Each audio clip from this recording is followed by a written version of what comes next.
Exploitation Hollywood 1980. Hey, fanfic family. So glad to see you here again to continue this incredible adventure. As always, kindly remember, this story is 100% fiction. So don't go looking for dimensional portals in your closet. All rights to this fantastic novel belong to the original author. We're just your humble narrators of epic tales. Are you enjoying the fanfic? Show it by subscribing to our YouTube channel and dropping us a like. And if you're impatient for more exclusive content, our Patreon is your happy place. Chapter 1176 Spider-Man and the Fantastic Four. Our Lombard, the forbidden dance beat Yoram. Minahan Golan spat on the ground.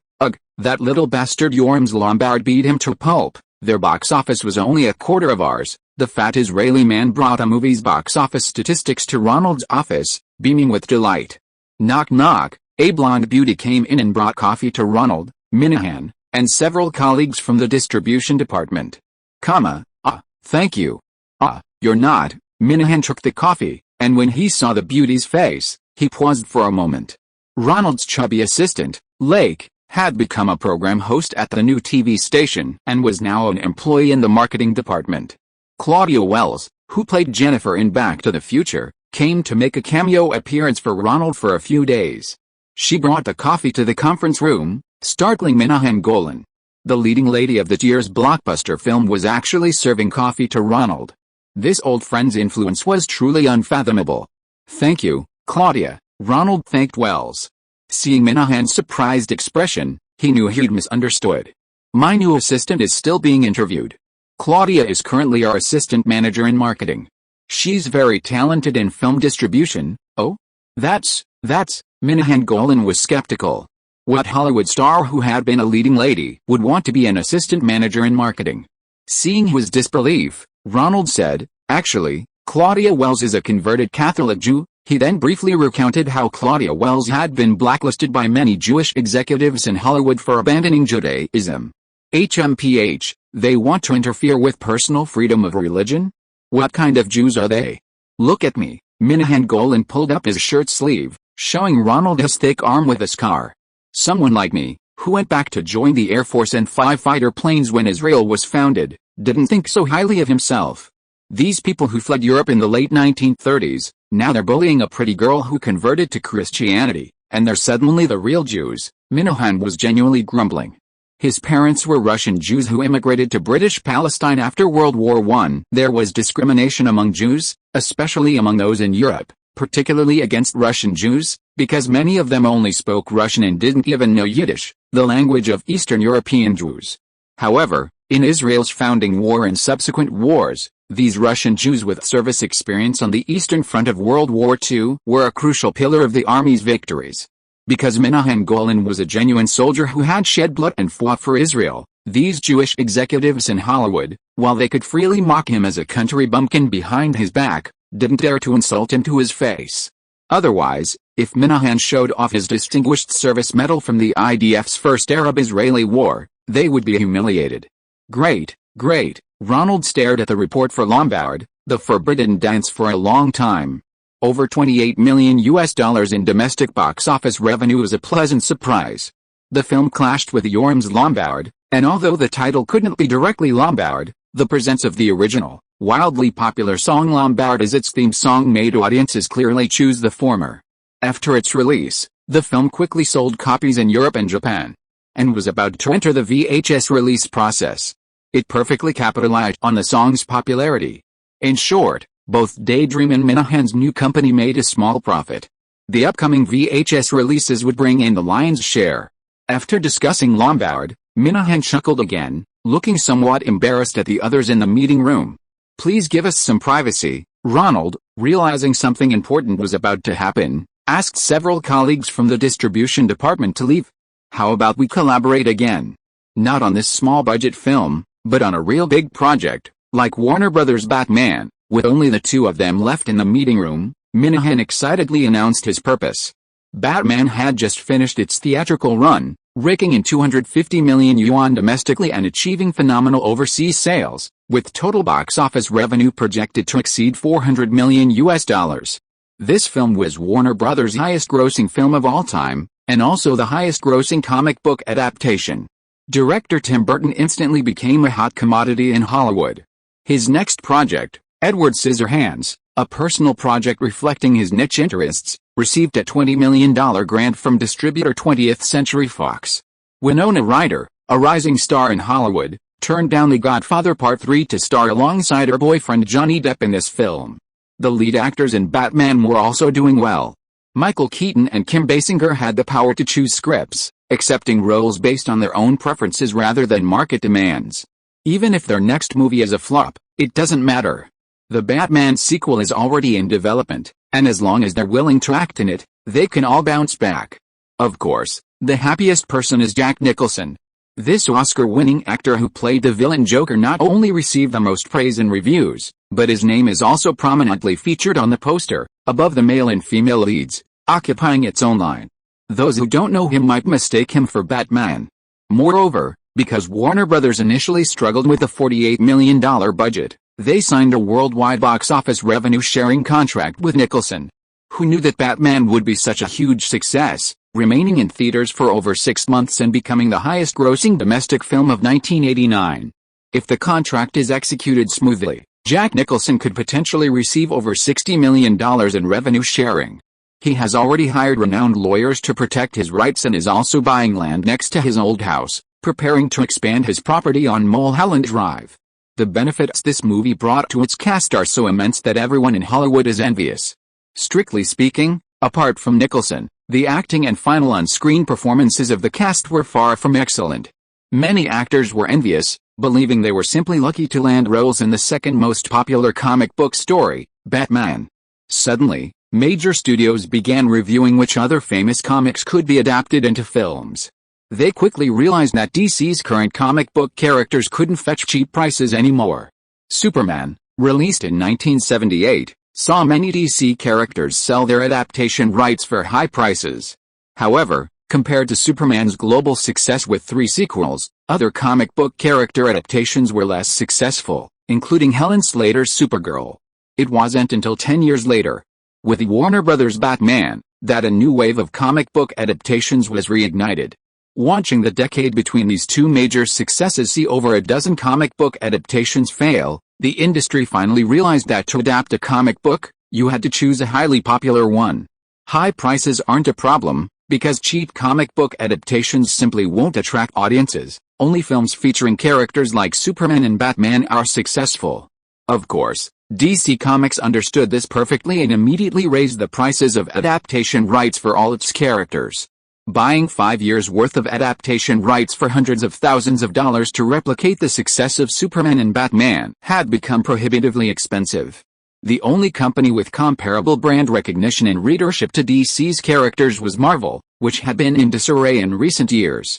Marvel initially made a fortune selling collectibles and even considered making its own movies, but the stock market crash triggered the collapse of the comic book collectibles market. Depleted cash flow quickly led to Marvel's massive debt. It then changed hands several times among Hollywood studios. Ronald Reagan's old acquaintances, Weintraub Films, and Roger Corman's New World Pictures, both became Marvel's parent companies at one point. By the beginning of this year, both of these film companies were also on the verge of collapse, and ultimately, Wall Street financier Perelman took over Marvel. This guy was no pushover. Once the company was in his hands, it was only used as a tool to extract value, using a series of shady operations to swindle money in the stock market and Hollywood. In the latter half of the year, several major Hollywood studios and some ambitious independent producers approached Perelman seeking the adaptation rights to Marvel Comics. Having been educated by Superman and Batman, they only wanted the most popular comics from Marvel. Perelman dragged his feet, not signing any contracts, but simply releasing rumors of adaptations, which boosted the stock price on Wall Street. But as time went on, everyone realized what was going on, hired legal teams, and carefully reviewed the acquisition terms. They discovered that the film adaptation rights to Marvel's 2 best-selling comics had miraculously already been sold.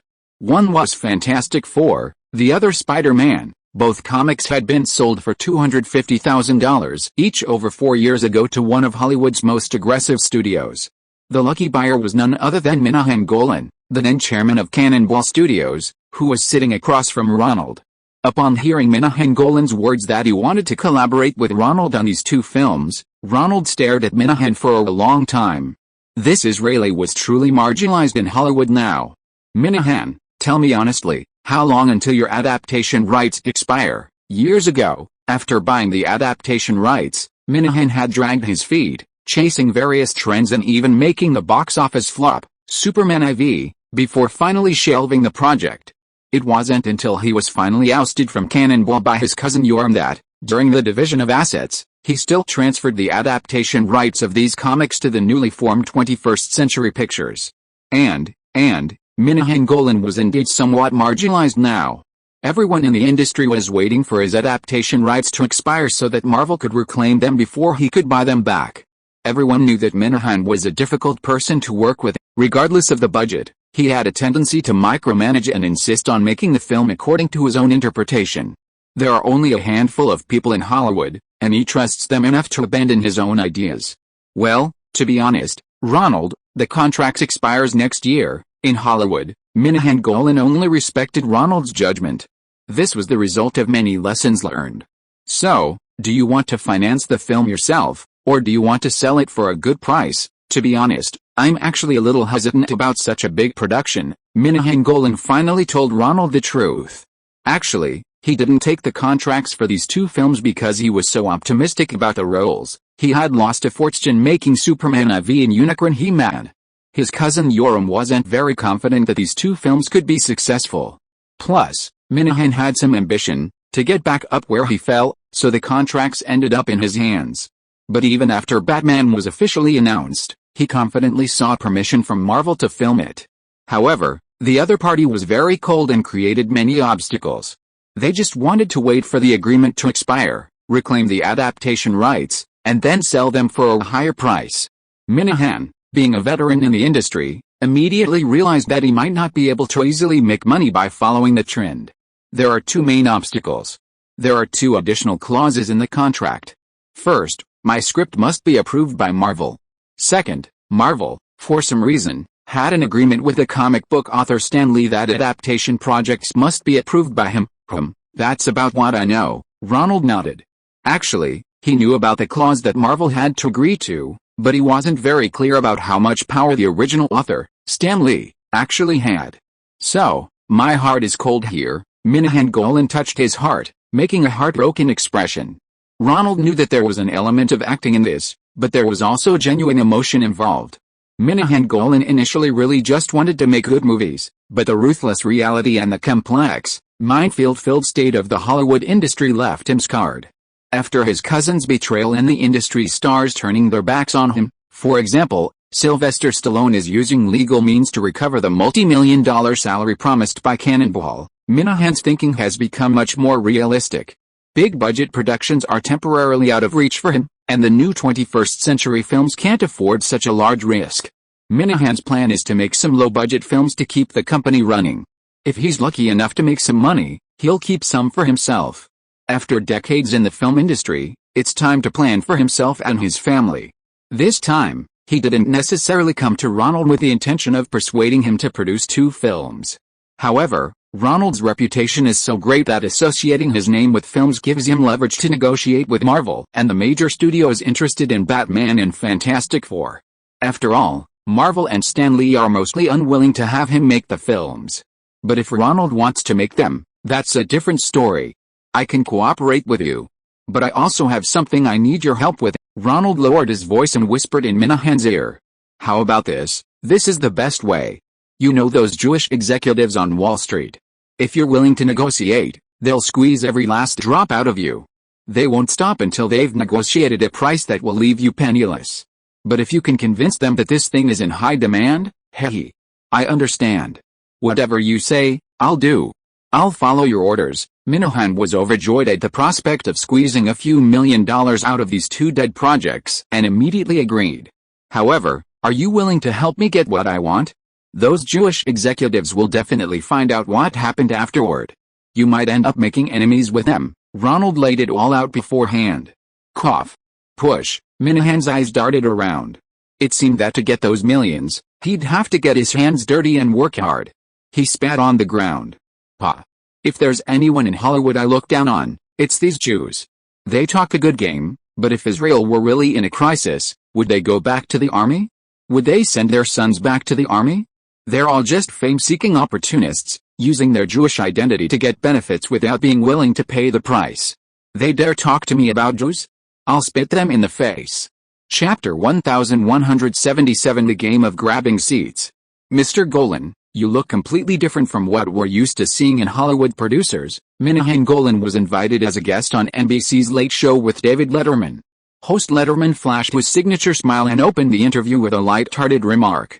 Ronald and David Letterman had a good relationship. Previously, the governor of Arkansas had appeared on Johnny Carson's show playing the saxophone, causing a sensation. Letterman, envious of the ratings he brought, sought help from Ronald.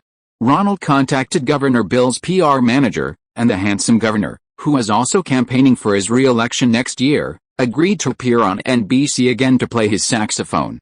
The two helped each other. Many guests who couldn't be invited, or who wanted to appear on Letterman's show but couldn't, were arranged through Ronald's help. Ronald also considered Letterman's needs when choosing guests, ensuring he wasn't put in a difficult position and that the guests were all capable of boosting ratings. So, when Minahan Golan appeared on the show, Letterman made an exception and let him cut in line. Yes. I'm different from them because they don't work hard enough, spending their days on golf courses and tennis courts, while I work every hour of every day making movies, so I can't lose weight. Despite his rough exterior, Minahan had a good sense of humor, attributing his weight gain to overwork, which drew laughter from the audience. There's a saying that you were the first producer in Hollywood to offer a star a multi-million-dollar salary. Letterman heard through his earpiece that the ratings were starting to rise, and his smile deepened. Yes, celebrities. Let me tell you, Hollywood stars are lazy too. They only make one movie a year, or two every 3 years. What do they do the rest of the time? PFFT, they fly to Europe, London, the Caribbean for vacation. If you ask me, they should be like us, making more movies. I pay them because they make so many. Hey, the topic gradually veered in an absurd direction, but Minahan's nonsense was very much to the public's liking. Why should those stars get tens of millions of dollars for just one movie? They should be like us, working more to earn more money. That's fair.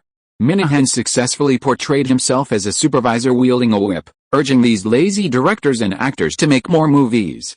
His reasoning was quite deceptive. Back in Hollywood's golden age, the film output was much higher than it is now.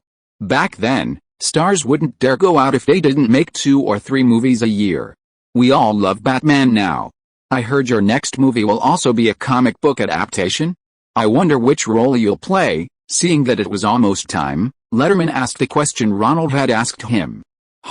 My company has the adaptation rights to 2 Marvel comics, and I can say they were movies on par with Batman. Can you give me a hint? One shoots webs, and the other has 4 people, Spider-Man and the Fantastic Four. Oh, the 2 names Letterman mentioned were acknowledged by Minahan, and the audience below began to cheer. Spider-Man and the Fantastic Four have a wide audience. Many young people today loved these 2 comics when they were young. Batman is a big production, with a production budget of nearly $50 million. Letterman started laughing again, teasing Minahan about whether he would make a low-budget exploitative film. I made Superman 4, although the box office wasn't good, it still cost tens of millions of dollars. Minahan began to boast that he could also make big-budget films. The reason it didn't start filming was because Stan Lee of Marvel had doubts about making big-budget movies. I appealed to him. Stan, believe me, now if you want to make Spider-Man and the Fantastic Four, everyone will invest. Oh, the audience started shouting again. Can his public appeal really get him an extension for the adaptation rights from Marvel? Diane changed into her pajamas, preparing for bed. Seeing Minahan on TV, she turned to Ronald and asked, "It's like a game of musical chairs. Nobody wants to be the one preventing comic book fans from seeing Spider-Man and the Fantastic Four on the big screen.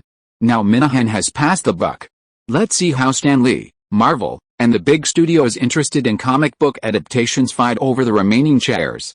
In the end, someone will be left without a chair." Ronald chuckled. Minahan wasn't stupid. To sell the adaptation rights for a high price, he first needed to create a buzz. If he could pressure Marvel and Stan Lee through comic book fans, those big studios waiting for the adaptation rights to expire wouldn't be so easily deterred. I see. It feels so complicated. Diane combed her hair a couple of times, then went to bed. I need to sleep early, otherwise someone will take pictures of my puffy face again. Who would take pictures like that? All your photos have to be shown to me. I can't publish any that don't look good. After Ronald acquired the New York Daily News, he was already a media mogul, so he enjoyed the treatment of a media boss. Some reports about him and his family had to be published only after he gave his approval. Ronnie, you're so kind. We can see our old friends again tomorrow. Diane hugged Ronald's neck and quickly fell asleep. Ronald, Diane, Shirley MacLaine called out loudly at the Los Angeles airport, coming over to greet Diane. Where are Sally and Olympia? Where are they? Shirley MacLaine pointed behind her. Sally Field, Olympia Dukakis, and several other actresses from Steel Magnolia were there, talking to Julia Roberts, another young actress attending the London premiere, with her boyfriend, Kiefer Sutherland, beside her. Diane saw these actresses who played her old friends in Steel Magnolia and happily greeted them. All the members attending the London royal premiere were accompanied by their husbands or partners, making it seem like a family trip. Ronald didn't talk about the film, only about life and children. Of these old friends from Steel Magnolia, only Dolly Parton couldn't come because of her music career. The remaining 3 actresses, all Oscar winners, weren't in a hurry to get roles from Ronald. They secretly gave him a thumbs up for his demeanor. A husband like that is rare in Hollywood. At least, he was much better than Julia Roberts' overly chauvinistic boyfriend, Kiefer Sutherland. Kiefer Sutherland, who starred alongside Emilio Estevez and Charlie Sheen in the young western Young Guns, didn't like Ronald and didn't join the fun, instead spending time with Julia Roberts on the other side. Boarding is ready, a staff member from the private jet announced. The group happily boarded the Gulfstream arranged by Ronald. Promoting the movie like this was so comfortable. Oh, a private jet. I used to fly on Air Force One and Onassis is super attached. After everyone was seated, Ronald was chatting with several actresses when that annoying voice rang out again from the boarding gate. The seats on this plane are so ordinary. Air Force One used to have top-quality leather sofas. The speaker was none other than Caroline Lee Radziwill Ross, wife of director Herbert Ross, sister-in-law of former President JFK, and ex-wife of the Duke of Poland. HMPH, Director Herbert Ross followed behind with a large suitcase. Nora always took care of my clothes. I never had to worry about anything. Nora was the name of Herbert Ross's late wife, a former ballet dancer who took very good care of him. This, of course, earned him a glare from the Duchess.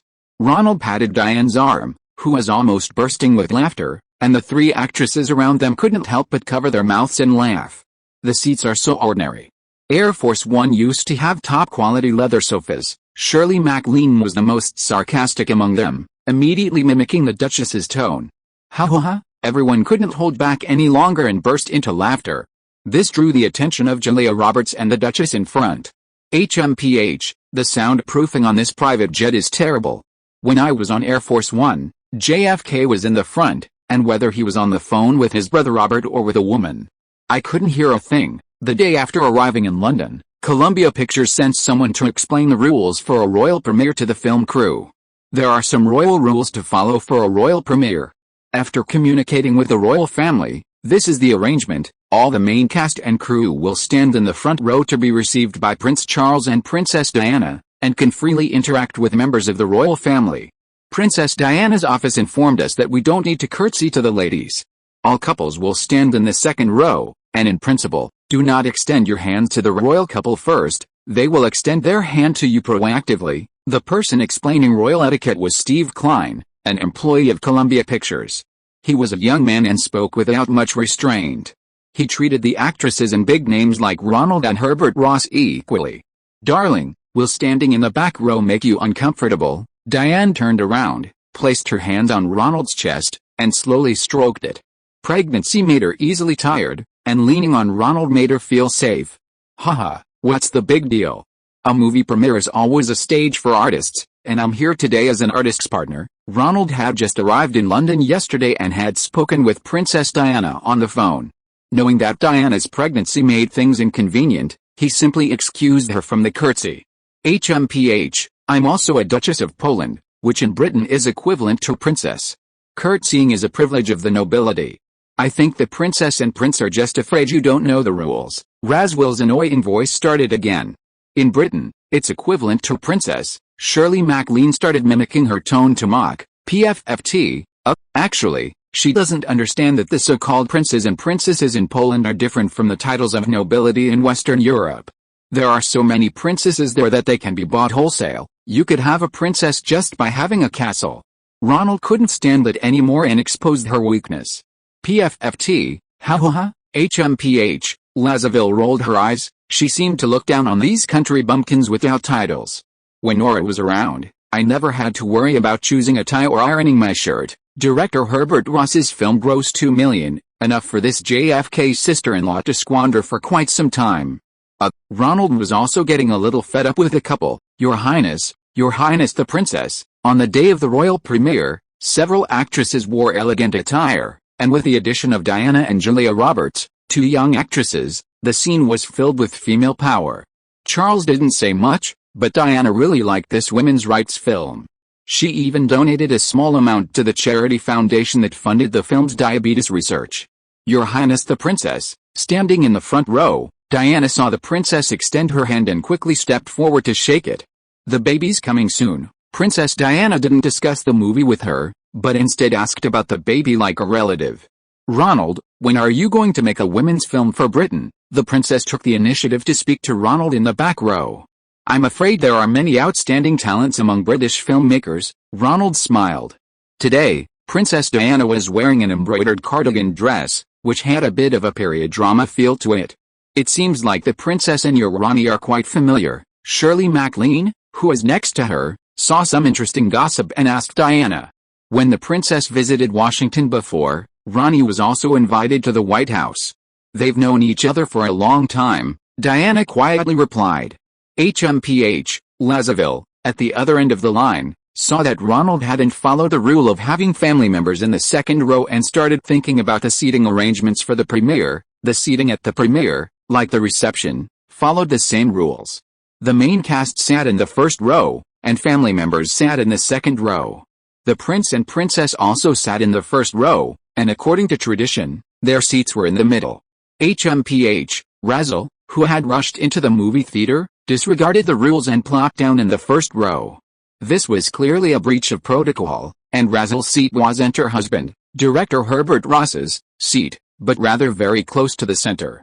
Actually, according to the seating arrangement, Charles and Diana sat in the very center, with Diana next to Diane Lane, with whom she had a personal relationship. Next to Diane was Julia Roberts. Several older actresses were seated near Charles. Upon seeing this commotion, several Columbia Pictures executives immediately approached Razzle, demanding that the Duchess leave her seat and move to her rightful place in the second row. However, Razzle, clearly a product of Polish aristocracy, was shameless. Seemingly ignoring them, she simply sat down in Julia Roberts' seat. Julia Roberts entered and, seeing the situation, walked over to Lazaville and whispered in her ear, "You're in the wrong seat. This is mine," but Lazaville refused to give up her seat. Roberts repeated herself, but Lee acted as if she didn't see her, still looking at the screen, completely ignoring her. Julia Roberts was stunned. Who would have thought there was such a shameless person? Desperately seeking help. Her gaze fell on Ronald, who had accompanied Diane in. Ronald looked at the numerous photographers and tabloid reporters from Fleet Street, knowing that Lazaville was certain she couldn't openly confront her.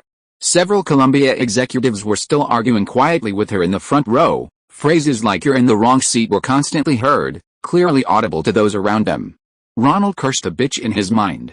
Seeing that Radziwill refused to get up, he had no choice but to walk forward and whisper in her ear, "You're a bastard, Caroline." Radziwill remained unmoved, ignoring Ronald. This made Ronald a little angry. Your title of Duchess was obtained through marriage, not by natural bloodline. So after your divorce from Radziwill, you have effectively lost your noble status, huh? Radziwill finally couldn't ignore it anymore, turning around with a look of astonishment, then turning to anger as she glared at Ronald. Ronald shook his head. He figured that others knew this woman with her princess-like personality was vain and had deliberately not told her. No, absolutely not. This is nonsense, Radziwill muttered to herself. These aristocratic common-sense practices were actually quite unfamiliar to most Americans. She had married Radziwill only for the title, and hadn't even removed her ex-husband's surname when she married Ross. Now, Ronald had exposed her, and she was filled with fear and trepidation. Just then, the commotion finally alerted the prince and princess. "What are they saying?" Charles asked. "It seems they said we sat in the wrong seats," Diana replied. "Maybe we sat in the wrong seats, and the Americans were too embarrassed to tell us." "Oh, then we'll move." The prince and princess stood up and moved to the side. The prince and princess's movement caused a stir, with those around them also becoming nervous, thinking they were in the wrong seats, and starting to stand up and move as well. For a moment, the theater was filled with a clattering of chair springs. Now things were in complete chaos. Ronald covered his face, realizing he had made a mistake but couldn't easily correct it, lest the media become the spectators. He decided to go with the flow and let Diana sit in the second row with him. "It's okay, the first or second row doesn't matter to me." Hearing Ronald's whisper, Diana was quite understanding, and she sat down next to him. Leaning against Ronald made Diana feel a little more comfortable. Feeling more at ease, Diana began to look around. That's when she noticed someone crying next to her. "Why, Julia, don't cry, it's okay, the second row is fine too." Julia looked up and saw it was Diane, and her heart sank even further. "You might not care that you hooked up with Ronald, but I care a lot." She glanced at Kiefer Sutherland next to her, who seemed unconcerned about losing her seat. "Ah," she cried even louder. Chapter 1178 The Berlin Film Festival's Year of Birth. Ed, there are quite a few London media outlets here, not many from America, but there might be some that Columbia hasn't managed to reach. If there are any reports, you handle them immediately. Don't let this escalate. Ronald called Ed Bastian, the new president of the New York Daily News, from his hotel. He instructed him to immediately take measures to suppress any gossip about Julia Roberts and Lassaville fighting over seats at the premiere. Many London reporters witnessed the chaos and Julia Roberts' subsequent tears. Fortunately, the incident involved Prince Charles and his wife, so their coverage was limited. Columbia's PR department, with Sony's connections, also started working immediately and effectively. Basically, no local newspapers reported this news. Fortunately, this happened in London, and news from across the ocean didn't really reach America. Julia Roberts, a second-tier actress, and Lassaville, a pseudo-aristocrat, weren't newsworthy enough. Ronald was a little annoyed by what happened at the premiere. Columbia Pictures was also very dissatisfied with director Herbert Ross. After communicating with both sides, they gave him an ultimatum. His wife, Duchess Lassaville, was not allowed to attend the upcoming 40th West Berlin Film Festival. Herbert Ross, in turn, protested to Columbia. As the film director, he felt humiliated that his wife didn't have a seat in the front row. How much of this was due to the director's own pride and how much was due to his wife's insistence is difficult for outsiders to ascertain. Columbia's top officials held a meeting and decided that they could no longer allow the restless Duchess Lassaville to cause trouble in West Berlin. There were no princes and princesses there to act as shields. If the film's reputation was damaged, it could potentially affect the upcoming Oscar nominations. Herbert Ross, the elderly Jewish director, remained steadfast despite his age. Seeing that Columbia wouldn't budge, he simply returned home and refused to attend the premiere of Steel Magnolia in West Berlin. "So you're going to replace him at the opening screening of the West Berlin Film Festival?" Diane had toured Buckingham Palace in London, and then, along with Shirley MacLaine, Julia Roberts, and others, went to David Emanuel's clothing store, the personal stylist of Princess Diana, and ordered several dresses. Ronald paid for everything, and the women were all in high spirits. Diane felt quite prestigious, having gained some recognition among Hollywood actresses. She planned to go back to her Beverly Hills home to rest. Ronald, on the other hand, was going to West Berlin to serve as a jury member. Seeing Ronald's busy schedule, Diane was a little worried and gave him suggestions on what to wear for the opening ceremony and awards ceremony. "Your supporting role has a chance of being nominated, so of course I have to cooperate with the film company." Ronald picked up another jacket. "How about this Steel Magnolia for the opening screening?" "Sure, it looks great." Diane knew the film company had also applied for a Best Supporting Actress nomination for Julia Roberts, but she herself wasn't particularly excited. Several middle-aged actresses in this film are Oscar winners, stealing a lot of screen time from the lead. Therefore, Julia Roberts, the lead actress, and Diane, the supporting actress, were both cast as supporting actresses to increase their chances of nomination and award. Upon arriving in West Berlin, Ronald felt the atmosphere was very different from his previous visits. The notoriously rigid Germans now seemed like Latinos from South America, with people dancing to disco music everywhere in the streets. Ronald, upon arriving at the hotel arranged by the organizing committee, Ronald heard someone call his name. Turning around, he saw it was Michael Ballhaus, the director of photography for Working Girls. Michael, the two embraced warmly in the lobby. The West Berliners, not known for their overt displays of emotion, seemed oblivious to the two. After all, in recent months, scenes of family members, isolated for decades, embracing and weeping together had been commonplace on the streets. Michael Ballhaus is a renowned German cinematographer who has collaborated with prominent Hollywood directors such as Martin Scorsese and Ronald Lee. This year marks the 40th anniversary of the West Berlin Film Festival, and the first since the free exchange between East and West Berlin.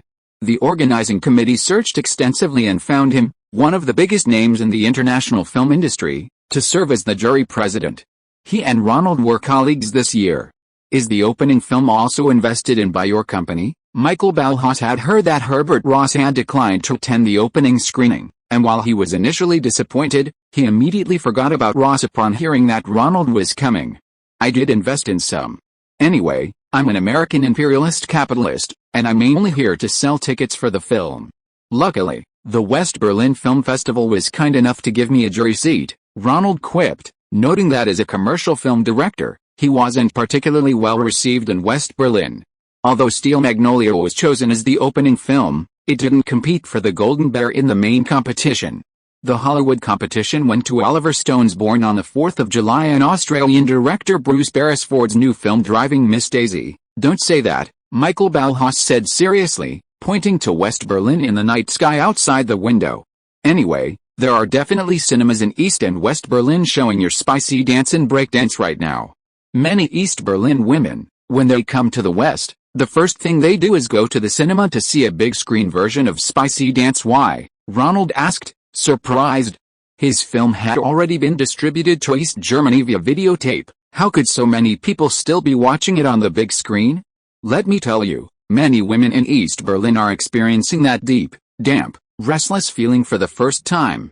Like something slowly sprouting. Oh, Ronaldo. Ronald was chatting with Michael Ballhaus when another voice came from beside him. A man, arms raised high, cheering, nimbly weaved through the bar's patrons, and came up to hug Ronald. Roberto. Ronald recognized the man as the Italian film star, Roberto Benigni, who was serving as a judge with him this year. He also raised his arms to hug him. Benigni's body language was so exaggerated that he swayed from side to side while hugging, making onlookers think the two were wrestling. Ronaldo, great. Awesome. Ho-ha. Ronald's Italian and German were both terrible, and Benigni's English was also terrible, so the two started chatting, one word at a time, but they seemed to be having a good time.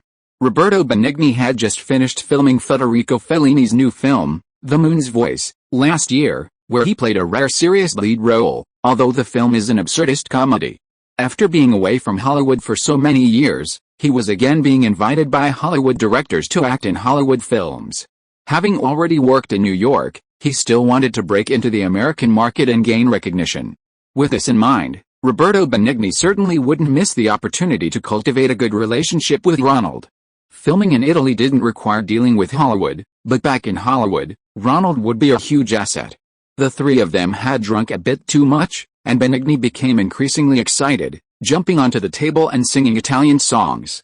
Ronald and Michael Ballhaus had to help him down, each supporting an arm, and escort him back to his room. After opening the door, Michael Ballhaus handed Benigni over to his wife, Nicoletta. Seeing the two of them talking loudly in Italian, Ballhaus knew things were alright and quickly told Ronald to go back to his room and get some rest. Director Luo, Ronald was called again as he stepped out of the elevator, but this was a way of addressing him, except by people from Zhujiang.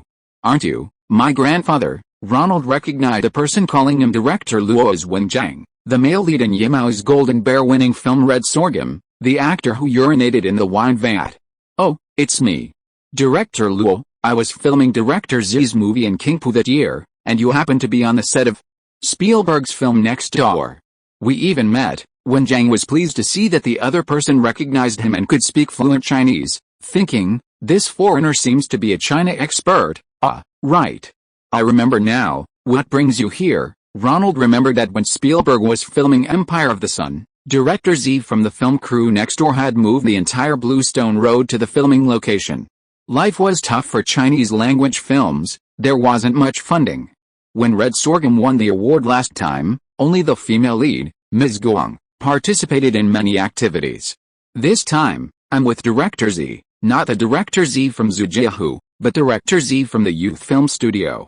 Our film is also participating in the main competition this time. Oh, Ronald hadn't expected that this actor's film would be participating in the main competition of the West Berlin Film Festival for the second time. Want to find a place to have a drink? Hey, it's my treat. Director Luo, when Zhang wrapped the leather strap of his camera around his hand and was about to invite Ronald to dinner. Forget it, you're a proletarian film artist, and I'm an American imperialist capitalist. I'm treating you, hey. When Zhang thought that this guy's speech was more fluent than many people in China, so it wouldn't hurt to be close to him. The two found an Italian restaurant, ordered a lot of salami and a bottle of brandy, and just like in Zujiahu, they got 2 sets of knives and forks and started eating. Why did you switch careers to become a photographer? Ronald asked curiously when he saw him carrying a domestic seagull camera that he never left. Hey, since we're not going abroad, I bought a camera to take some pictures for my mom, when Zhang casually said, placing the camera on the dining table. After a few rounds of drinks, Ronald noticed he hadn't mentioned his film and asked, "What film are you submitting for the competition?" Black Snow. When Zhang thought, "I can't bring it up myself, it would seem unreasonable. You have to bring it up so I can have a better conversation." Black Snow? What kind of theme is it? Ronald didn't understand, assuming it was an environmental film. Actually, Director Z changed the name to Binmingnian, the year of one's birth sign. It's a custom in China. I know what Binmingnian is, it's a 12-year cycle, Ronald told him not to explain. Right, Black Snow is the name of the original novel. We were worried you foreigners wouldn't understand. When Zhang took a bite of sausage and a sip of brandy, the food of American imperialist capitalists was really good. Okay, I'll be careful. Ronald also raised his glass. This when Zhang was a smart man, he definitely knew his role as a judge. Oh, thank you. I toast you, but I didn't see any of your posters at the film festival venue, Ronald asked Wen Zhang, taking a sip of brandy. Hey, we don't have much money, so we only printed 20 posters. Everything is expensive here in West Berlin. I even bought some tape this morning, and Director Z and I put them up ourselves. But when we finished, wow, you can't see them from a distance. Hollywood is so extravagant. That Spanish director, Pedro Almodovar, his movie was distributed by 20th Century Fox in Hollywood, and they put up a huge billboard at the intersection across from the venue.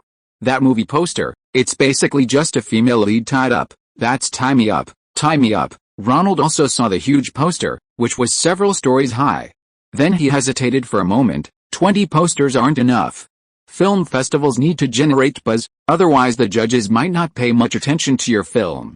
By the way, have you finished the subtitles this time? Foreign language films at film festivals either need subtitles and a new print, or they need simultaneous interpretation. But if you can't make a strong first impression, Chinese language films are likely to be overlooked. We put a lot of effort into this, even having the prints made in Japan, just to get the foreign language subtitles done, Wen Zhang quickly explained. Okay, go find our Daydream Company's office at the film festival and tell them I sent you. Ronald thought for a moment, then handed Wen Zhang a business card. Tell them I think Daydream could consider importing this film for screening in America, so they can prepay some publicity costs. You need to increase your investment in publicity materials. We are a state-run company. Export copies need to be coordinated by China Film Group. Wen Zhang raised another practical issue. Just tell them a distributor has their eye on it and has invested in promotion. We'll talk to China Film Group later. Oh, thank you, Director Luo. I'll go tell Director Z the good news right away. But how should I tell him? Just tell Director Z that I'm a friend of Director Wu from Xi'an Film Studio. Director Z will understand. Ronald patted him on the shoulder, ready to help if he could. Oh, thank you. I thank you on behalf of Director Z. Back in China, I only admire Director Z and Director Yamao. I understand what they say, and I can learn a lot from them. When Zhang finished his brandy in one gulp and then excitedly went to Director Z's place at the small hotel to report the good news. Hey, I forgot the camera. Ronald looked at the seagull camera that Wen Zhang had forgotten on the table. The opening film will be screened simultaneously on both sides of the Berlin Wall. The next day, Michael Ballhaus came over to introduce the schedule to Ronald. They would all attend the West Berlin screening of Steel Magnolia. The following week would be the time for the jury to watch the film, discuss, argue, and decide on the final Golden Bear and other awards. If you are listening to this novel on a channel other than Fanfic World, it means it was downloaded and re-uploaded without effort. We warmly invite you to visit our channel, Fanfic World. There you will find the original version of this story and many other novels of various genres. We look forward to seeing you dive into a world of incredible novels. Chapter 1179 Film Festival Witnessing the History of the Berlin Wall. This year's West Berlin Film Festival differed from previous years in many details. Firstly, the festival's geographical scope was no longer limited to West Berlin. All films screened or competing had screenings held in East Berlin. The Berlin Wall had been breached by numerous breaches created by civilians from both sides. However, East Berlin soldiers still guarded these areas, though they no longer forcefully prevented the movement of people as before. Each day, East Berlin residents could take a small slip of paper and go shopping or sightseeing in West Berlin, returning the same evening. With increased daytime interaction, many soldiers were less strict in their checks. Although the staff of Ronald's Daydream sought help from Columbia Pictures' Berlin office to print extra-large posters for Director Z, the film still received a lukewarm reception from the organizing committee. Today's media screening, coinciding with his birth year, a year of bad luck in Chinese astrology, was scheduled for 9 a.m. However, for young people in East Berlin, being able to see a competing film live at the festival was still a great privilege, and a steady stream of viewers filled the venue. Hey, I didn't expect this film to be so good. In a private box on the second floor, Wen Zhang and Director Z also had a seat. It was Wen Zhiyong's first time seeing the finished film of Bin Mingnian, Year of the Rat. Because the previous films had poor print quality, this one was specially sent to Tokyo for processing, so it was the first time the male lead had seen the final version. How is it? Not bad, right? Director Z was also very happy to see that the subtitles were printed correctly.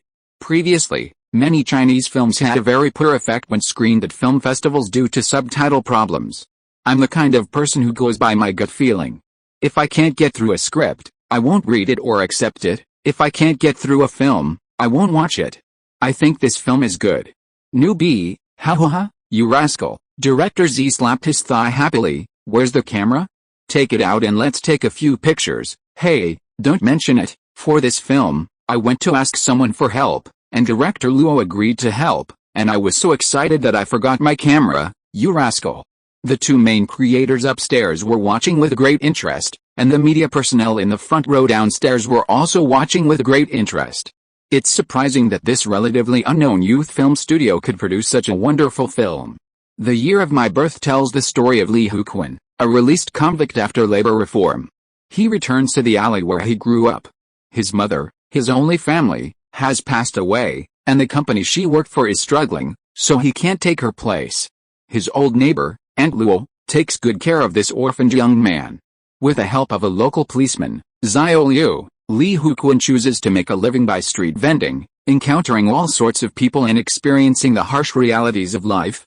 In a nightclub, Li Huquan meets the resident singer Zhao Yaqiu, and he becomes her protector, but after she becomes famous, she rejects his advances. The story of the film isn't complex, but it evokes a profound sense of loneliness. The media present, all film reporters, could easily tell that this is a Chinese version of Taxi Driver. Lead actor Wen Zhiyong's performance is restrained yet rich in detail, leaving a strong impression. The media reporters all saw a Chinese Robert De Niro vibe. Beep. 20 minutes into the film, a large group of audience members from East Berlin suddenly started whistling. They resonated with the protagonist, Li Huquan. In the film, the act of falling asleep alone in a simple room, clutching illustrations of beautiful women from movie magazines, was quite similar to the behavior of young people in East Berlin. The media personnel, of course, understood the plot. They exchanged glances and whispered among themselves. Previous Chinese films submitted to the West Berlin Film Festival, even Red Sorghum, which won the Golden Bear a few years ago, had always been very subtle in the portrayal of relationships. After the screening, Director Z and Wen Zhang went to the front to be interviewed by the media. A group of Chinese students surrounded them, giving them a thumbs up to show their approval of the film. Reporters from various countries had many questions for this Year of the Rat film. Many of them were unrelated to the film itself, quite peculiar. An Italian journalist intervened, steer the conversation back to the film itself, from Three Monks in the early 1980s, to Red Sorghum and Evening Bell. Chinese films have brought us something new every year. This year, in your zodiac year, you've even managed to depict a young man looking at magazine illustrations? Have you received any criticism? No, I don't understand what you're saying. Director Z feigned ignorance. The Italian journalist, dissatisfied with Director Z, then turned to Wen Zhang. Your performance was deeply moving, but I saw some Hollywood influences. Were you heavily influenced by Hollywood actors Marlon Brando and Robert De Niro? The journalist's intuition was spot on. Indeed, Marlon Brando's scenes with Eva Marie Senton on the waterfront and Robert De Niro's unrequited love for Sybil Shepherd in Taxi Driver bore striking similarities to Wen Jiang's scenes with a female lead, Cheng Lin. In your zodiac year? No, I haven't seen many of their films, Wen Jiang replied stiffly after the translation, trying to maintain her composure. This was a film competing in the festival. It would be embarrassing to claim he was imitating Brando and De Niro. Director Z smiled beside him. A few years ago, Wen Jiang had even borrowed a VHS tape of Raging Bull from him when he was in film school. Being abroad, the young man's eagerness was understandable. Reporter, could you take a group photo for us? After the interview, the reporters scattered like birds, and Wen Jiang tried to ask for a photo on stage, but no one paid him any attention. Feeling awkward about his appearance at the West Berlin Film Festival and not getting a photo with Director Z, Wen Jiang suddenly heard a very beautiful blonde woman call out to him in English, Wen Jiang, Ronald asked me to deliver something. He said you forgot it at his place. Thank you. May I ask who you are, beautiful lady? Wen Jiang noticed the woman was wearing a beige coat similar to the reporter's. She had a very elegant air and would be very suitable for filmmaking. He immediately responded in English with a Beijing accent. Director Luo asked me to bring this to you. Please check if it's the right thing. The beautiful woman, as if she'd seen many male actors in the film industry, showed no interest in Wen Jiang. She put down the bag containing the items and turned to leave. Wen Jiang opened the bag. Inside lay a brand new Nikon SLR camera, next to several rolls of Kodak film. Director Z peeked inside. Wow, you've upgraded your equipment. Hey, Director Luo, the Hollywood capitalist from New B, my friend. Wen Jiang was still thinking about the beautiful woman, wondering if she was Director Luo's girlfriend. This film is just a copycat of Hollywood's Taxi Driver from 10 years ago. I don't think it's anything groundbreaking. The West Berlin Film Festival needs more profound works that expose, rather than Hollywood imitations. Meanwhile, the jury had also finished watching Year of the Rat. Jury member Abdrakhitov, director of the Civil Union, scoffed at the film. His servant had won the West Berlin Bauer Special Prize. On one hand, he was hostile to Hollywood commercial films. On the other hand, he was dissatisfied with a relatively harmonious relationship between the police officer who helped Li Huquan obtain a private business license in his Year of the Rat, feeling that it didn't adequately expose the dark side of society. This is a very good realistic comedy. You simply don't understand what film is. Roberto Benigni liked the film's subtlety and detached attitude towards life, and was very dissatisfied with the criticism from the Eastern European and Allied judges, shouting in Italian on the spot. Fortunately, another judge, the French producer Marguerite, helped him translate. Otherwise, Ronald could only roughly understand his meaning through Benigni's gestures. I think this is a subject that transcends national and cultural boundaries. Which young person in which country hasn't experienced this kind of frustration? Moreover, the protagonist's special background and the clash of various values caused by rapid social changes make it a masterpiece. Ronald also spoke, strongly supporting Year of the Rat. After all, filmmaking needs to learn from the best films in film history. What director can shut themselves away and invent their own cinematic language? Borrowing from the most outstanding films in film history is unavoidable for any director. For example, which courtroom drama hasn't referenced Billy Wilder's witness for the prosecution? Those judges considered too much beyond the film itself, judging solely by the film. The Year of My Birth is a rare masterpiece. Moreover, it tells a story of contemporary China, which Ronald liked even more than Red Sorghum. I think from the perspective of resisting the establishment, this film is very weak, far inferior to Czechoslovakia's The Lost Bird. Another Hungarian judge began to belittle The Year of My Birth. The Lost Bird he mentioned was actually filmed in 1968. Due to the special circumstances at the time, it was only allowed to compete in West Berlin this year. Those Eastern European and West German judges really wanted this film to win the Golden Bear, and The Year of My Birth was a threatening competitor.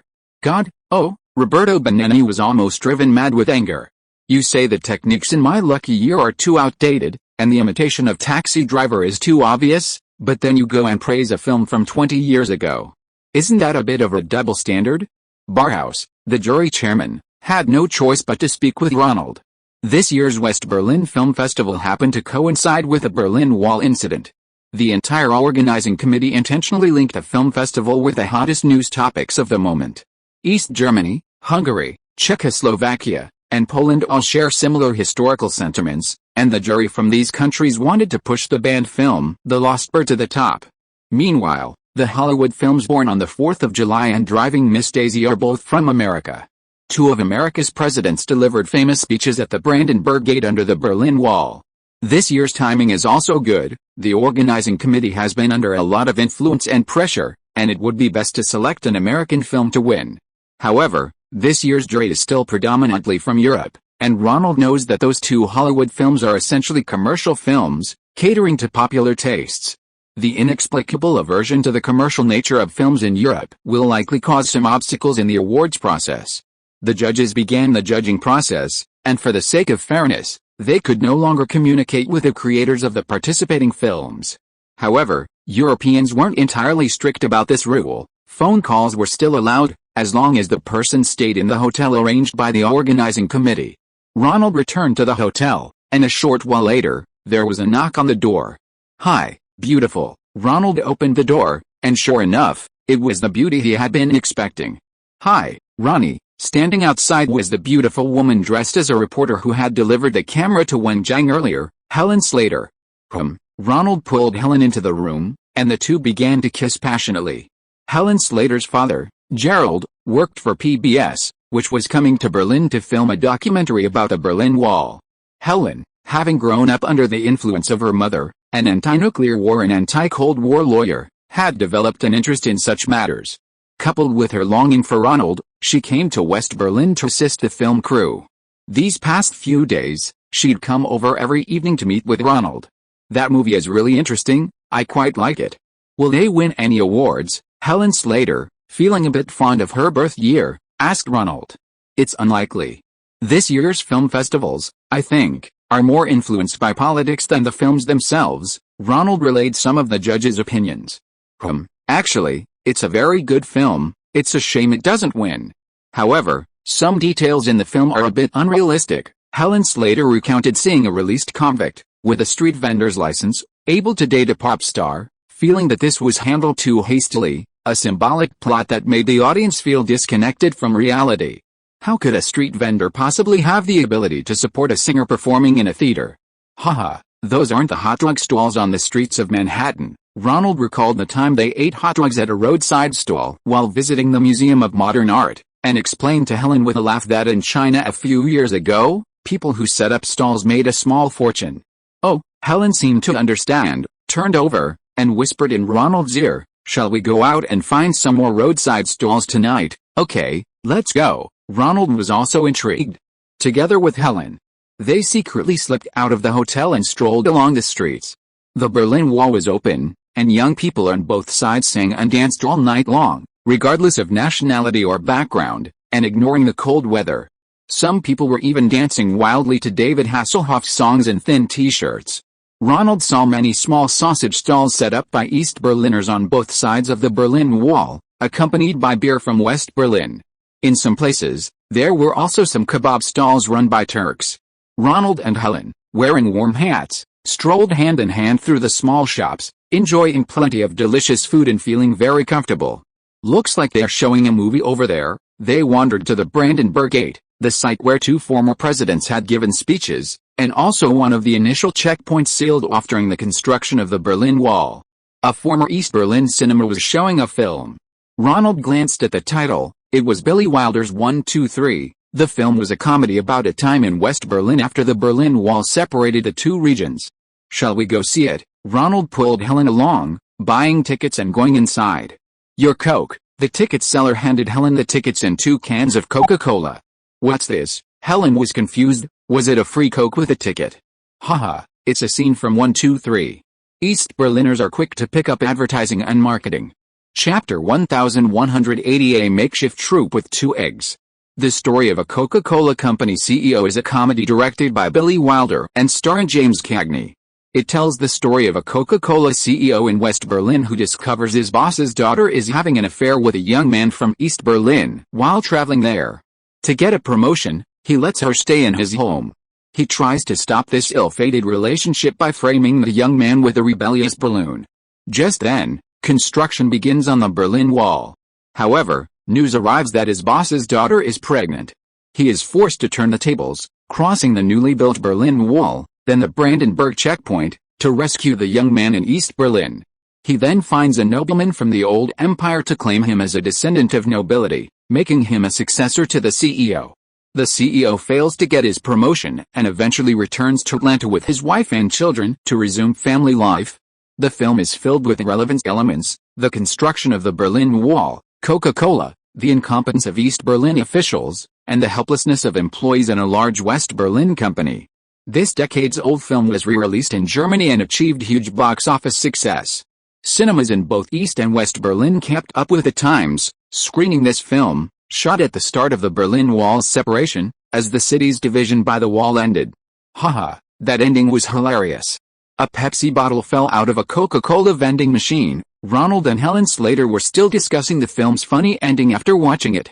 At the time, Hollywood actress Joan Crawford's 4th husband was the president of PepsiCo, and after his death, she inherited his board position. During the filming of this romantic affair, she heard about the Coca-Cola content in the plot and personally called the film studio to put pressure on them. Ultimately, director Billy Wilder had to change the ending, adding this little interlude. It was a way of giving Pepsi some exposure.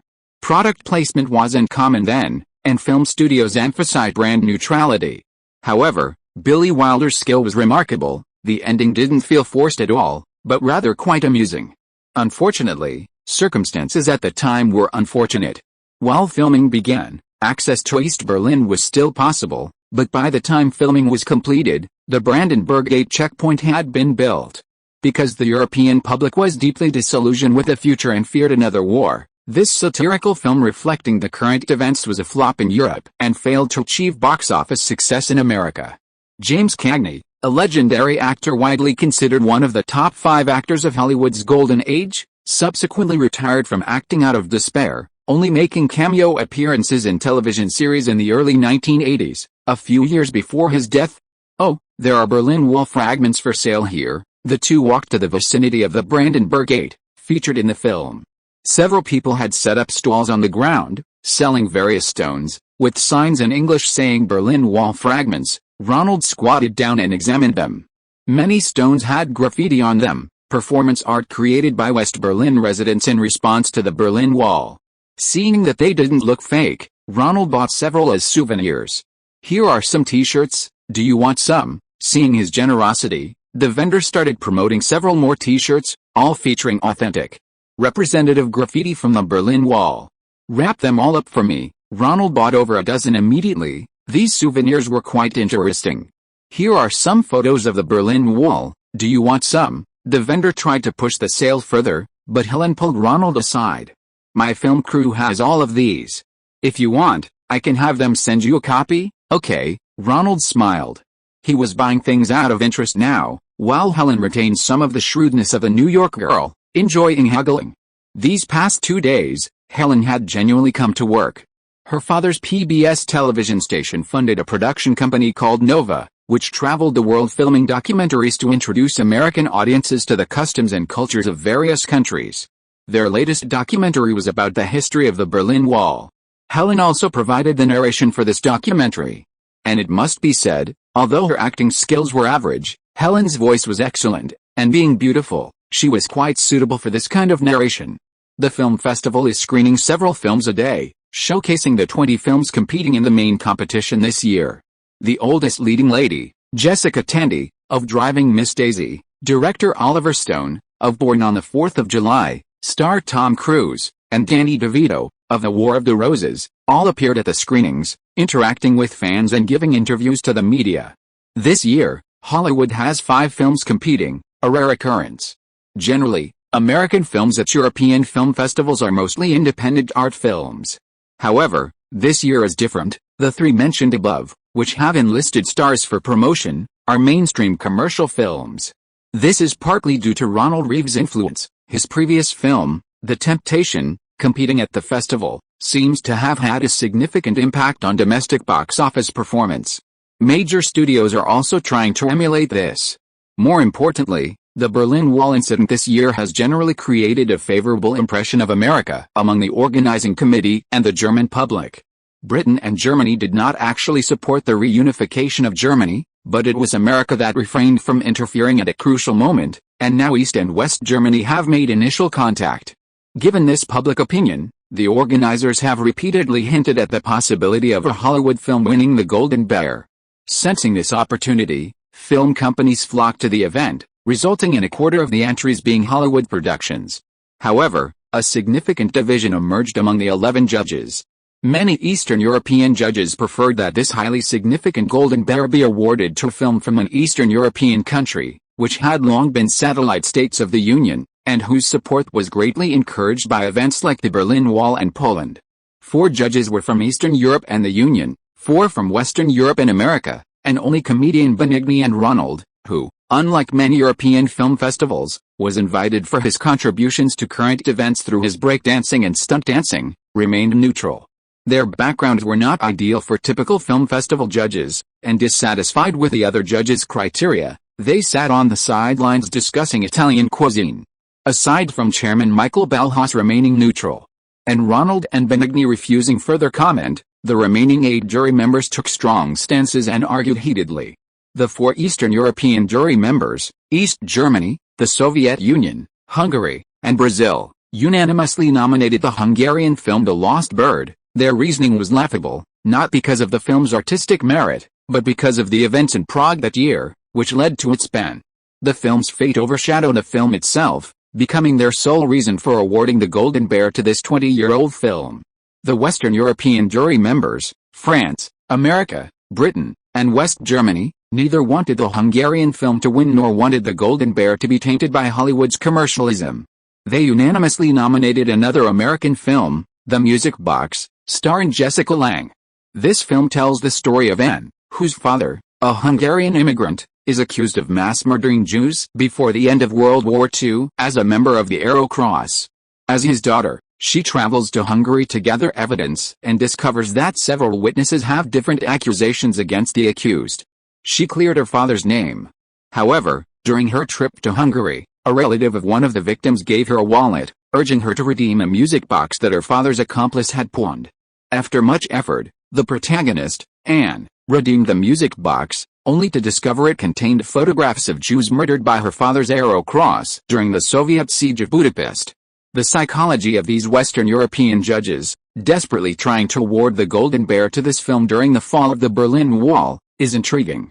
These people are doing it for politics, not art. West Berlin has fallen, the Golden Bear has fallen. Roberto Benigni, accompanied by his wife, complained incessantly during dinner with Ronald and Helen. It's a very subtle emotion, Roberto, you're Italian, a comedian, you don't quite understand. Ronald shared this doubt, but he had already consulted Richard, a Jewish agent with connections in Hollywood, who had gathered information for Ronald, helping him understand the unspoken aspects of the situation. The Eastern European judges were simply portraying themselves as victims. We were all victims of the Soviet Union, victims of the Cold War between East and West. Our films were banned for 20 years because of what happened in Prague. Now that East and West Berlin are connected again, we want the world to know that we were victims. The Western European judges were also quite cunning, bringing out another film with an Eastern European theme to oppose it. You appear to be victims, but you were actually perpetrators back then. You were accomplices. You did plenty of bad things too. Don't think that just because the Berlin Wall has fallen, you can pretend to be innocent back then. This is really boring. What are we even here for? Is the film festival for art or for politics? Roberto Benigni, always a leftist, sympathetic to the people and disdainful of hypocritical right-wing politicians, was very dissatisfied with this situation where politics overshadowed art, and complained incessantly. Films like Year of My Birth, which are artistically innovative, aren't mentioned at all. Films like Driving Miss Daisy, just because they're commercial films, are being ignored. Ronald put down his knife and fork and ordered a coffee. Looking at Benigni's wife, the group smiled wryly. Roberto was like that. He'd almost been blacklisted for making a film satirizing the Pope. He called it a strong sense of justice, but to put it bluntly, he was naive and simple-minded. I have an idea. Ronald seized the opportunity to promote his idea. Would that work? Roberto felt Ronald's suggestion was actually quite good. Let them argue. It was more important to fight for something a film like Year of the Rat deserved. Of course. The Silver Bear in West Berlin is for that purpose. They give out different awards every year. If you ask me, why don't you just tie for first place? Roberto Benigni proposed a comedian-like idea during a closed-door discussion the next day. The judges from both sides looked at it from different angles. It was indeed a solution. Neither side was willing to compromise. If Roberto and Ronald didn't vote, the vote count wouldn't reach the required level, and the discussion would continue. If they still couldn't reach an agreement by the time the awards were presented, it would become a joke. I think this is a good suggestion. This year marks the 40th edition, and it's also a time of reconciliation between East and West Berlin. Two films side by side, both from two different countries. Jury President Ballhaus immediately chimed in. Are you two supporting one film each? Actually, I prefer the Chinese film Ben Mingnian. I think that film also deserves recognition. To achieve a tie, it would be best if Roberto Benigni and Ronald each had one vote, resulting in a 50-50 split, with President Ballhaus then stepping in to ensure fairness. At this crucial moment, Ronald took to the heat, listing his praises for Ben Mingnian. The director depicts a modern Chinese taxi driver, and the actor's performances are rare examples of conveying inner loneliness through dialogue. I disagree. This is a film produced by a state-owned studio, which is exactly what we are opposing. The Eastern European jury began to object to Ronald again, and a heated argument ensued. The West Berlin Film Festival was the last of the three major film festivals to be established, and its initial purpose included showcasing West Berlin as a window into the Western camp. Therefore, this wasn't the first time in West Berlin's history that political factors had become a major element in award judging. The Eastern European judges began to strongly oppose Ronald. Ronald ignored them and insisted on awarding a Silver Bear to Year of the Rat. If they refused, he would vote for the music box, dashing the Eastern European hopes. Fortunately, these judges had limited artistic talent but were adept at political maneuvering, a testament to their Eastern European upbringing. Through the mediation of Chairman Ballhaus, an agreement was finally reached. The two films would share the Golden Bear. Two separate Silver Bear awards were created, given to a key minority, the two films favored by Ronald and Roberto Benigni. Ultimately, Year of the Rat, which Ronald liked, also received a judge's approval. Director Sherlock received a Silver Bear for Outstanding Individual Achievement, an award even Ronald couldn't clearly distinguish from the Silver Bear for Best Director. Meanwhile, Driving Miss Daisy, admired by Roberto Benigni, saw Jessica Tandy and Morgan Freeman receive the Silver Bear for Best Co-Starring Performance. Of course, he couldn't explain the difference between the Silver Bear and the Silver Bear for Best Actor. You guys stay here, we'll book the plane tickets after the awards ceremony. Ronald called Wen Jiang to tell him the good news. Oh, thank you so much. Director Ronald is truly an old friend and benefactor of our Chinese film industry. Wen Jiang hadn't expected the film to win an award either. Although it wasn't the highest honor, the Golden Bear, having this would certainly solidify their status back home. What does the Silver Bear for Outstanding Individual Achievement mean? How is it different from Best Director? Director Z, being experienced, sensed something was off when he heard the award's name. How would we know? I don't understand, and I don't dare ask. People say that Hollywood big-name directors, who are also judges, are considered to be bowing down to us. What nonsense. Okay, let's settle in. So, Born on July 4th doesn't get an award? Tom Cruise also received a call from Ronald, and he wasn't too happy. Tom, the Vietnam War theme, well, if it were a platoon film from a few years ago, Director Stone would definitely be highly respected, but that's not the theme of West Berlin this year. I think we should look forward to the Golden Globes and the Oscars. I understand, thank you. I feel like the organizing committee is very disorganized. They just create an award for whatever film is good. Helen shook her head and commented, looking at this year's list of winners. Two directors won the Silver Bear at the same time, one for Best Director and the other for Outstanding Individual Achievement. Could it be that Director Z didn't win for directing, but for some other individual achievement? With a Silver Bear for Best Actor, there's also the Silver Bear for Best Co-Starring. Both male and female leads share the award, so who is the real Best Actor? Hey, it's just a makeshift production. Ronald tossed the list aside. Fortunately, this year's Golden Bear tie will definitely attract media attention, and Bauhaus will definitely be questioned. This way, no one will pay attention to this very unusual award arrangement for his birth year. Okay, are you leaving already? Helen will stay in West Berlin for a while longer to assist with filming, while Ronald is already heading back. Oh, by the way, will you still participate in documentary filming in the future? Ronald felt this job was actually quite suitable for Helen. No, I came here to see you. Ronald was touched and hugged the beauty in his arms. So what's the subject of their next film? Ronald asked, stroking Helen's hair. The last one was about how Japan won the industrial competition. This one about the construction of the Berlin Wall was filmed at the last minute, and next I heard they're going to film about China. Film about China. Ronald didn't expect that at this time. Someone would still want to make a documentary about China. Yes, it's called The Genius Tradition of China. Will the Dragon Rise Again? It starts from the Song Dynasty 1,000 years ago, when Chinese civilization was already leading the world. Helen had actually been invited to continue narrating the next documentary, but she was reluctant, finding it troublesome. Why make this one? Ronald knew that PBS was a government-funded public television station with a nationwide broadcasting network. Was it a bit much to make a film on this subject at this time? I don't know. It's 4 episodes in total, part of the same series as the previous one about industrial competition in Japan, Helen said. But they get a lot of corporate sponsorships for their Japanese productions, but not for the Chinese ones. They're still looking for investors. Documentaries don't generate much revenue, except for selling them to broadcasting organizations like my dad's. Let me ask. Maybe Coca-Cola is interested in sponsoring it. Ronald picked up the phone and called accountant Lawrence. Hey, is Mr. Buffett in Omaha or Washington right now? Can you schedule a time with him for me?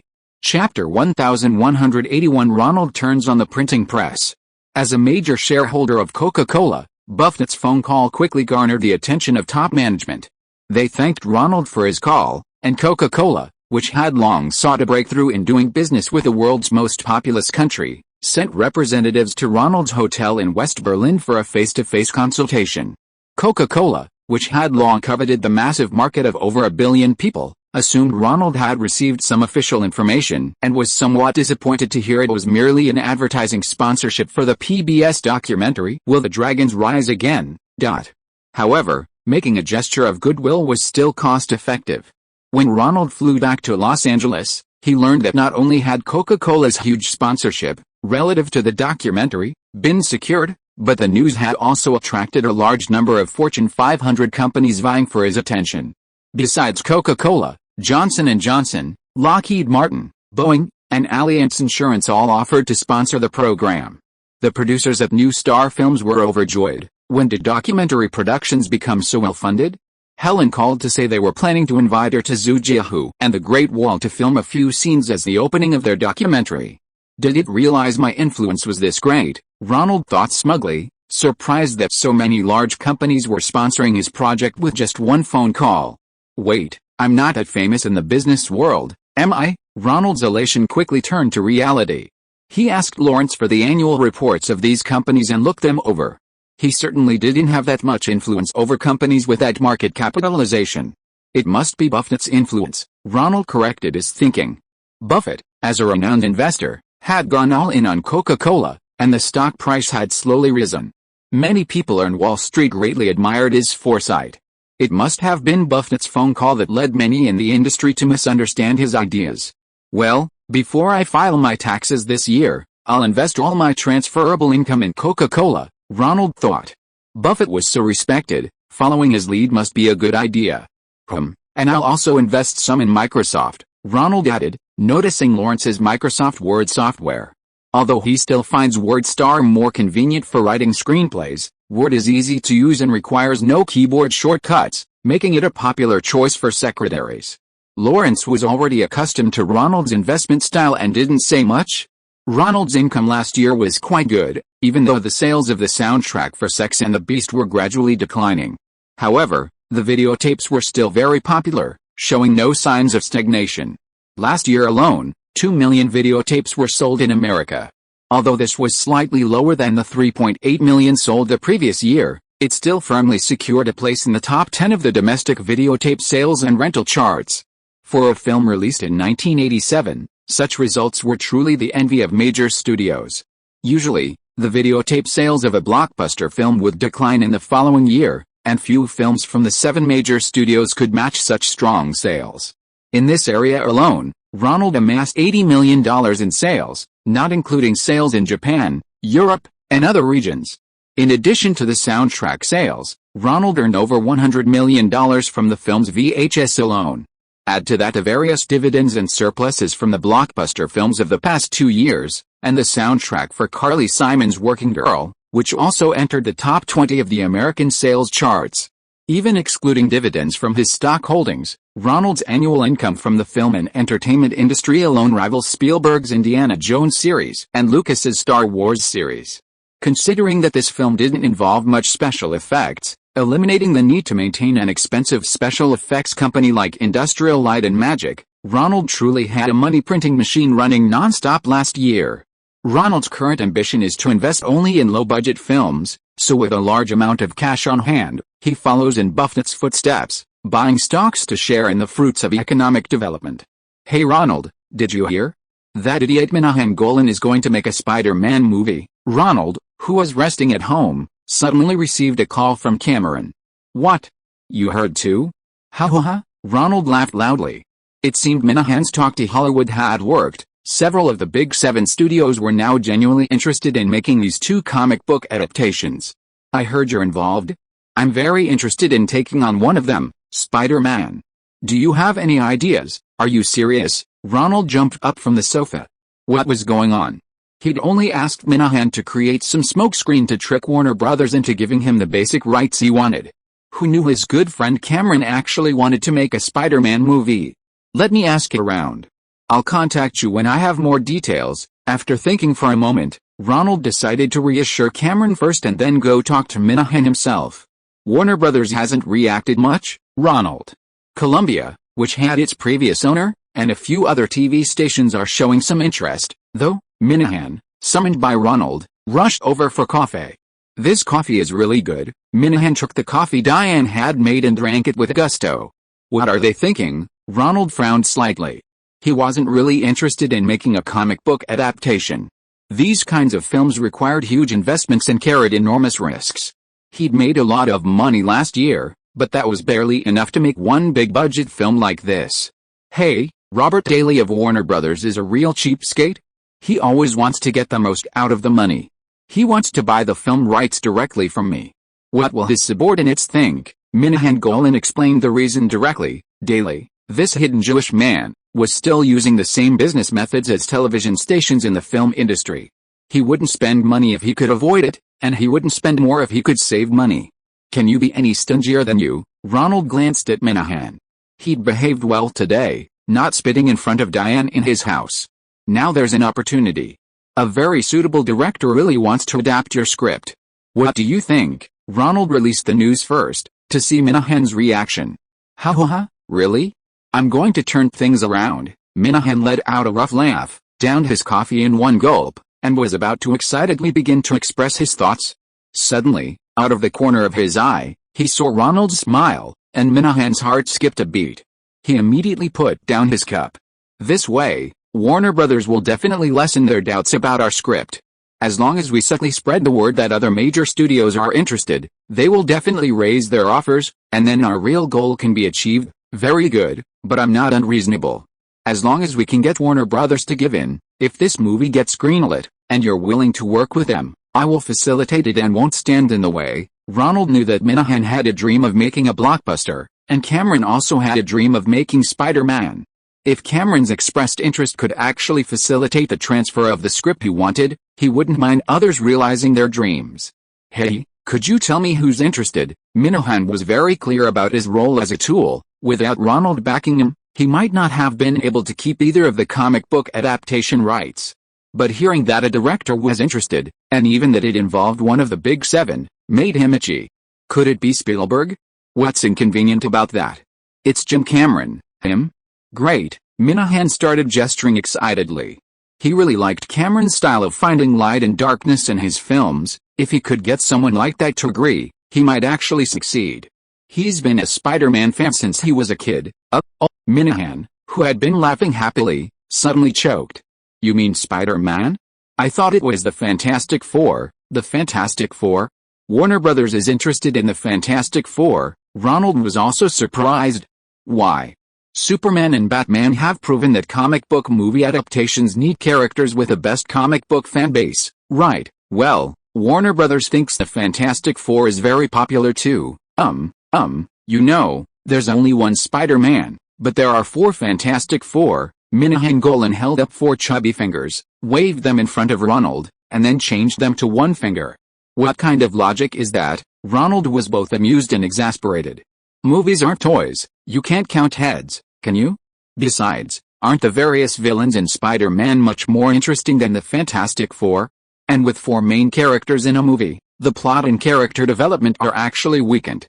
Well, they're just using the TV series model to judge things now. Anyway, Robert Daly doesn't read comics. Minahan retracted his chubby finger. He had dealt with Warner Brothers more often and explained his feelings. Although they filmed the first few Superman movies, the lion's share of the money went to the Mexican independent producers, the Salkind father and son, who held the adaptation rights. After Daly took over, the production of Superman sequels became extremely stingy. He even gave the script for Superman 3 to Richard Pryor, a popular black comedian at the time, allowing him to lead the filming of the 3rd installment. This resulted in a film that was neither a comedy nor science fiction, drawing widespread criticism from audiences.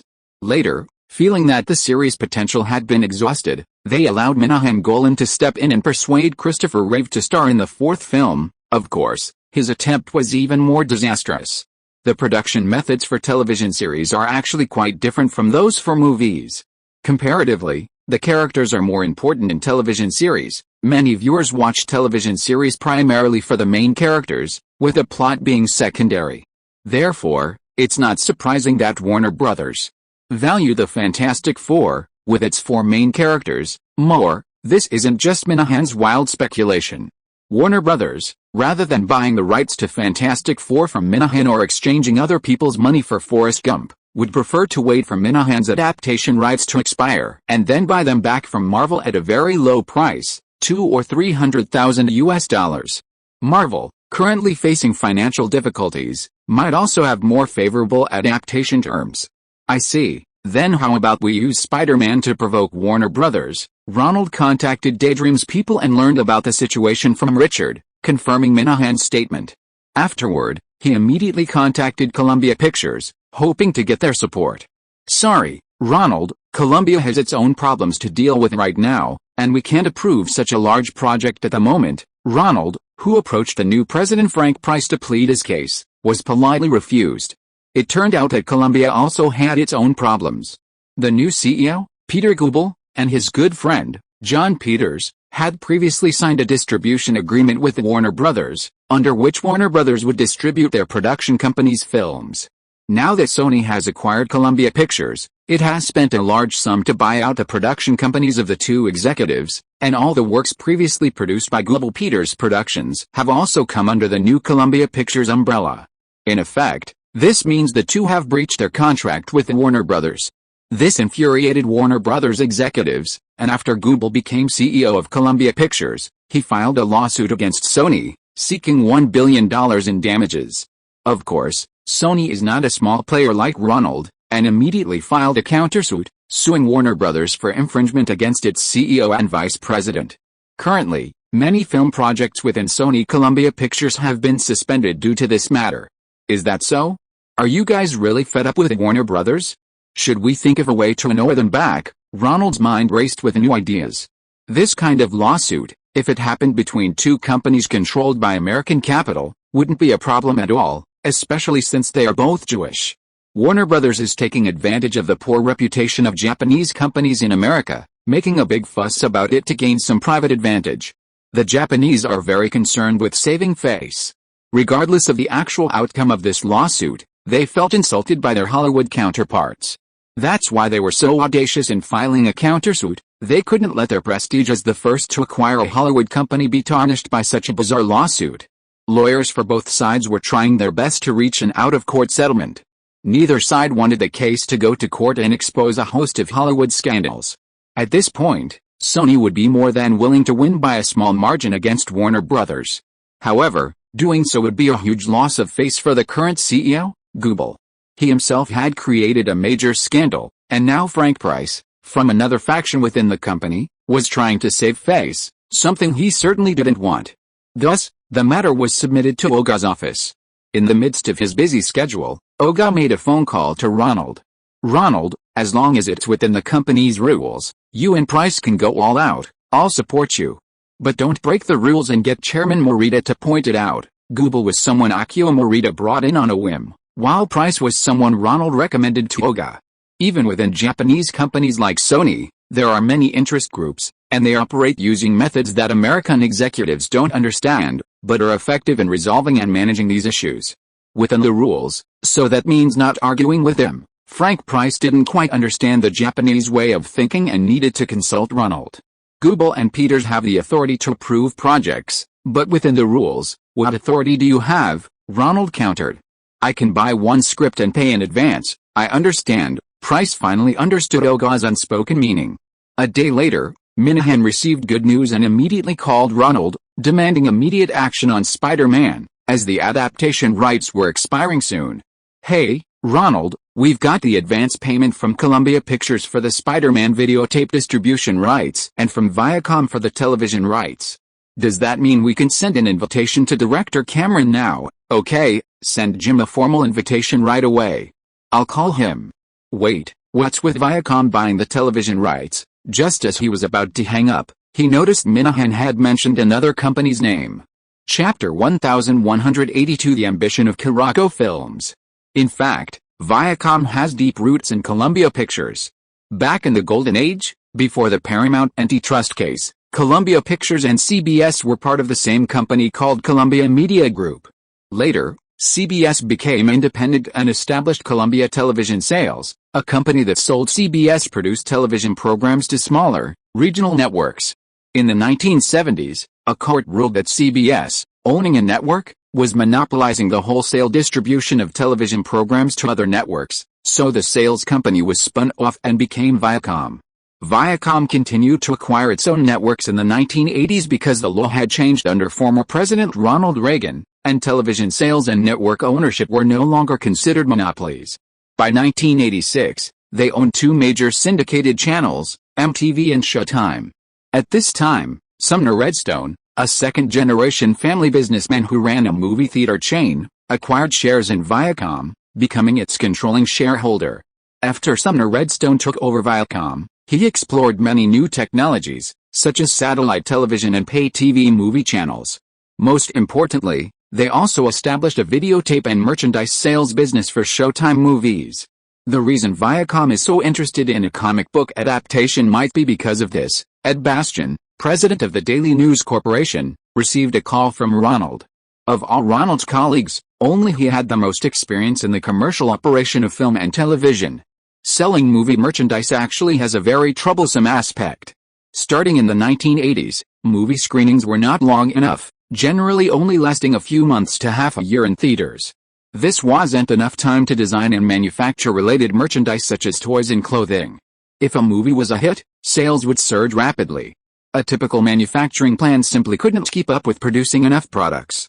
If you expanded manufacturing to prepare for a truly mass-produced blockbuster product, then it was difficult to guarantee that your movie would be a hit.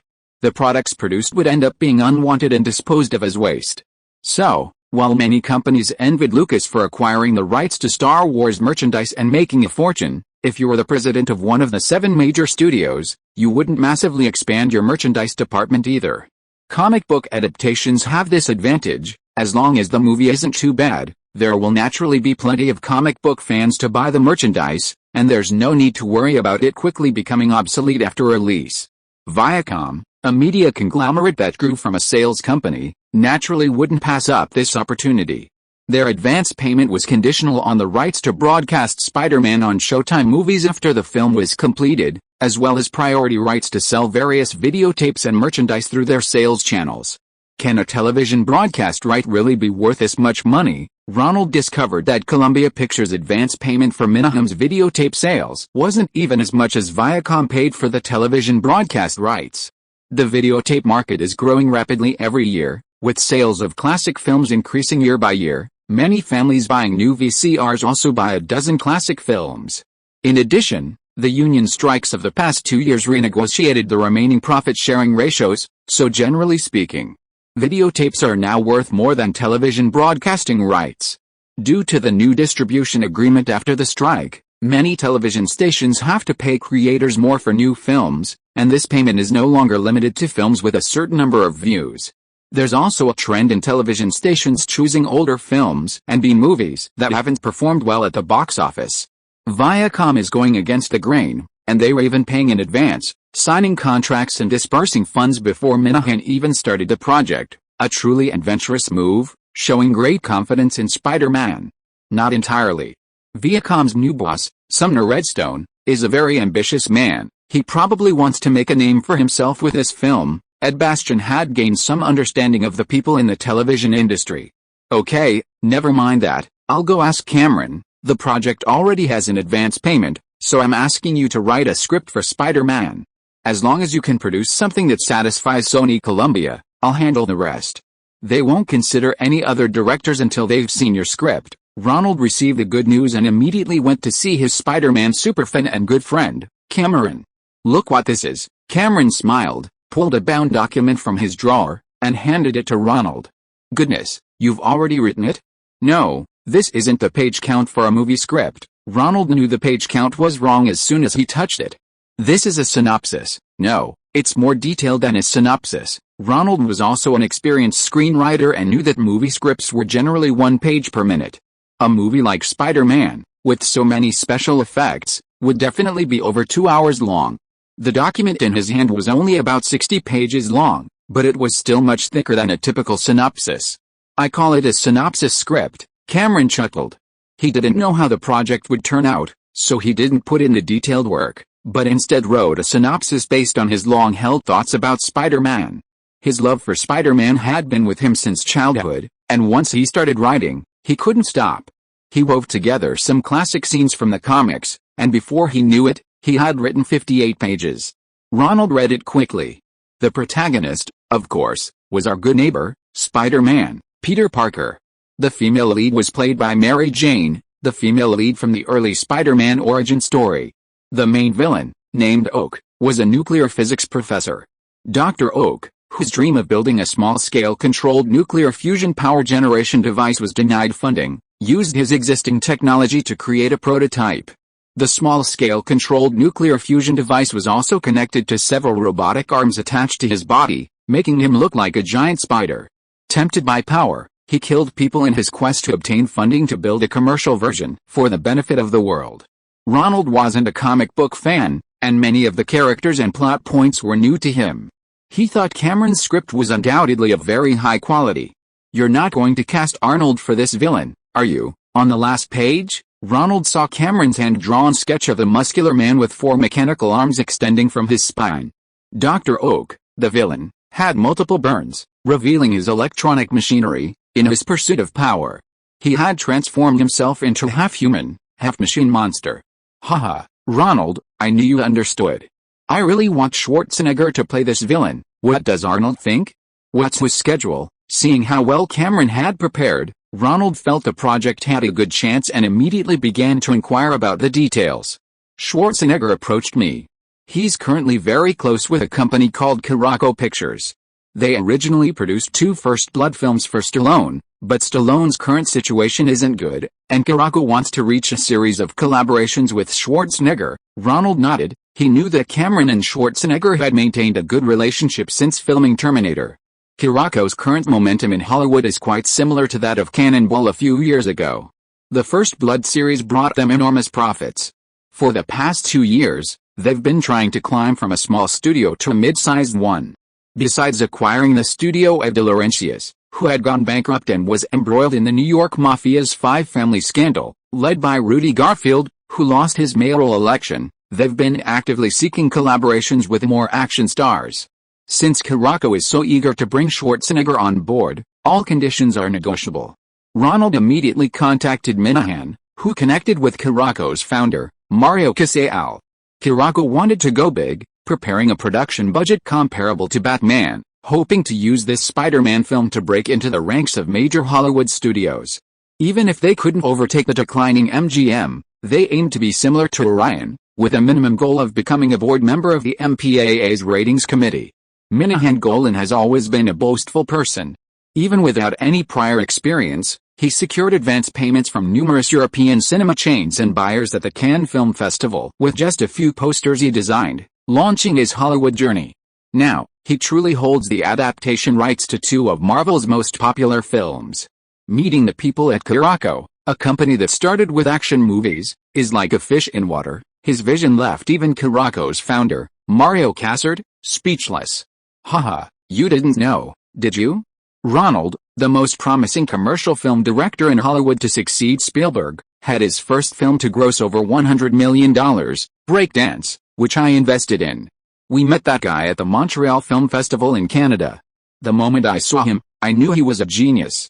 Geniuses don't need any constraints, you just need to make them coffee and wait for them to shine. His friend Cameron is also a genius, you all already know that. Yes, Cameron is a genius, Mario Casal nodded repeatedly. Although Minahan's finances were a mess, when it came to supporting artists, no one in Hollywood could compare. Who would be so foolish as to give Goddard a huge budget to make King Lear? And to pay a high price for Zeffirelli to make an opera film? They were afraid of having too much money. However, he verbally agreed, the key is to find real geniuses, not the kind the media hypes up. You're absolutely right. If I had met you a few years earlier, I wouldn't have been fooled by Yoram, Tui, that bastard. You're absolutely right, we need real, market-proven geniuses. I was so stupid back then, not signing Ronald to a 3-film, no, 5-film deal. If I had agreed to whatever he asked for, I'd be rich now. Ha. Yeah, you're right. Once these geniuses are proven by the market, the shameless Big Seven will come scrambling for them. Mario Casal felt that Minahan, after being kicked out, seemed more objective now. Before, at the film ordering conference in Las Vegas, he could only listen to him, but now he listened carefully. It seems the saying adversity makes one grow is true. Speaking of signing a few film contracts, Kirako would do the same as Cameron and Schwarzenegger. That idiot Minahan, I can't make the same mistakes he made. To break into Hollywood and become a major player, you have to be tied to geniuses like Ronald Cameron, there's no room for error. So, all the conditions for this movie are met, including the script. When do you plan to officially launch the project? Mario Casal was determined. Minahan wasn't flush with cash right now, and he wanted to use this project to show Cameron his capabilities and then push Minahan aside. His company needed such a genius to elevate its status. Hey, well, actually, there's one more condition that hasn't been met. It's that my adaptation agreement with Marvel is about to expire and needs to be renewed. We also need to meet with Stan Lee. He has veto power over film adaptations, and we need his approval. I see, then we need to hurry. Mario Casal still preferred to have Minahan renew his contract. If it expired, Marvel might be sold to one of the Big Seven studios, and he might not even get a share. However, Cameron's outline and script were definitely flawless. Initial communication with Marvel went smoothly. Kirako Pictures was a strong company, and Marvel had no objections. The SYNOPSIS script also received praise from Stan Lee, who greatly admired the Spider-Man origin story. However, negotiations for the Fantastic Four were extremely difficult. Lacking the involvement of a director like Cameron, and without the deep pockets of a studio like Kirako, plus with Warner Brothers waiting to take over, Marvel's attitude towards the Fantastic Four was simply to drag their feet. Minahan went to Ronald's house again that day to report on the situation. His 21st Century Pictures, as the producer of Spider-Man, was certainly riding the wave of success and returning to the mainstream of Hollywood. However, this opportunity was given to him by Ronald. The thing he valued most was still nowhere in sight. Ronald, Warner Brothers still hasn't contacted us. They're determined to let my adaptation rights expire. They see you can't make a Fantastic Four film in just a few months, right? Ronald inquired about the details. Warner Brothers has been in talks with Marvel, but they've consistently refused to meet with Minahan. This tactic is based on the assumption that 21st century films lacks backing and can only watch helplessly as the film adaptation rights expire. If Marvel doesn't renew the contract, they'll take it to court. How can an Israeli compete with a deeply entrenched Warner Brothers? I'm truly sorry, I've spent half my time working on the Fantastic Four, but they're just stalling. I can't even see their associate producer. These people wear bespoke suits, but they don't do any work, they're just slacking off. If I had people like that in my company, I would have fired them long ago. Slacking off? They're deliberately giving you the cold shoulder, Ronald thought to himself, not discussing this with Minahan. After all, they mainly need Spider-Man to turn things around. Having half their time to work on their own projects is already quite good. Don't apologize, I'll handle this. They were sure you couldn't make Fantastic Four in a few months, right? I'll show them what B-movie speed looks like, huh? Minahan Golan was quite surprised. Although he was fast at making films, this kind of movie relied on special effects. Project approval, script, special effects preparation, filming, it would take at least half a year, right? And then another half a year to finish the post-production special effects. That was already the fastest speed. Ronald himself had made Ghost and produced Die Hard, he was an expert. How could he say such layman's things? What secret weapon did he have? Don't worry about this. I'll handle it, Ronald smiled and handed the coffee Diane had made to Minahan. Good, this is what coffee should taste like. When I was serving in the Israeli Air Force, this was the taste of coffee. Minahan sipped his Nescafe instant coffee, very happy. Ronald turned around and saw Diane, who had heard Minahan's words, waving at him with a smile, her mouth opening and closing as if she were saying Coca-Cola. Then that's settled, Minahan, let's do it our plan. I have to go, Coca-Cola needs to see me about something. Chapter 1183 International Business Leaders Advisory Council. Ronald received a call from Coca-Cola's board of directors. Their vice president, Donald Kia, wanted to meet with Ronald to discuss some matters. He mentioned he could speak with Warren Buffett, and if Ronald was interested, the details could be finalized during the meeting. If Ronald wasn't interested, it could be considered a routine visit by the vice president to a major shareholder. Hello, this is Ronald. Please connect me to Mr. Buffett. With some hesitation, Ronald dialed Warren Buffett's number, who was currently in Omaha. Ronald, how's David doing lately? Warren Buffett first chatted briefly about Ronald's youngest son's work in Hollywood before immediately getting to specific business matters. Coca-Cola needs your help. Right now, it seems only you are capable of doing this, Buffett quietly told Ronald a secret. Apparently, some American business leaders were very wary of Japanese manufacturing and wanted to find a country that could replace Japan in manufacturing. They had two candidates, Poland and Czechoslovakia in Eastern Europe, and Korea in East Asia. However, both options had their own problems. Some entrepreneurs, naturally adventurous, set their sights on the world's most populous country across the Pacific, even though it was currently under sanctions. Similarly, on the other side of the Pacific, the city where the Zujiahu film studio was located hoped that Western entrepreneurs could lend them their management experience and business acumen as external advisors. Just last year, they submitted their first report proposing the establishment of an International Business Advisory Committee, appointed by the mayor, to offer advice and strategies for development. The final approved name was Mayor's International Business Advisory Conference. The first conference was quietly held at the Zujiahu Hotel, attended by representatives from 10 multinational corporations, only 4 of whom were represented by their own entrepreneurs who personally attended despite the pressure. They were Maurice Greenberg, Chairman and CEO of American International Group, AIG, Edgar Bronfman, President of Seagram Brewing Company, Canada, Dr. Gallo, Executive Vice President of Fiat, Italy, and Dr. Stevie, President of Continental Grain, USA. All 4 of them reaped substantial rewards. AIG is currently negotiating the possibility of re-entering the market. Seagram's spirits have been approved for sale in hotels catering to foreigners, Fiat is beginning to seek joint venture partners, and Conde Grains is seeking operating licenses outside the southern provinces. Any potential to replace Japan's production capacity is intangible. However, the substantial returns these consumer goods and financial companies have reaped in a market of 1 billion people have made all other companies envious. Coca-Cola is no exception. Although they returned to the market as early as 1979, their 2 bottling plants, one in the north and one in the south, only handle bottling. The concentrate still needs to be transported from Hong Kong and other places. They had long wanted to build a bottling plant locally, but due to the secrecy of the formula, they needed 100% ownership, which prevented them from succeeding. Seeing these bold entrepreneurs reaping substantial rewards as consultants, Coca-Cola also became envious and wanted to send a high-profile figure to negotiate. The location they had their eye on was the city where the Zhujiang film studio was located. However, while that's true, Coca-Cola is different from these adventurous entrepreneurs.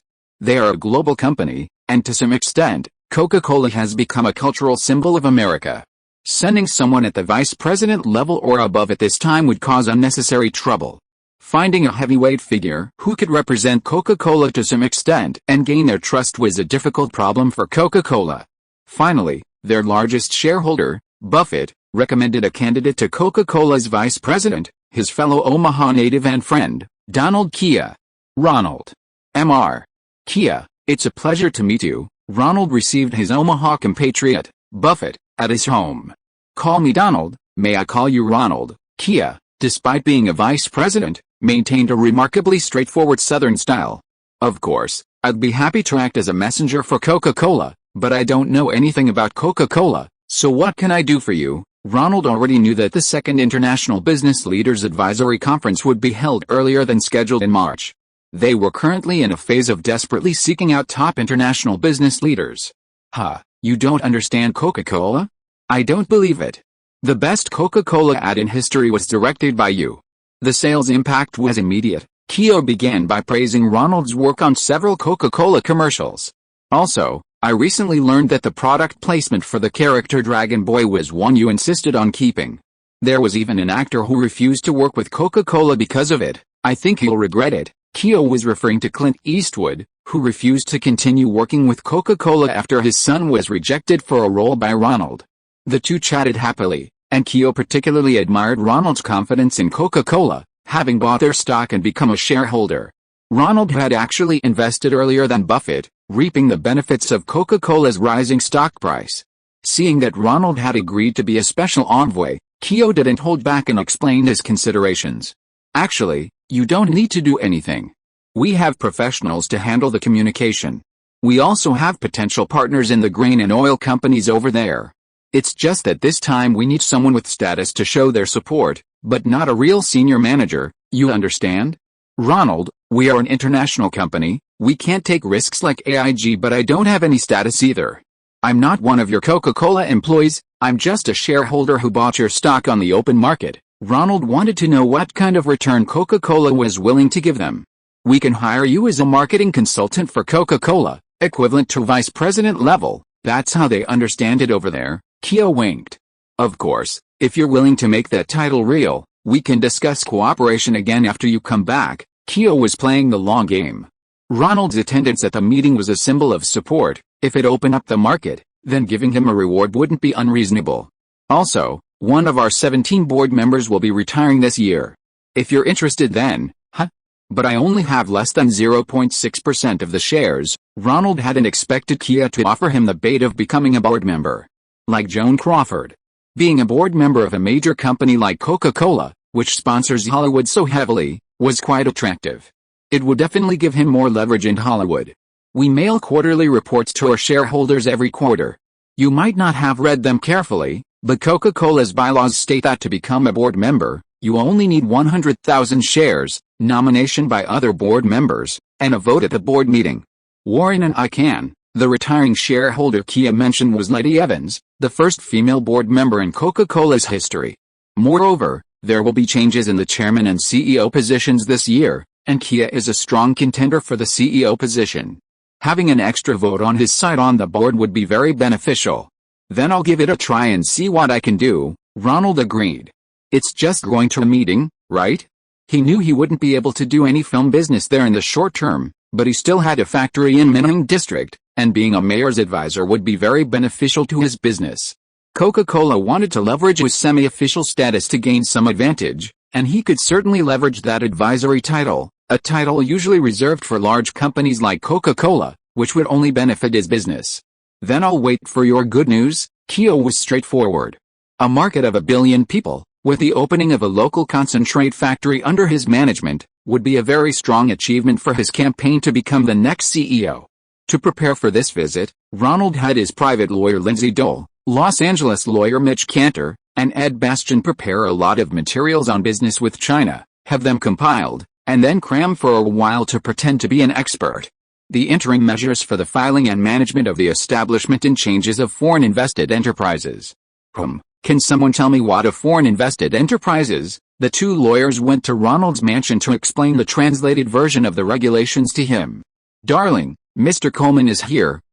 Diane came over, greeted Lindsay, and then said to Ronald, my dear lawyers, let's change our minds and go see my mentor, Mr. Coleman. The two lawyers also put down a large stack of investment guides, tidied up the Hollywood intellectual property law compilation lying beside them, and went with Ronald to the adjacent conference room. Ronald, Diane, Roger Coleman was quite satisfied with the meeting room. Ronald hadn't opted for too much luxurious decoration, just some solid wood Chinese-style furniture, a large bookshelf against the wall, and a brand new Sony television and VCR. It seems Ronald has retained his frugal nature from back then. He nodded in satisfaction.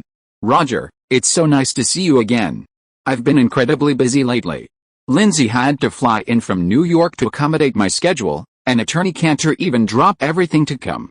I had no choice but to ask you to come. Ronald placed the documents he was holding on the Qing Dynasty-style rosewood desk, then sat down in the Ming Dynasty-style hardwood armchair. He had his servants bring some green apples imported from Japan. This late-ripening variety tasted exceptionally good. I've invited you here because I have a film project I'd like you to direct. Ronald placed the Fantastic Four comic book and the documents on the table and pushed it towards him. Oh. It's a movie adapted from a comic book.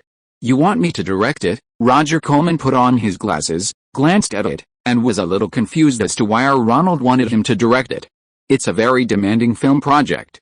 The script isn't finished yet, no big stars have agreed to star, and it needs to be filmed very quickly, otherwise the adaptation rights will expire. Ronald didn't mince words and explained the requirements for filming the Fantastic Four to Roger Coleman.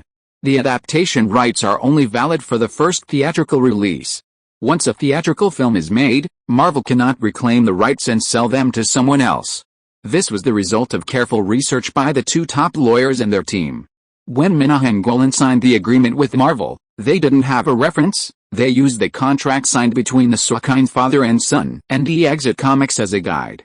Many clauses were simply changed from the Saukind father and son's names to the Minahan Golan brothers, and DC to Marvel, with many clauses remaining unchanged in wording. This gave Ronald a loophole.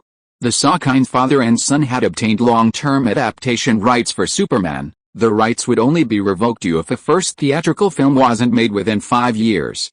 Having a theatrical release, even if only in one theater, would automatically extend the rights for another 5 years. How much budget can you come up with? Roger Coleman asked excitedly. Was this the perfect film for him to produce? Low budget, comic book adaptation, sci-fi, green laser beams, great. It's been a long time since we've had something this satisfying. It's not me funding it, it's our friend Minahan Golan, and my company is handling small-scale distribution. Because if he doesn't make it soon, the adaptation rights will expire. Ronald corrected Coleman, and seeing the shrewd Roger Coleman's skeptical look, he quickly added the source of his interest. I'm actually interested in 2 other scripts from Warner Brothers, but they'd rather lock them in a safe than transfer them to me. So if they're willing to exchange for the filming rights to Fantastic Four, I'll give them the movie. Okay. Roger Coleman raised an eyebrow, realizing this movie might not even be released yet. Of course, I'll guarantee it. Even if Warner Brothers isn't willing, I'll still buy the video rights to this film, with an advance payment of $500,000. Add that to the $500,000 from Minahan, and that's about enough to make a B-movie sci-fi film. The only requirement is that it be filmed before the deadline and released immediately. If you think the budget is insufficient, I can add more. However, the date cannot be changed. Ronald said what he could say, explaining why he had asked Roger Coleman to take the project. No problem. If you want better effects or star power, you'll need a larger budget, but for a suitable B-movie, that budget is enough. As for the completion date, Roger Coleman smiled confidently. In all my years in the industry, I only know one way to make movies: make them fast. Chapter 1184 Copyright Issues of the Terminator Sequel. Fantastic Four was based on Stan Lee's comic book storyline, telling the tale of 4 astronauts who, after being exposed to radiation in space, become superhuman and defeat the evil Dr. Doom. The script needed to be written quickly, so Roger Corman hired Craig Navis, the screenwriter of last year's Helen Slater film Happy Together, to handle it. Navis wrote the script quickly, though the quality was mediocre, reminiscent of a low-quality Disney animated film. A director also needed to be found quickly. Ali Sasso, a director who worked on Disney TV movies, was chosen. He was also a cinematographer by training, essentially doing the work of 2 people for 1 salary. The actors were also quickly cast, all ambitious and talented actors from B-movies and TV series. Furthermore, Roger Corman had a wealth of special effects makeup resources, so most of the special effects were achieved through costumes, props, and makeup. Even the Thing effect was achieved using a leather suit. The actor simply had many fake muscles attached to his body and wore a leather suit painted with a thing. It was just a bit tough during the performances. The only thing Ronald needed to help with was the computer-generated special effects, to create 2 key scenes of space radiation that caused the main characters to mutate, and the final scene where Dr. Doom explodes. Ronald assigned 2 engineers from the 3 teams working on the Ghost special effects to help, and the project was off to a flying start. Jim, you're here. Ronald, who is on the phone coordinating the allocation of special effects personnel and resources, saw Cameron and his new wife, Catherine Bigelow, come to visit. He quickly hung up the phone after a few words. The group chatted about the progress of Spider-Man, and when Ronald saw Bigelow go to talk to Diane, he immediately pulled Cameron aside and whispered some more private matters. The Spider-Man synopsis has been submitted to Columbia by Minahan. If they approve it, we can start fundraising. Besides the advance payments from Columbia and Viacom, I have a lot of Wall Street money I'd like to invest. About half the budget shouldn't be a problem. Also, I'll invest some as part of the first round of financing. Are you interested in investing some too? I don't have much money right now. My divorce from Gail drained a lot of my earnings from filming the Alien sequels and The Abyss. And I still have half the Terminator rights. I gave Gail $1 to direct the movie.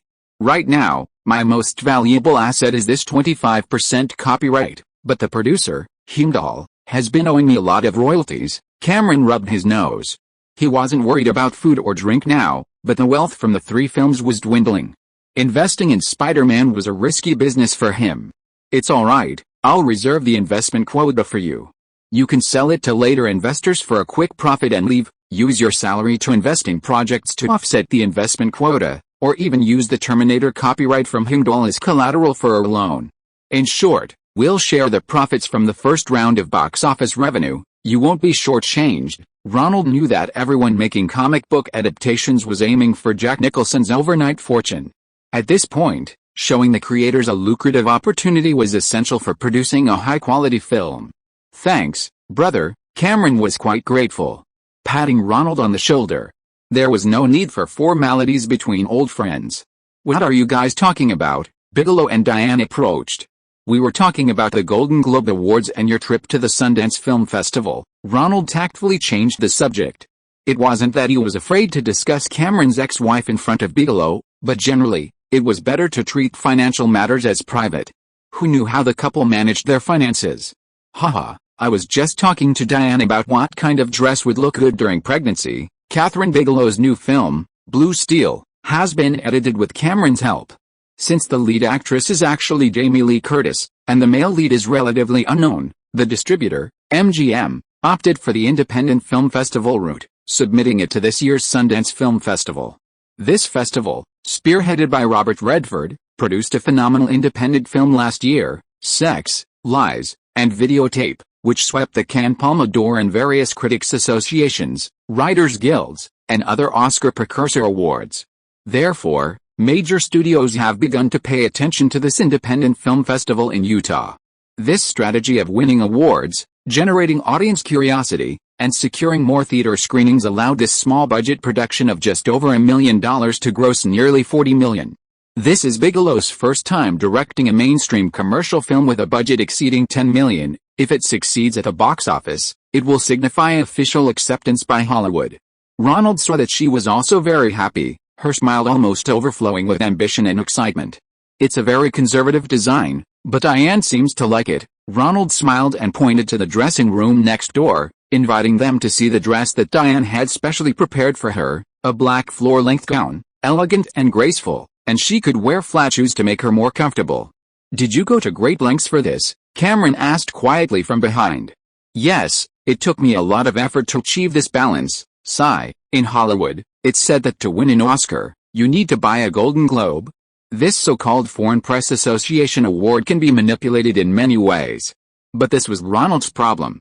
There were too many stars in Steel Magnolia that Diane starred in, and Ronald couldn't make all the decisions alone. For example, Sally Field was nominated for Best Actress in a Drama. And Julia Roberts, who also had a significant role, was moved to the Best Supporting Actress nomination. This made Diane Lane's eligibility for the award questionable. It's rare for a single film to receive 2 Best Supporting Actress nominations at the Golden Globe Awards. The Best Actor and Best Actress nominations at the Golden Globe Awards are actually divided into 2 main categories, drama and comedy musical. Ronald Reagan's other film, When Harry Met Sally, was nominated for Best Actor in a Comedy Musical and received 2 nominations. However, due to a limited number of stars, there was only 1 Best Supporting Actress nomination. Diane's role was less than Julia Roberts, making it difficult to nominate Diane and replace Julia Roberts, especially given the latter's critical acclaim. Having Diane apply for Best Actress would raise suspicions and could potentially escalate into a scandal like the one involving a wealthy man buying awards for his girlfriend a few years ago, which would be counterproductive. Fortunately, Diane had a miniseries beforehand, Lone Dove. In it, she played Lorraine, a kind-hearted prostitute, accompanying Robert Duvall's character, Gas, and Tommy Lee Jones' character, Woodrow, on their final cattle drive north to Kansas. The miniseries achieved respectable ratings, with a 28% viewership and a total of 44 million viewers. More importantly, Diane's performance garnered critical acclaim. Last year's Primetime Emmy nomination came at a time when Diane was busy with her wedding plans with Ronald, leaving her without sufficient PR support. This opportunity went to another outstanding actress from Lonely Pigeon, Angelica Huston. This year, Ronald directly nominated Diane for Best Actress in a miniseries. His PR consultant, Michael Gray, organized numerous parties and meet and greets in Los Angeles, bribing enough members of the Foreign Press Association. With the help of Richard, Nisida, and Paula, among others, he spent a considerable sum to keep Diane happy. Generally, the difference in prestige between the Emmys and Golden Globes for television is smaller than that between the Oscars and Golden Globes. Therefore, if a show has 2 outstanding leading actresses, the usual approach is to send one to the Emmys and the other to the Golden Globes. Just like Diane's biggest competitor this year, the lead actress in the TV series adapted from Roe v. Wade, one of the most famous women's rights cases in America. Just as Diane and Angelica Huston were nominated for Emmys and Golden Globes respectively, this series, with its inherently advantageous subject matter, saw Holly Hunter, who played a pregnant client, win the Primetime Emmy for Best Actress in a miniseries. And the female lawyer who played a lawyer arguing in the Supreme Court and ultimately winning the case, played by Amy Madigan, was nominated for a Golden Globe for Best Actress in a miniseries. Diane felt the things Ronald had done for her and happily chatted with her best friend Laura Dern about attending the Golden Autumn Awards ceremony. She had even invited her father, Bert, from New York to attend the ceremony for her first potentially major award. She had won the Best Young Artist Most Promising Actress award for 2 consecutive years for Love on Sunset Bridge and Deepest Love. Following The Outcasts and The Rivals, she received consecutive nominations for this award, becoming a well-known rising star in Hollywood. However, after being sidelined by Coppola, she only received 1 Golden Raspberry nomination, for Ghetto Justice and The Cotton Club. She hasn't received any other nominations since. Therefore, this nomination and the prospect of winning made her incredibly happy. Ronald waved to Laura Dern, the actress who played the punk band girl alongside Diane years ago. He had other things on his plate and didn't want to talk to her much. "Jim, I assure you, I did my best. I don't know why the outline was rejected by Columbia. The reasons I heard weren't convincing. There must be other reasons." Ronald was on the phone with Cameron. He was at the Sundance Film Festival with Bigelow. But Columbia Pictures had delivered news that neither of them had expected. Cameron's 80-page outline, submitted to Columbia, was rejected and returned within 2 days. Ronald had initially been very optimistic about Cameron's script. While Jim's scripts might not be groundbreaking, They were always excellent at balancing characters, plot, and commercial appeal. This Spider-Man script was no exception. The grudges and rivalries were compelling, with Peter Parker, now Spider-Man, facing his college professor Dr. Oak as his main enemy, and his high school crush Mary Jane as the female lead. Each storyline was well developed, making it seem like a compelling commercial film script. Ronald even thought that even if the script itself wasn't great, his good relationship with Sony would surely secure it a fast track. However, Columbia Pictures rejected it, and for a frustrating reason.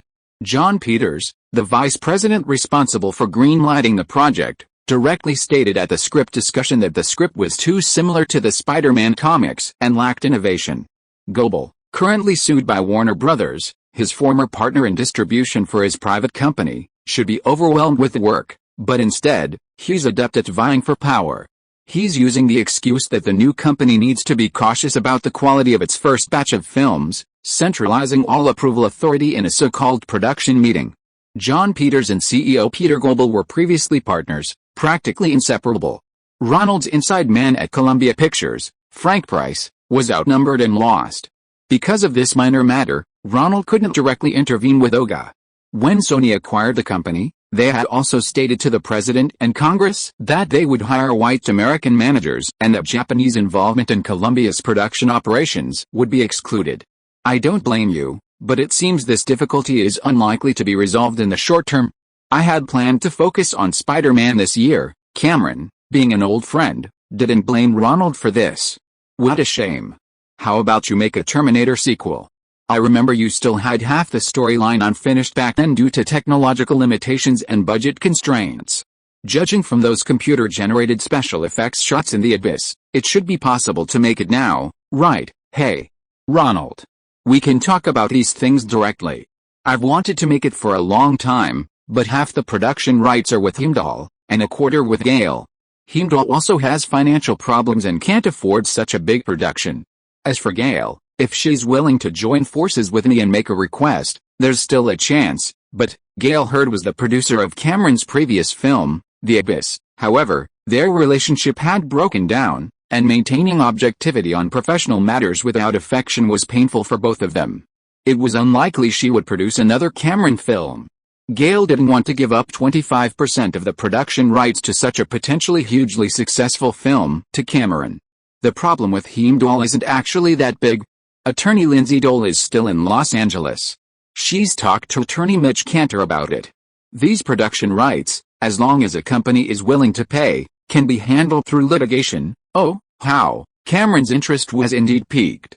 Didn't you say they owe you royalties? That's it. Cameron was surprised by the simplicity of Ronald's plan. This is Heimdall's weakness. Our real goal isn't the royalties. As long as you and Schwarzenegger jointly sue, their only bargaining chip for an out-of-court settlement is the Terminator copyright they hold. As long as a company is willing to take over, the two agreed that Cameron and Schwarzenegger would jointly hire Mitch Cantor to sue Heimdall for the various royalties and final payments owed. Now we only have 25% left from Gale. Cameron still felt uncomfortable thinking about the painful time he spent with his ex-wife during their divorce and didn't want to communicate with Gale anymore. Let me talk to her, Ronald offered, as Gale was also a good friend of hers. It would be a real shame if such a great movie like Terminator couldn't be made into a sequel because of her. Chapter 1185 Golden Globe Award for Best Actress. Ronald, I didn't expect it to be you. Gale Hurd had her hair piled high, dressed in a sharp, powerful businesswoman outfit. Since her divorce, she had always presented herself as a strong yet sexy female producer. She exuded an aggressive aura, a stark contrast to her previous softer, more feminine image. You should know, is there anyone more suitable than me? Ronald sighed inwardly, watching Hurd's somewhat worldly wise beating around the bush. You surely know why I'm here. Jim's Spider-Man script was rejected by Columbia and needs rewriting. You understand the processes of these big companies, it can easily drag on for 6 months to a year. So I need the rights to film the Terminator sequel that you hold. You're really boring, Ronald. Just tell me, what's your asking price? Gale felt her charm was failing her. She shifted her position, leaning against the desk, and slightly puffed out her chest as she asked Ronald. Let me rephrase your question. What's a win-win solution that we can both accept? Ronald adjusted his posture. Gale Hurd's office sofa was low, requiring him to look up at Heard, a psychological disadvantage for an inexperienced person. Of course, more importantly, one couldn't be at a disadvantage in negotiations. Ronald couldn't appear to be the one offering to buy the sequel. This deal was also highly beneficial to Gail herself. Everyone knew this sequel was highly anticipated, with Cameron directing and Schwarzenegger returning as the lead, all very much in line with audience expectations. Gail's 25% stake was worth a lot of money. For Gail, who aspired to advance further in Hollywood and become a top-tier producer, cashing in this check was paramount. Seeing Gail still standing there with her arms crossed, seemingly unconcerned, Ronald sighed.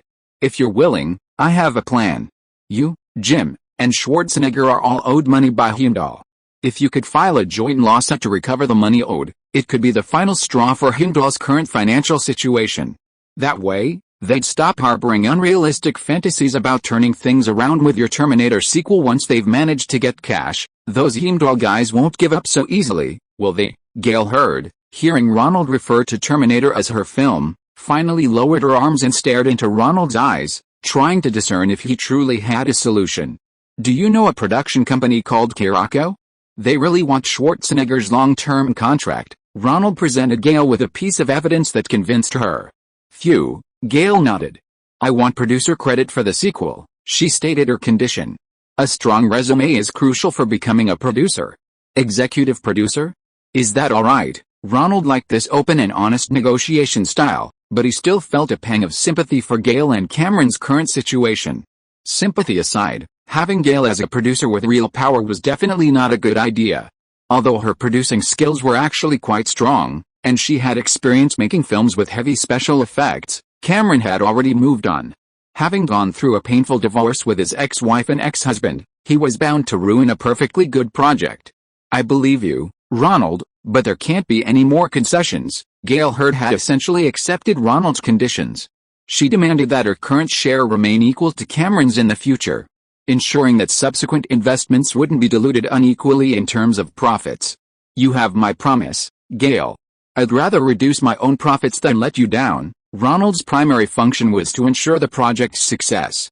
He could confide in Cameron about his relationship with him, knowing that Cameron's biggest wish was to get the sequel approved, and the percentage of profits wouldn't be a big issue. He had his director's fee, his post-divorce income, which he didn't have to share with Gail.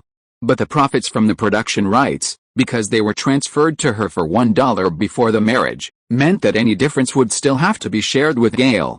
And Gail wasn't really going to be an actual producer on set. She wanted the prestige of a series of successful productions, the ability to secure mid to large-scale projects in Hollywood. She wanted Cameron to know that there wasn't only one director in the world who could make commercially successful films with a certain artistic merit. She agreed. Cameron breathed a sigh of relief upon learning that his ex-wife had agreed to the plan. "Yes, we're continuing with both projects. As for the Terminator sequel, we don't yet know if Heimdall's situation is that bad. Let's test the waters and see how it goes. And regarding Spider-Man, I haven't figured out why John Peters is unhappy with me. Could you try revising the script and resubmitting it?" "Sure, I can easily come up with another story outline. There are several versions of Spider-Man's origin story, and I'm very familiar with them." Cameron was confident about this. However, the Terminator needs some creativity. Schwarzenegger's T-800 needs to return, but what I really wanted to film back then was the T-1000. There are many details that need to be realized in the plot. Isn't that easy?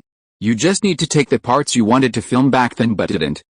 Ronald remembered the Terminator sequel plot he had dreamed about. Cameron's vision was grand back then. He dreamed about the sequel, using subtraction to cut out the sequel's content and then reconstructing the plot of the first film. "But I can't talk to Cameron about this. You seem to have some ideas? How about you help me write an outline? I feel agonizing just thinking about those days when I was juggling Terminator and 2 other scripts, only getting 6 hours of sleep a night." Cameron clutched his chest. Back then, he was driven to the brink by financial hardship. Fortunately, several scripts were accepted, providing the money to continue living with Gail. Sigh. "Okay, I can only write a synopsis." Ronald was still busy, but this wasn't too difficult for him. He just needed to slowly recall the dream from back then. "Hey, so in the sequel, was the robot assassin Schwarzenegger played a good guy?" Diane sat down next to Ronald, looking at the plot summary he had just printed out. Yes, it's a narrative trick. This way, whether you're a longtime viewer of the first Terminator or a newcomer, there's a buffer before you get immersed in the story, Ronald chuckled, still vividly remembering the scenario he dreamed about. The original sequel's beginning was very similar to the first film. Viewers only realized, around the end of the first act, that the main villain from the first film was actually a cyborg sent back to the present to save the future leader of the Resistance after his chip was reprogrammed by the future Resistance. "Darling, you're amazing." Diane was captivated by Ronald's brilliance, whose eyes were filled with adoration. Her husband was truly a genius, to come up with such a perfectly integrated plot with the first film in such a short time. "Let's get ready, or we'll get stuck in traffic." Diane slowly went to the dressing room to change into her custom-made evening gown. The long dress was conservative yet elegant, with a light, sleeveless design that flattered her pregnant figure beautifully. She put on flat shoes, comfortably linked arms with Ronald, and they drove to the Beverly Hilton Hotel. Elegant, beautiful, light, like an elf. I don't need to add any more adjectives. For the past 30 years, moviegoers have left the theater with these words in mind. "We are stunned by your beauty and captivated by your acting skills," an elderly gentleman spoke eloquently at the front desk. Ronald smiled and reached out to shake Diane's hand. These words were equally fitting for his wife. Diane's small hand was touched by his warm, large hand, and they exchanged a sweet smile. The Golden Globe Awards ceremony was a private event, with everyone seated around round tables, and alcoholic beverages and various snacks provided. Some celebrities with poor drinking habits made a fool of themselves by getting drunk on the spot. Ronald and Diane sat at the same table. On Ronald's side was Billy Crystal, the lead actor in his film When Harry Met Sally, who had also received a Best Actor nomination in a comedy. On Diane's side was the table next to him. The cast of Steel Magnolia. Sally Field was nominated for Best Actress in a Drama, and Julia Roberts for Best Supporting Actress. At this moment, everyone's attention was focused on the presenter on the stage. This was Gregory Peck, and of course, everyone knew he was referring to Audrey Hepburn, the actress who played the princess in Roman Holiday. The DeMille Memorial Award, a special commemorative award from the Golden Globe, is traditionally given to veteran stars who have achieved great renown in the industry. This year, they presented it to Hepburn. "You are like a gift from God. I thank the Hollywood Foreign Press Association for giving me this opportunity to present you with the DeMille Memorial Award, Ms. Audrey Hepburn." Gregory Peck looked at Hepburn with the same gaze he had at the end of a Roman festival years ago. Under his and all the stars' watchful eyes, Hepburn gracefully stepped onto the podium to accept her award. "This little Golden Globe means a lot to me." Hepburn began by thanking the media, praising their reporting on children suffering from hunger around the world. She is now a UNICEF ambassador and went to Ethiopia last year. Richard, seeing Ronald's slight confusion, quickly explained in his ear. "I also want to thank all the directors and actors I have worked with, including Blake Edwards, Peter Bogdanovich, Fred Asdell, Gregory Peck." Hepburn spoke quickly. Ronald noticed that several stars present, especially Peck, didn't receive special treatment. His name, like everyone else's, slipped past Hepburn's lips. Gregory Peck, who had just presented the award to Hepburn, silently lowered his head. Ronald observed this, but he wasn't quite sure how much of it was genuine from these award-winning actors. The nominees for Best Actor in a Drama are, the one announcing the Best Actor in a Drama award was the veteran blonde beauty, Kim Novak. Her two classic collaborations with Jimmy Stewart remain an unsurpassable romance. Tom Cruise, born July 4th. Daniel Day, No, and Lewis, My Left Foot. Novak's acting is enigmatic. She's incredibly charming under directors who know how to use her. But she's clumsy under directors who don't know how to direct her. So she left Hollywood early on to run a ranch with her husband. Therefore, she's not very familiar with current Hollywood stars and almost mispronounced the Irish star Daniel Day-Lewis's name, causing a minor embarrassment. The winner is Tom Cruise. Clap clap clap, Ronald applauded. Tom Cruise had very long hair today and looked very nervous, only managing a forced smile when he saw Ronald. "This means a lot to me," Ronald whispered to Diane below, having never seen Tom before. Tom Cruise had never been this nervous. He looked at his agent, Paula Wagner. She gave him a barely perceptible nod. Like Ronald, Tom Cruise had also spent a significant public relations budget this time to prove his acting skills. Several more awards were presented, all to people familiar to Ronald. The Best Actress in a Drama award went to Michelle Pfeiffer. She beat Sally Field for Steel Magnolia and Andie MacDowell for Sex, Lies, and Videotape. I haven't prepared anything. I feel very honored. Pfeiffer seemed to have recovered quite well from the blows of her divorce and scandal, but when she spoke, she still exuded a very vulnerable and wounded aura. Perhaps it was this unique quality that attracted many directors and movie fans. In my eyes, you acted the best, Ronald comforted Sally Field at the next table, conveniently masking his own emotions. Ahem. A soft cough came from the room. It was Diane at the table. Ronald was startled and turned to see Diane clearing her throat, looking at Julia Roberts next to Sally Field. Are you alright? Ronald understood.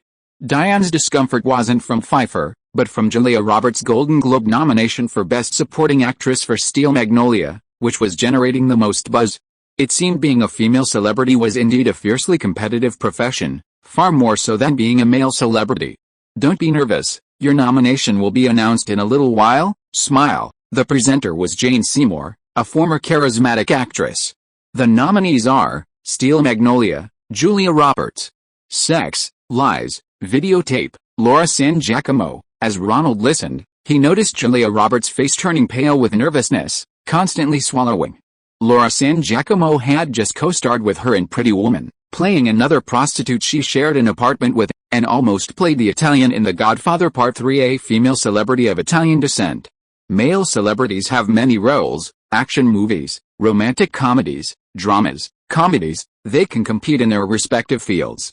Female celebrities have a much narrower range of career options: action movies, dramas, comedies, and of course, romantic comedies. Their roles are often similar: a beautiful woman in love with a man. These two actresses, who starred in Pretty Woman this year, are good friends, but now it's time for a showdown. The winner is Julia Roberts. Jane Seymour, already past her prime, presented the Golden Globe to Roberts and then stepped back. I want to thank. Roberts' voice trembled.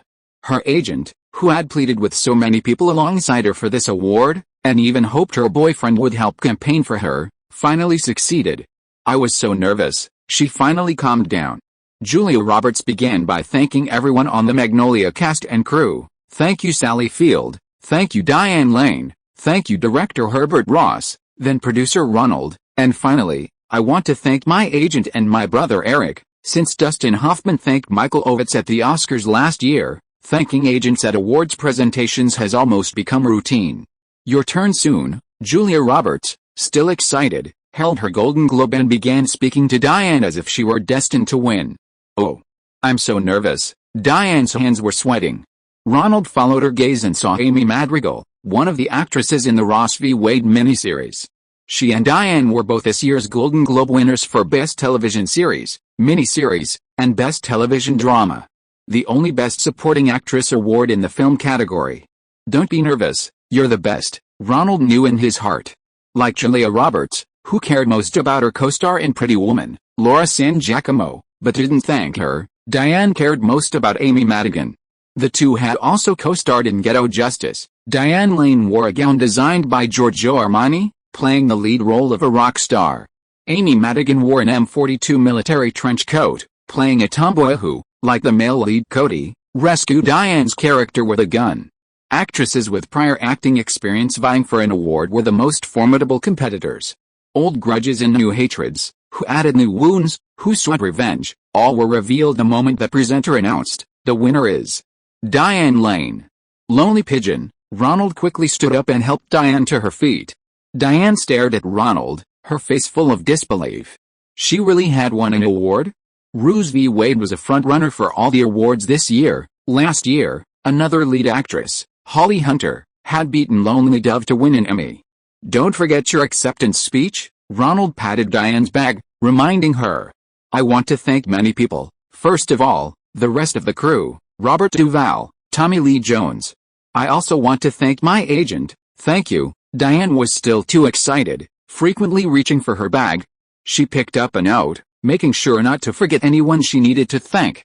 I want to thank my father. He warned me back then not to take on these kinds of roles so easily. Ha ha ha. The whole audience laughed. Good actresses didn't play prostitutes. It was a rule of the past. Diane missed out on Tom Cruise's breakout role because of this. Finally, I want to thank my husband, my best friend, my first script consultant, and the first acting coach I consulted during performances, Ronald. I love you." Diane waved the little golden ball in her hand and blew Ronald a kiss. If you are listening to this novel on a channel other than Fanfic World, it means it was downloaded and re-uploaded without effort. We warmly invite you to visit our channel, Fanfic World. There you will find the original version of this story and many other novels of various genres. We look forward to seeing you dive into a world of incredible novels. Chapter 1186 Mayor's Special Expert. Young man, are you going there to film another Oscar-winning movie like The Last Emperor? Ho ha ho ha. Hongqiao Airport is currently undergoing expansion with the help of Japanese companies, and the procedures for applying for private jet parking are too complicated. To avoid trouble, the American entrepreneurs attending the Mayor's International Business Leaders Advisory Conference all traveled on a chartered plane provided by Arthur Andersen accounting firm. This Mayor's International Business Leaders Advisory Conference was arranged in advance through Arthur Andersen accounting firm. Ronald's age seemed too young among this group, and many of the big bosses in the manufacturing industry had a subtle attitude towards him, with a hint of frivolity in their words. Ronald had nothing in common with them, especially Thomas, the Chrysler executive, who spoke rudely and forcefully, relying on his tough attitude towards suppliers to turn this long-established car factory around amidst repeated union strikes demanding higher wages. They had previously acquired the AMC brand, a joint venture with China, but they didn't trust its manufacturing capabilities, revealing arrogance and disdain everywhere they went. Thomas, having failed in his bid for the CEO position, felt marginalized in the power struggle during this trip. Dissatisfied, he began teasing Ronald, the youngest member of the delegation. Young Ronald, please sit here. I have some questions about insurance for Hollywood films that I'd like to ask you." Ronald, already annoyed by the group of burly, bloated capitalists, suddenly heard Greenberg, one of the most senior members of the delegation and CEO of AIG, American International Assurance, who had been elected head of the advisory group the previous year, call out to him, offering him his seat. This big boss was also a New Yorker, Jewish, who had served in the military and participated in the Normandy landings, and later became the successor to AIG's founder, Starr. He was debonair, well-built, and spoke with a slight tilt of his head, possessing an approachable charm. "Those people look down on the manufacturing capabilities of that country, but I clearly see enormous potential waiting to be unlocked within them. Mr. Starr once told me that the people there are natural salespeople, visionary businessmen, and the best workers." Maurice Greenberg was probably the most optimistic about China among these entrepreneurs. He offered many insightful suggestions at the advisory meeting last year when it was most needed, and was later elected as the head of the delegation. He also admired Ronald, a person friendly to China, and therefore wanted to make his acquaintance. "Mr. Starr, have you been there?" Ronald asked curiously. "Oh, my God, haven't you ever bought life insurance? You don't know AIG, do you? Our company introduction on the contract will say it was founded in Shanghai. Come, let me tell you about the importance of life insurance." Greenberg deliberately struck a salesman's pose. Ronald only then realized that this top 3 American life insurance company was originally founded on the other side of the Pacific in 1919. Even now, many senior white agents speak fluent Shanghai dialect, all because they practiced it back then to sell policies. "So, do you want to buy some insurance?" Greenberg asked after introducing the company's history. Ronald rubbed his nose. This guy was really witty and humorous. "To be honest, I'm still not familiar with the ways of doing business over there. May I ask, what's the most important thing?" This flattery really hit the mark. Greenberg's proudest achievement was catching big fish at the right time. His risky move last year had won him favor, and now they were considering issuing a license to his AIA, making an exception to bring in a wholly owned subsidiary to act as a teacher in the domestic insurance market. Let me tell you, they're not like those rigid people in the league. They're more pragmatic. The key is, you have to understand what they really want, and you have to be flexible enough. Greenberg only talked about some general principles, remaining silent on the real secrets. Ronald asked several times, but Greenberg just repeated the same set of questions over and over. When pressed, he would change the subject. "Where's that pretty girl who was with you at Los Angeles Airport? Why isn't she on this flight with you? Oh, and one more thing, have you considered buying some insurance? Oh my God, I once heard Woody Allen say that the definition of hell is sitting next to a life insurance salesman on a transatlantic flight, Ronald retorted, amused by his humor. Haha, I like you, Ronald. Greenberg waved and stopped the conversation. Hi, Ronald returned to his notes, pulled out his notebook, and jotted down Greenberg's words. Although they were only general principles, he could still glean some insights. After finishing, he put the notebook in his bag, reclined his chair, and tried to lie down. Diane won Best Supporting Actress in a miniseries or television series at the Golden Globe Awards, and her acceptance speech was broadcast live worldwide on NBC. Of course, Helen in New York also saw it. This time, she flew to Hongqiao Airport with a PBS documentary crew. When she met Ronald at Los Angeles Airport, she was very cold. He invited her onto his private jet, but Helen refused, saying she wanted to go with the film crew. Ronald had no choice but to board the private jet alone. Ladies and gentlemen, your flight has arrived at Hongqiao Airport. This time, Ronald saw some new developments. Hongqiao Airport had started making announcements in both English and Japanese, and the terminal was being renovated to Japanese standards, making it much more convenient than before. People from the business office and the grain and oil company, along with employees from the Coca-Cola office, were already waiting outside for Ronald's arrival. Mr. Lee, this time our meeting will be held at the new Jinjiang Hotel, not in the western suburbs like last year. This is the meeting arrangement. A Coca-Cola representative came over to help Ronald with his luggage. I need to talk to some friends. Ronald shook hands with Greenberg and other entrepreneurs to say goodbye, then waited at the airport for Helen's plane to arrive. Fortunately, the business office staff couldn't make unified arrangements for all these entrepreneurs. After consulting with their superiors, they handed Ronald his representative badge and accompanied him on his trip. Ladies and gentlemen, your flight has arrived at Hongqiao Airport. Just as Helen's plane arrived, Ronald, who was waiting at the door, suddenly saw Helen walking out arm in arm with a middle-aged man. Ronald's hand, which he had just raised, froze in midair. This middle-aged man was none other than Helen's father, Gerald. Hey, Ronald, what did I tell you? Take care of my daughter. Why do I have to come and accompany her? Gerald approached and said to Ronald immediately. I didn't know you were on the same flight. No wonder Helen didn't take my flight. I came with a film crew and also to check out the television market here. You see, Gerald understood his daughter's thoughts very well. This kind of thing was quite common in the entertainment industry, and Ronald actually took good care of her, so he didn't scare Ronald and handed over his daughter's arm to Ronald. Hey, at the airport just now, didn't you look like a father handing his daughter's hand to the groom at a wedding? Once they arrived at the new Jinjiang Hotel, Helen had recovered somewhat in the restaurant and started joking with Ronald. Ronald was speechless. Hadn't they agreed on everything? It seemed women were all fickle. You seem to really enjoy hosting this documentary. If necessary, he'd have to buy Helen a Golden Globe. I'm treating it like a game. This kind of voiceover narration is effortless for me, and it can even be like a trip. I still want to focus my main energy on movies. Ronald rubbed his forehead, one hand on his forehead. The competition for film awards was much fiercer than for television awards. The highest honor, the Oscar, wasn't something money could buy, otherwise, he'd have won a few himself. The Oscars are actually a very fair professional award, so, getting an Oscar nomination is the real recognition of acting skills. Helen pressed closer. Ronald was in agony. How could he handle this strategic competition? Suddenly, he spotted a familiar face sitting at a few tables away in the restaurant of the new Jinjiang Hotel. Director Wong. Oh, Director Luo. What a coincidence. Director Wong was overjoyed to see Ronald and quickly came over to greet him. Is this your wife? Ronald's forehead was practically rubbed raw. This is my friend, Miss Helen Slater. She played Supergirl.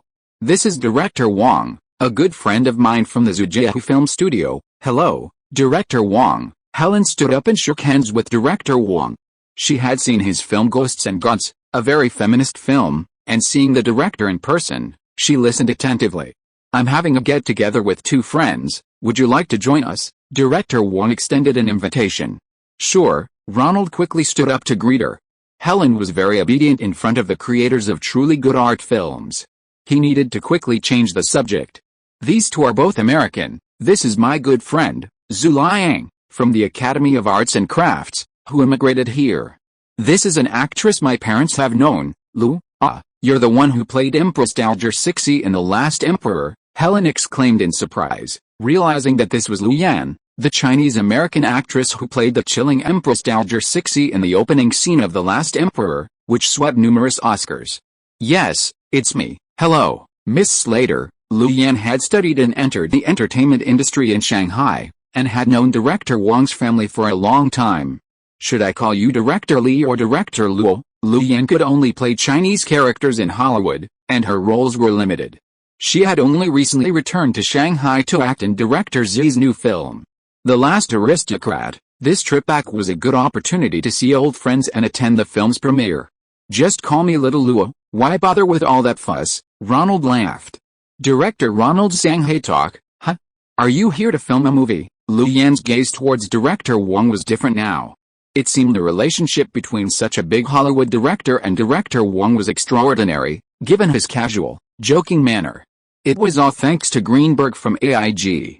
I'm here for a conference, and to see some old friends, Ronald explained his and Helen's purpose, then casually asked Director Wang, what movie are you filming now? Sigh, the film market is in a slump right now. Studios don't have much money to make movies, and I don't get a chance, so I'm changing tracks and preparing to film a TV series. Director Wang sighed. Her film Human, Ghost, and God had won several film festival awards, but none like the Golden Bear for Yimou. Considering the financial returns, she didn't have the resources to make such a film, so she had to switch to television. Oh? That's a real pity. If you have any scripts suitable for Hollywood, you can contact me for investment. Ronald knew that things were different now than a few years ago. Co-productions were much stricter, and his status as an American imperialist capitalist probably wouldn't get him the same treatment as Bertolucci. But he could think of another option. What if Director Wang came to Hollywood to make a film? Really? Stories about Chinese Americans are actually rarely made in Hollywood. If Director Ronald is interested, you might want to check out the new book by Chinese-American author Amy Tan from last year, called The Joy Luck Club. Lu Yan, hearing Ronald's words, immediately became interested and recommended a best-selling novel depicting the lives of Chinese-American families. Many of the Chinese-American actors in Hollywood actually came from here. They are all very talented, but in the Hollywood environment, they can only play stereotypical supporting roles. Oh, I'll write it down. Ronald noted down the name of the Joy Luck Club. I'll go back and talk to Zhao Li, and ask him if this novel adaptation is feasible. Lu Yan opened her mouth, surprised that Ronald knew a famous Chinese-American actor like Zhao Li in Hollywood. It seemed she had to climb up to this hornet's nest. Wouldn't that give Chinese-American actors another powerful backer in Hollywood? Lu Yan casually squeezed Director Wang's hand on the ground, then started the conversation. Director Wang is directing a TV series adapted from a famous novelist, which is very popular among intellectuals, right? Oh? What's it called? Ronald turned to look at Director Wang. He hadn't expected it to be a TV series adapted from a famous novel. He wondered if it would sell well on Chinese-American TV stations in America. It was worth exploring. Fortress Besieged. I went to the author Mr. Jin's house and got his permission to adapt it. Director Wang hadn't thought about selling it to America yet. Have the producer contact me. I'll have my company look for distribution channels in America. You know, I recently acquired a small TV station in New York and I'm looking for suitable TV series. Also, if you're willing, I can buy the broadcasting rights to some of your animation studio's films without dialogue. But the price isn't high. Ronald knew that the animation studio here had many short and medium-length films without dialogue, so they could try broadcasting them without any problems. Director Luo, does your TV station have any TV series? I happen to need to import some suitable TV series right now. Zhu Liang, Director Wang's friend who hadn't spoken until now, suddenly interrupted and asked, huh? You want to buy TV series? Ronald hadn't expected Zhu Liang to be interested in this business. He thought she was just a friend of Director Wang's outside the industry. Let me introduce myself. I'm the general manager and chairman of Sino-American Cultural Entertainment Company. Zhu Liang quickly handed over a business card in both Chinese and English. Sino-American Cultural Entertainment Company. Ronald thought this company's name was too grand. It's actually just a shell company, mainly selling American TV series to local TV stations for dubbing. I've already imported Detective Hunter. It turns out that Zhu Liang, the so-called founder of the Sino-American Cultural and Entertainment Company, seeing that local TV stations lack suitable dramas to air, proactively contacted the municipal government and bought the rights from Lorima Films, an overseas film and television copyright distributor in America, and gave them to the TV stations for free. "Don't you make money?" Ronald asked curiously.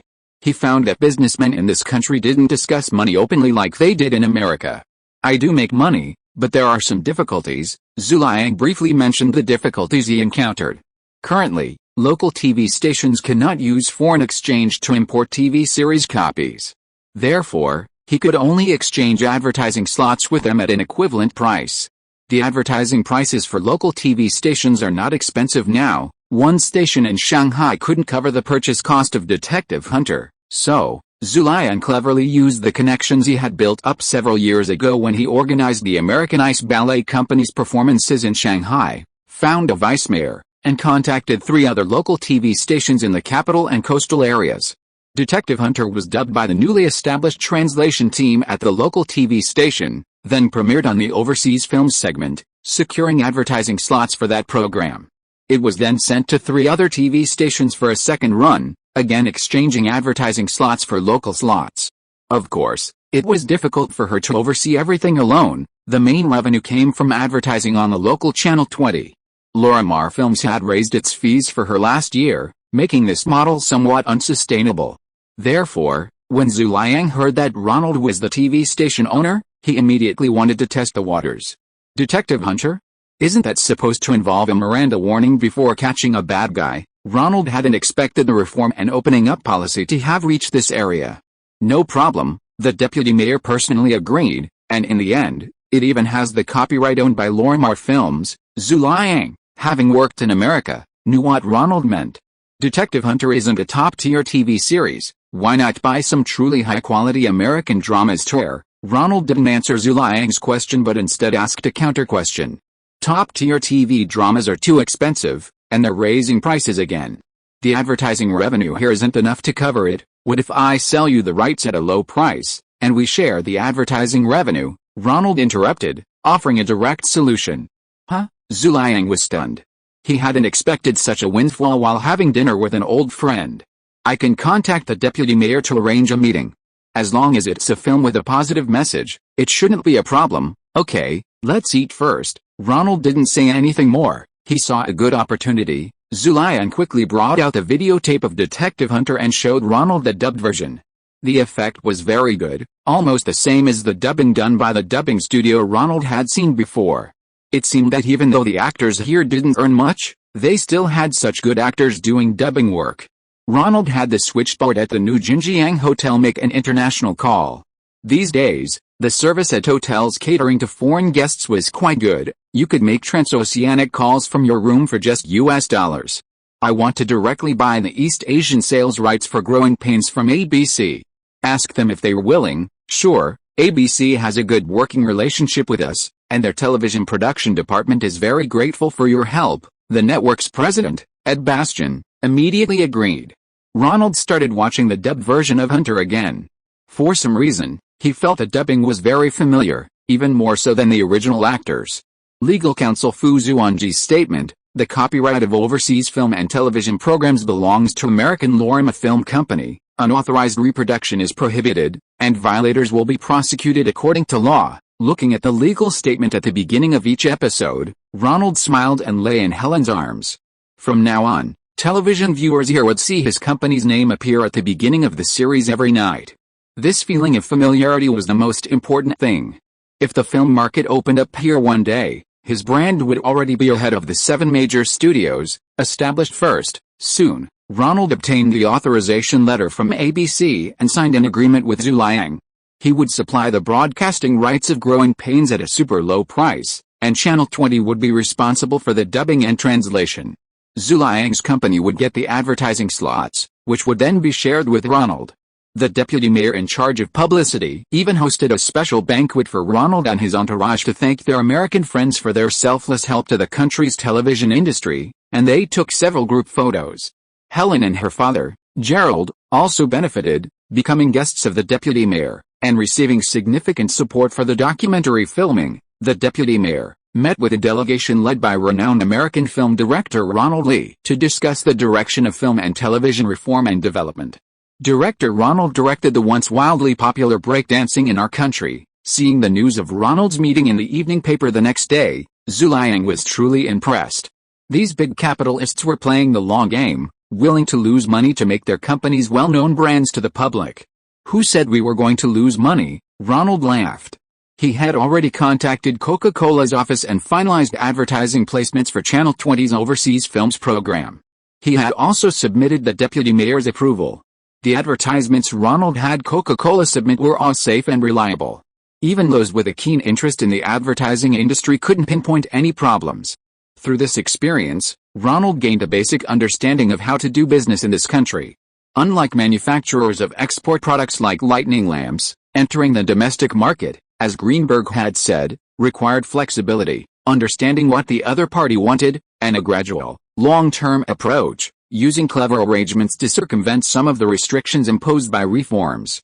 They could try this method for a few years, and then the other party might change some of the terms to be more convenient.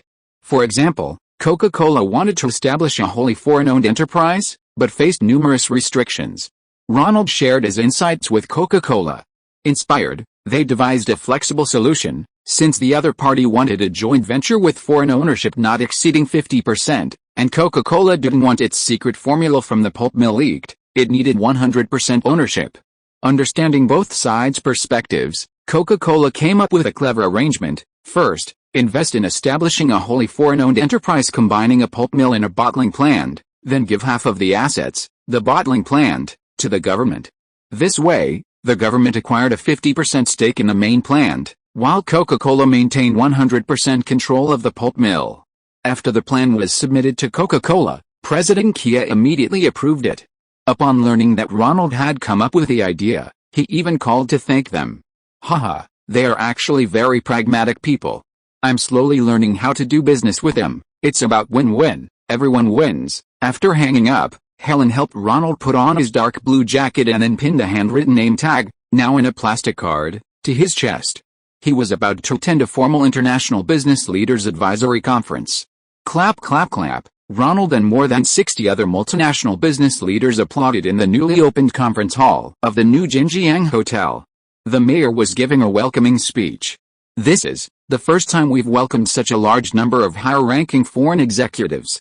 On behalf of, I thank you all for attending, and for your contributions to development. I can confidently tell you that in a few years, the area east of the Huangpu River will become a new foreign investment zone with a more ideal investment environment, more attractive investment policies, and increasingly better conditions for foreign economic exchanges.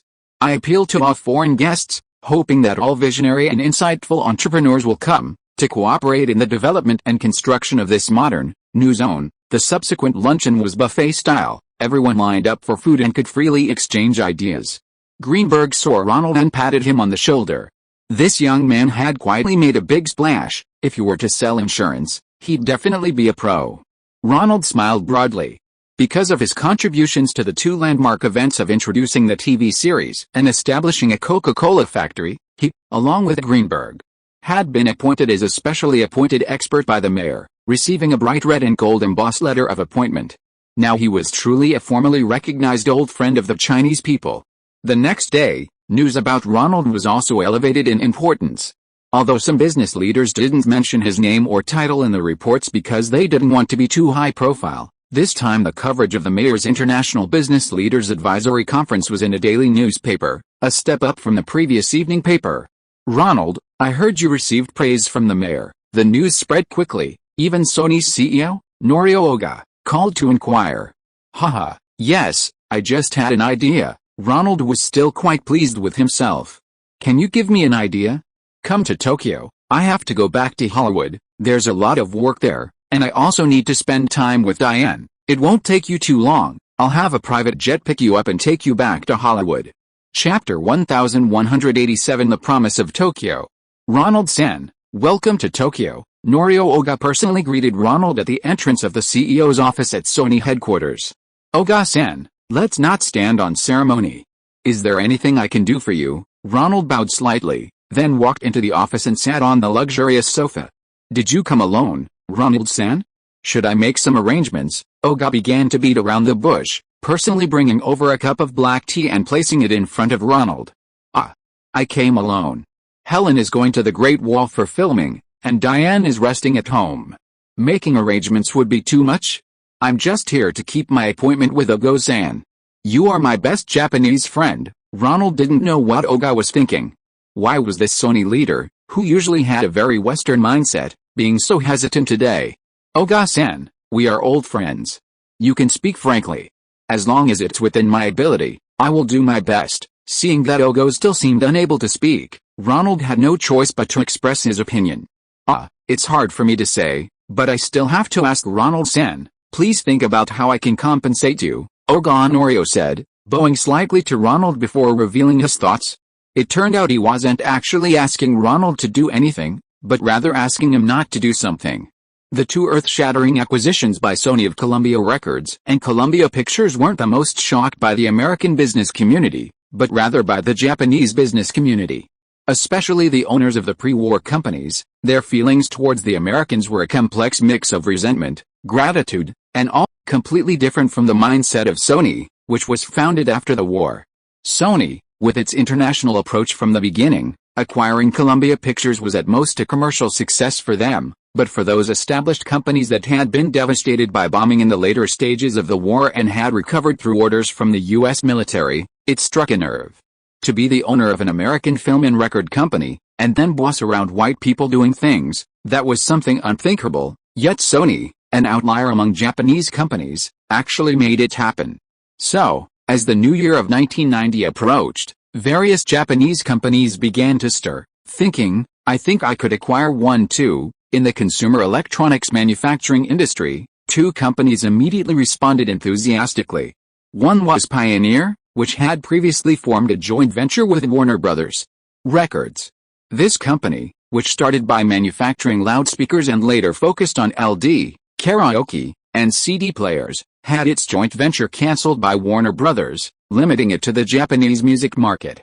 Having received a sum of money, they wanted to find a mid-sized Hollywood company to re-enter the American market. They began searching for suitable agents and hunting for prey in Hollywood. The other was Panasonic, one of Sony's biggest competitors. The consumer electronics manufacturing company founded by Konosuke Matsushita, the so-called god of management, was far beyond what Pioneer could achieve. Their target was companies like Sony, which had acquired American record and film production and distribution companies to create a media conglomerate and compete with Sony. Norio Oga wanted Ronald to promise that he wouldn't help them in the Panasonic acquisition like he had helped Sony. But, Mr. Oga, America is a free market. If I don't help, won't Panasonic find someone else? Ronald sensed Oga had ulterior motives. Ahem, you're right. I do have some personal motives. Even if they succeed, I don't want them to win cleanly. As Ronald said, a company the size of Panasonic wouldn't lack suitable people to handle acquisitions of film studios and record companies. However, to establish a connection with the current president like Ronald did, and then smoothly pass through congressional and committee reviews to complete the acquisition at a relatively reasonable price, was no easy feat. Konosuke Matsushita had just passed away last year, and his son-in-law, Masaharu Matsushita, had only recently taken over the company's power. If someone like that were to pull off a successful acquisition, Norio Oga would face immense pressure. Ultimately, there's Akio Morita's office exerting subtle influence above Oga. While theoretically, Oga, as the first to take the plunge, would face greater challenges in orchestrating an acquisition than later imitators. If Panasonic's offer was more attractive, he'd find it much harder to operate within the complex power structure of Sony than the all-powerful Masaharu Matsushita. This, Ronald thought, I didn't intend to become a middleman, but then he considered that his public relations efforts for Sony were probably already known to some influential figures in the industry and politics. If Panasonic was truly determined to acquire him, finding him shouldn't be difficult. However, he felt there was no need for him to help Panasonic. They'd never even met before. Would they really offer him $100 million? I'm not a professional broker, and if I've helped Oga-san, it was out of friendship. Ronald wanted to say a few nice words, since it wouldn't cost him anything. Ronald-san is truly a first-rate American friend. Oga Norio had been waiting for this. Haha, if anything happens in the future, don't forget you have a close friend at Sony. Speaking of which, I do have something I'd like to ask if Oga-san could help with. Ronald thought to himself that the atmosphere had gotten to this point, so he brought up the fact that Cameron's Spider-Man script had been rejected, asking Oga if he could get involved. "Well, I can agree to anything else, but when it comes to Columbia Pictures Google-san, Oga's face turned from sunny to cloudy. This matter was truly unpleasant. Warner Brothers had originally signed a 5-year distribution contract with Google and Peters Film Company, and Akio Morita had even bought out their production company to poach them. However, Warner Brothers, citing unfulfilled contractual obligations to Google and Peters, sued Sony Columbia Pictures, demanding $1 billion in damages. Sony immediately countersued, but its legal team told Norio Oga that the chances of winning were slim. To avoid a humiliating defeat so soon after acquiring Columbia Pictures, and to protect the image of the company's iconic figure, retired former CEO Akio Morita, Oga reluctantly allowed his lawyers to lead a settlement. The settlement was extremely costly. Sony not only transferred the basic cable television rights to Columbia Pictures, including movies and television series, to Warner Brothers, but also allocated a 50% stake in the highly profitable mail-order record club from its other subsidiary, CBS Records. In addition, Columbia Pictures will give up a 35% stake in its Burbank studios and the rights to 50 global Peters film projects currently in development, including the rights to a Batman sequel. This comic book adaptation has been a box office hit, raking in $450 million worldwide. For all this, Columbia only receives Culver City, now owned by Warner Brothers, and numerous former MGM filming locations. Some Wall Street analysts predict that Columbia may lose $300 to $600 million in revenue in the long term, a large portion of which is the Batman sequel rights. If this comes to pass, it will be a laughingstock for Sony. Norio Oga had to put on a brave face and have Michael P. Schulhoff, vice chairman of his Columbia Records, speak on his behalf. Schulhoff was the one who initially recommended Columbia Pictures to Oga. He replaced the unavailable Google to explain that it was a win-win situation. Analysts' valuations of the assets Sony had to give up to reach the settlement were completely inaccurate, and everyone benefited from this transaction. It was a win-win situation. Columbia Pictures no longer needed to compete with Warner Brothers for the joint venture Burbank Studios. It now had its own wholly owned studio in Culver City. The infuriating thing about the advisory office system established by former chairman Akio Morita was that it allowed people to make decisions without taking responsibility for their consequences. If Google did a good job, it was because he had a keen eye for talent. If he didn't, well, I'll just offer general suggestions. The specifics are still up to you. With Morita's interference on one hand, and the promise made by Oga to the review committee during the acquisition, a promise not to interfere with the professional manager's operations, it was still inconvenient for him to directly help Ronald. Perhaps feeling he couldn't repay Ronald after speaking so openly, Oga felt he had lost face in front of his friend, so he immediately offered compensation. First, he promised Ronald's network that they would acquire the television rights to Columbia Pictures' older films at the lowest possible price for 10 years. Then, he promised to give Jim Cameron, Ronald's old friend, the appropriate compensation for the breach of their friendship. Sony could sign a global distribution contract for this Terminator sequel with the most favorable terms. Of course, to save face for Akio Morita and Google, the distribution contract was handled by TriStar Pictures, managed by Ronald's old friend Frank Price, instead of directly by Columbia Pictures. Ronald also received a promise from Sony that he would have priority in the distribution rights to his next 3 films. If he wished, either Sony's TriStar or Columbia would unconditionally distribute his films, but conversely, if Ronald had a better partner, Sony would not have priority. Finally, Ronald also received a high-rise apartment in Tokyo worth nearly 100 million yen, personally transferred to him by Oga. It was close to a U.S. military base, and the price was comparable to prime locations in Tokyo. It was a fully serviced apartment. According to Oga, coming to Tokyo would be like coming home, and he wouldn't need to stay in hotels anymore. By the way, are you interested in establishing a joint venture in Shanghai? Having exchanged a promise for many benefits, Ronald remembered he should share the inside information he had just received. They want absolute control. And there are many other conditions. Sony had long coveted that billion-person market, but the stringent conditions prevented them from entering. I'm telling you, they'll announce the new national-level development zone by next month at the latest. Oga Norio immediately took it seriously, pressing a button to summon his secretary to record and process the information. Then he took out 2 things from a drawer, Hey, I also have 2 VIP tickets to heavyweight boxing match. It's your America's best boxer fighting in Tokyo. Do you want me to find an actress to accompany you? Ogonorio smiled and placed the 2 tickets to the upcoming popular boxing match at the Tokyo Dome in Ronald's hands. He had originally planned to entertain Ronald and his girlfriend. Hey, I'm actually not a boxing fan. Ronald wasn't quite used to this straightforward arrangement from Japan. Go ahead, a lot of American celebrities are coming to watch the match. The next day, at the Tokyo Dome, 42,000 people filled the venue, including many Japanese entertainment stars who came to watch the WBC, WBA, and IBF triple champion Michael Tyson's title defense. Hey, do you know who I am? Look at me, don't I look like Tyson?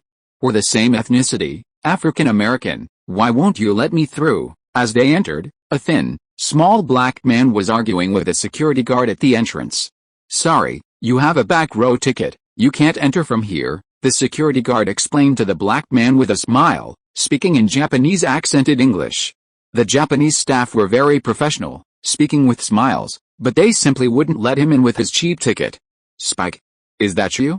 What are you doing here? Ronald looked closely and recognized him as Spike Lee, a black director and a former NYU alumnus. Yo, man, what are you doing here? Spike Lee jumped up excitedly and high-fived Ronald.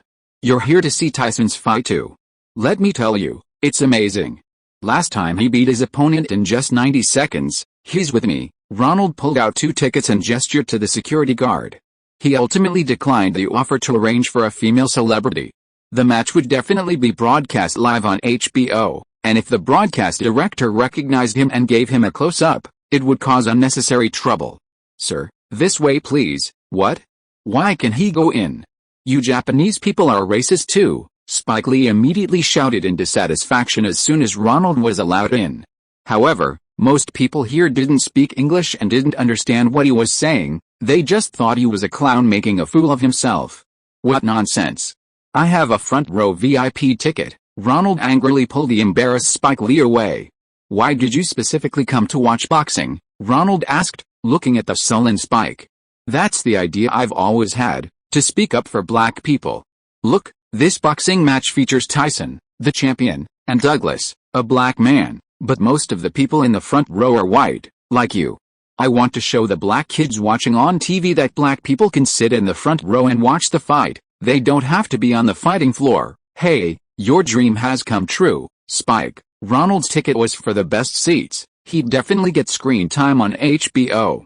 Hey, Bobby. Spike and Ronald got to the front row and saw a black man already sitting there, dressed in bright red. Wearing sunglasses so his face wasn't visible, his style resembling that of a pop star. Hey, Spike. The man recognized Spike Lee and exchanged a few punches with him, then whispered in his ear, you bought scalp tickets, didn't you? Ha ha ha, what the hell? This is my friend. Look who he is. The youngest and most promising director in Hollywood, Ronald Lee. He's my college classmate and my cousin. We even share the same surname, Lee. Come on, Ronald, I know you. Have a seat. This singer was the black musician Bobby Brown, who immediately struck up a conversation with Ronald. Have you placed any bets? I suggest you place some bets for fun. Douglas's odds are 42-1. Oh? I don't know anything about boxing, so I haven't placed any. Ronald also found a seat and sat down. Buy 1 ticket. You can place bets by phone, it's very convenient. Hey, come over here, I want to place a bet. Ronald, Spike Lee tried to stop him. Don't move. Bobby Brown grabbed Spike and hugged him tightly. He wanted to see a white guy like Ronald make a fool of himself. Hello, Mr. Lee, would you like to place a bet? The broker held a large mobile phone. Japanese gambling has strict regulations prohibiting betting on boxing matches on site. Therefore, the Mirage Hotel, which organized the betting for this match, had many brokers in the front area to facilitate these boxing gamblers. Ronald was about to say that he didn't bet on things he didn't understand. You're not scared, are you? Ha ha ha. Want to bet on Michael? He knocked out the challenger in 90 seconds last time, I don't think it'll take 90 seconds this time. Bobby Brown began to mock Ronald. White good boy, which one to bet on? Douglas at 42-1, or Tyson, who's undefeated but whose odds aren't very profitable. Bobby, Spike Lee tugged at Brown. who probably didn't know Ronald's power in Hollywood. Don't worry, I think he'll still choose Tyson. He's a good boy, he doesn't dare take risks. Let me tell you, last night Tyson and I called in 12 Japanese girls, but Tyson still knocked him down. Huh? Ronald, hearing this outrageous figure, turned to the broker and said, 1 to 42, right? I'll bet. He pulled out his checkbook, wrote a check for $2,000, and let him place the bet. Oh ha ha ha, that's hilarious. You actually placed a bet, ha ha ha, Spike, your friend has guts, I like this ratio, Ronald said with a laugh. Don't blame me if you lose, Bobby Brown laughed, brandishing a few uppercuts. You paid your tuition, Tyson personally taught you what a signature uppercut is, clang clang clang. The match then began.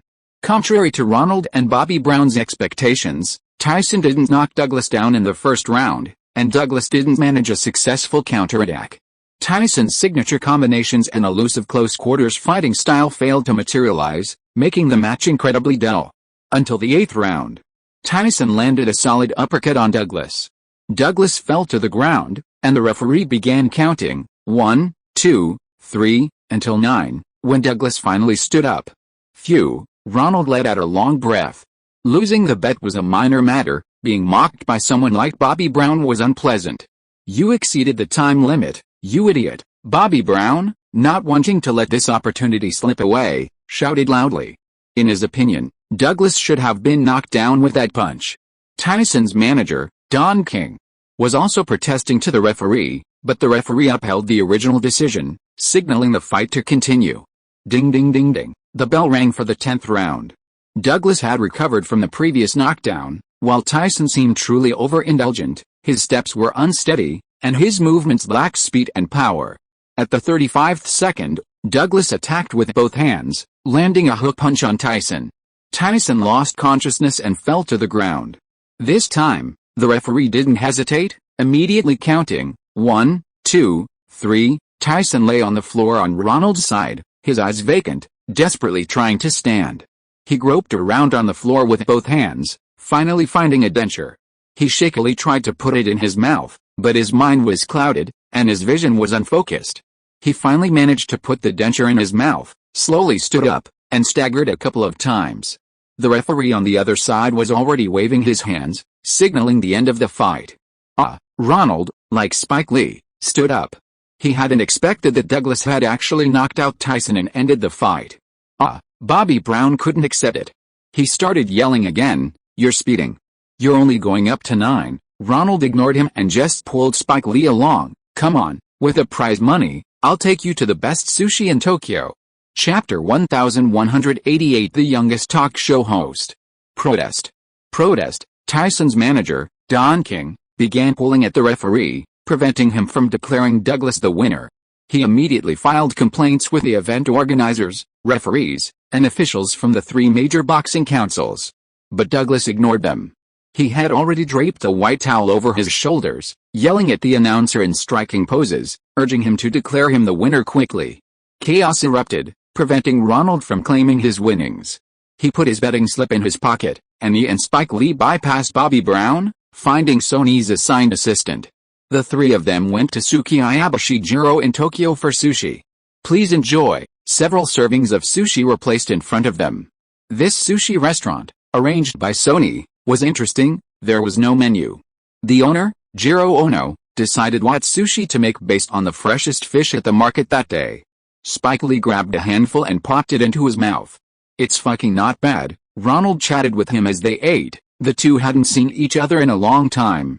"What movies have you been making lately?" After all, they were partners who had interned together at NYU shooting commercials, so there was no beating around the bush. He asked about the other's film career directly, just like back then. "I just finished a movie about jazz, about the life stories of 2 trumpeters during the heyday of jazz. Let me tell you, I did a really amazing shot, a 360-degree indoor tracking shot, non-stop, around the scene of Denzel Washington improvising music." Ronald was in high spirits. It was rare to have an old friend discuss pure film techniques with him like they used to. The two chatted more and more happily. "That's really amazing. Get me a copy when you get back, bro." "No problem at all. Let me show you my skills." "Ha ha ha. Are you going to make musicals or black-themed films next?" Ronald ate another piece of sushi. The owner's sushi was really delicious. The combination of various ingredients was just right, very layered. A black theme. I'm planning to make a film about a black man and a white woman's romance, Spike Lee excitedly launched into his explanation. Oh, the new Guess Who's Coming to Dinner? Ronald knew Spike liked making films about black people. The original Guess Who's Coming to Dinner, a film that caused a huge social sensation, was about a black man and a white woman's romance, where the male protagonist goes to meet the woman's parents without them knowing he was black. No, it's a completely subversive story. The two are colleagues, superior and subordinate, and each has a partner. It's a forbidden love story involving both the office and race. Ronald smiled and shook his head. He knew this old acquaintance liked making films about controversial racial topics. Spike Lee really liked Ronald's working girl film and even asked him about the costume, props, and makeup teams. Ronald promised to introduce him to the original crew. Just as they were having a pleasant conversation, the restaurant owner and head chef, Jiro Ono, came over, bowed, and said a string of Japanese. The assistant, who was there to freeload, translated that dinner, which had lasted 30 minutes, was over. Hey, give us some more, we have things to talk about. Ronald was annoyed. Was this some kind of attempt to kick them out?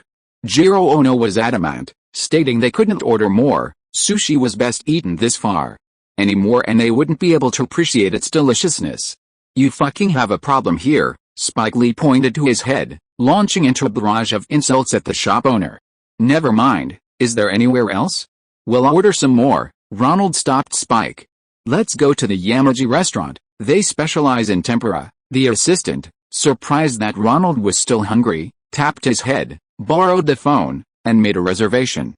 After eating some Tokyo-style food, Ronald still hadn't honored his bet the next day. Don King's outburst yesterday had some effect. Of the three major boxing organizations, only the IBF acknowledged Douglas's victory. The WBA and WBC both stated they needed to thoroughly investigate the video footage to determine if the referee had made any mistakes when Tyson knocked Douglas down in the 8th round. Carrying the unredeemed bet slip, Ronald returned to Los Angeles on his private jet, also picking up Spike Lee along the way, allowing him to show off in front of the smug Bobby Brown. Just as he adjusted to the time difference, Ed Bastian came to see Ronald.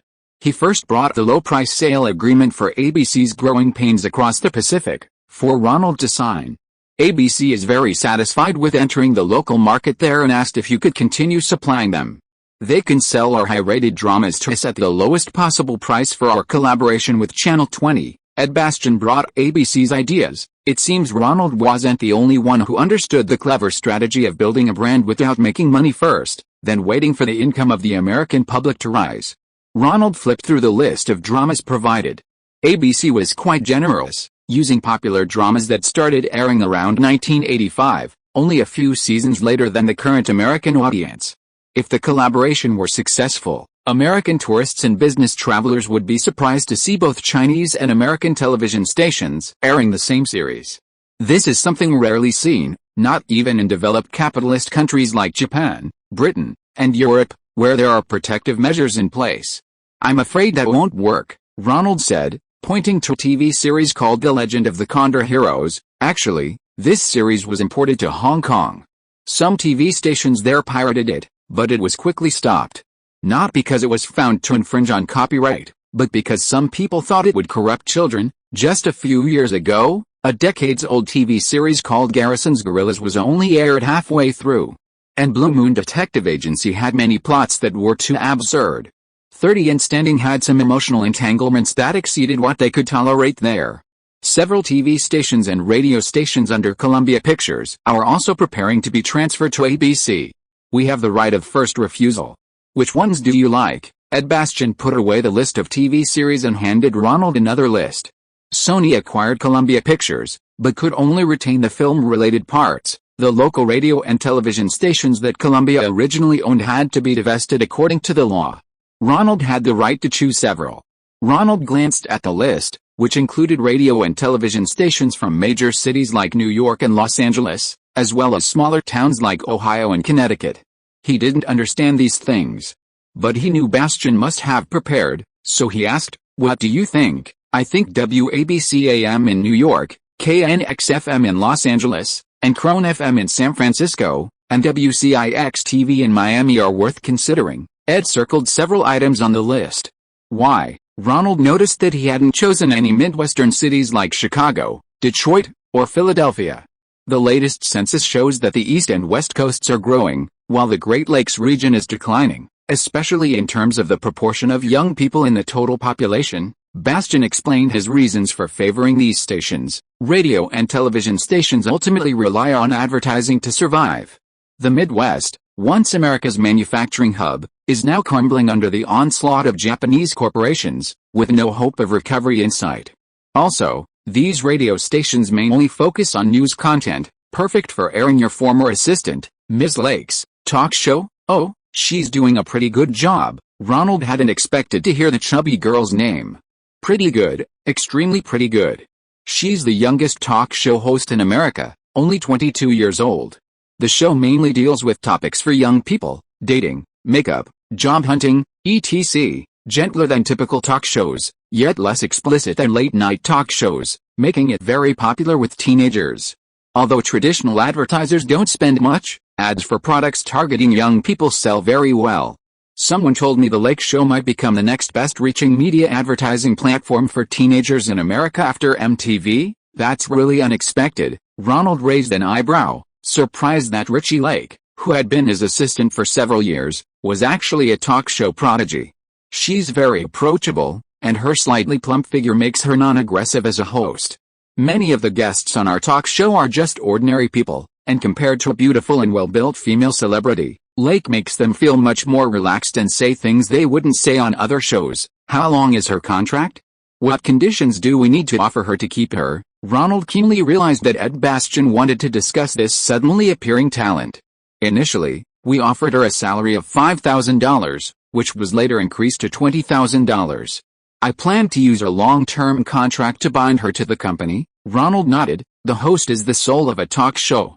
He looked at the annual salary figure and then wrote a plus sign next to it, along with bonuses based on ratings. We'll buy all the radio and television stations you mentioned, just to expand Lake's national profile.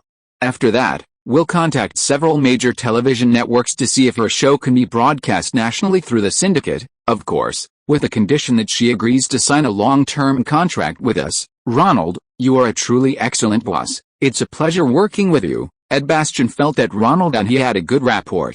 He originally wanted to make Lake's show a well-known brand for the television station, serving as an umbrella product for the entire media group. Television stations need such high-profile programs that can provide cover for other shows. There are countless television stations in New York. If you say your station only produces and broadcasts The Rich Lake Show, it's very likely to attract advertisers. Ronald signed all the documents and allocated a large sum of money to Ed Bastian to complete the acquisition of the radio station from Sony. Ronald resumed his normal work schedule. That day, he brought in Jim Cameron again. This is the outline I wrote. Ronald finally recalled the plot of the Terminator sequel he had dreamed of years ago and wrote it into a script outline. The most exciting part was the airport battle scene between the T-1000 liquid metal robot and the T-800 robot, starring Schwarzenegger.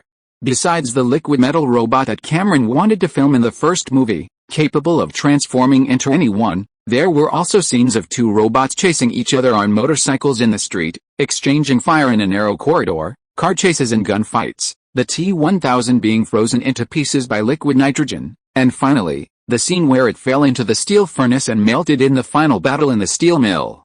Oh, this is getting my blood pumping, Cameron watched with great enthusiasm. He hadn't expected Ronald to understand him so well. Audiences wanted more exciting scenes in the sequel than in the first movie. Scenes from the first movie, such as fights and gunfights, needed to be amplified. The truck chase that couldn't be filmed well in the first movie due to budget and technical limitations needed to be completely upgraded. These scenes were meant to gradually escalate, leading to a surge of adrenaline in the audience, culminating in a plot twist in the third act, bringing their emotions to a climax driven by the tense plot. Cameron quickly sketched some of the scenes Ronald had written in his notebook, quickly drawing out storyboards for several shots. Ronald knew his old friend was inspired and even made him a cup of black tea.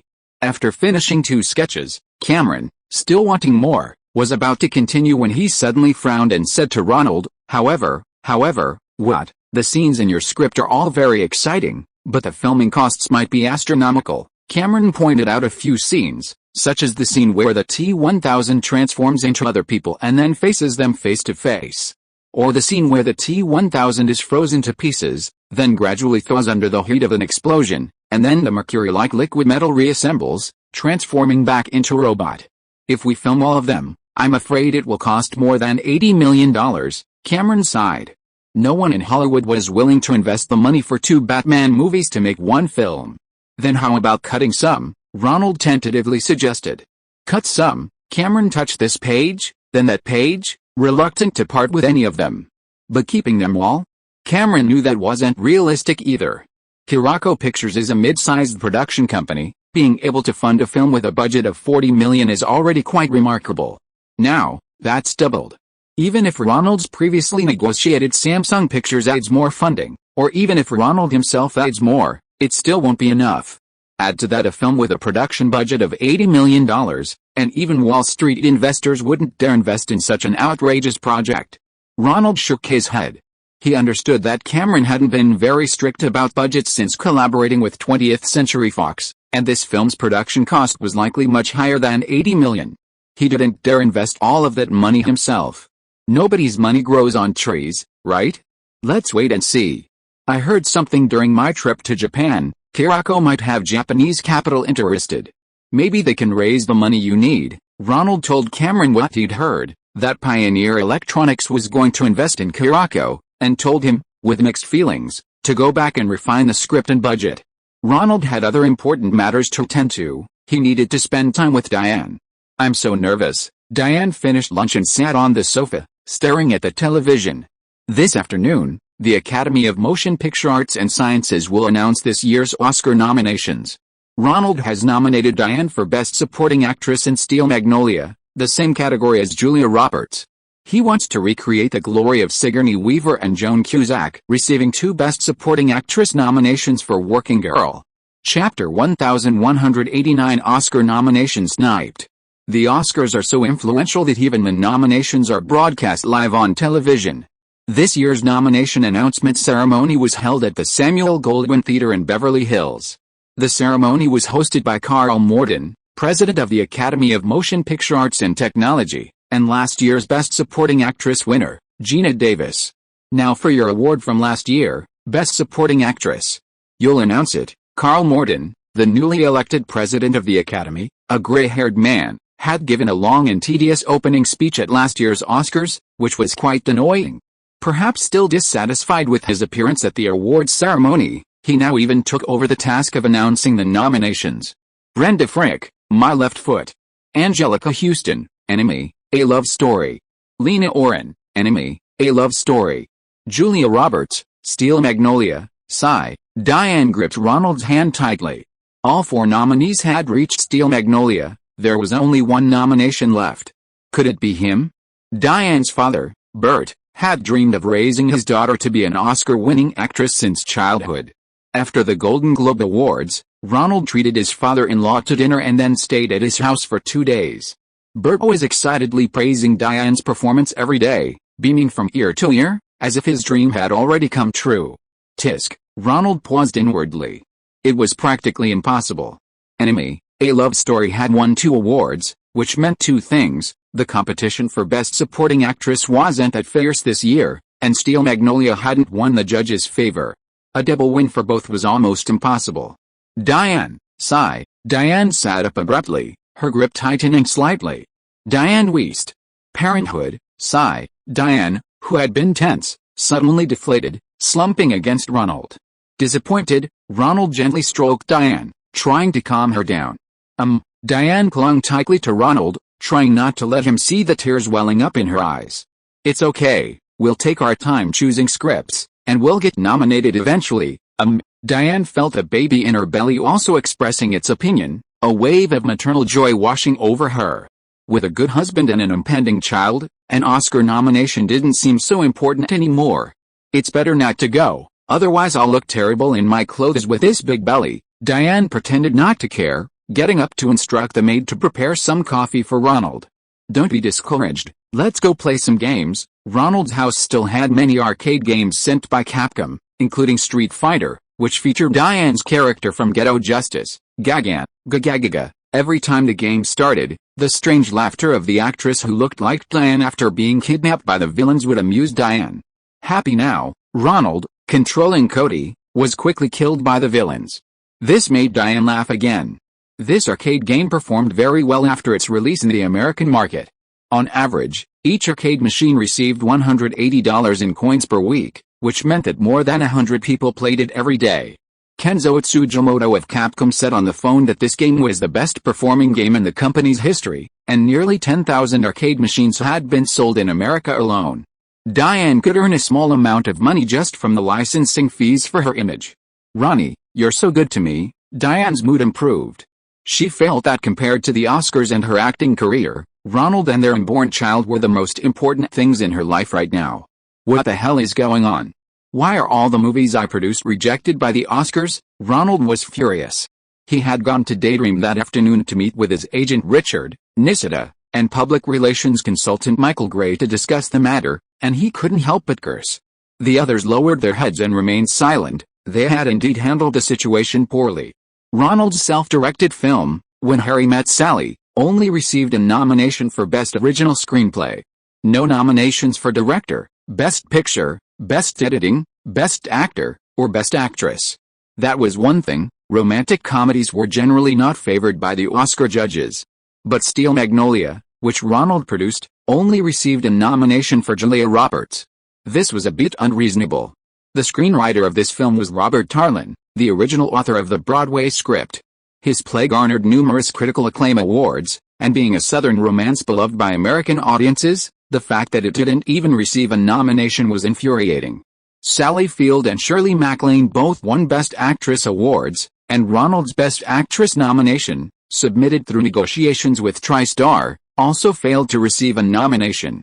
Herbert Ross didn't win Best Director either. The Academy preferred to nominate Kenneth Branagh's directorial debut, The Poorly Made Henry V., rather than their favorite Southern romance and a Jewish director.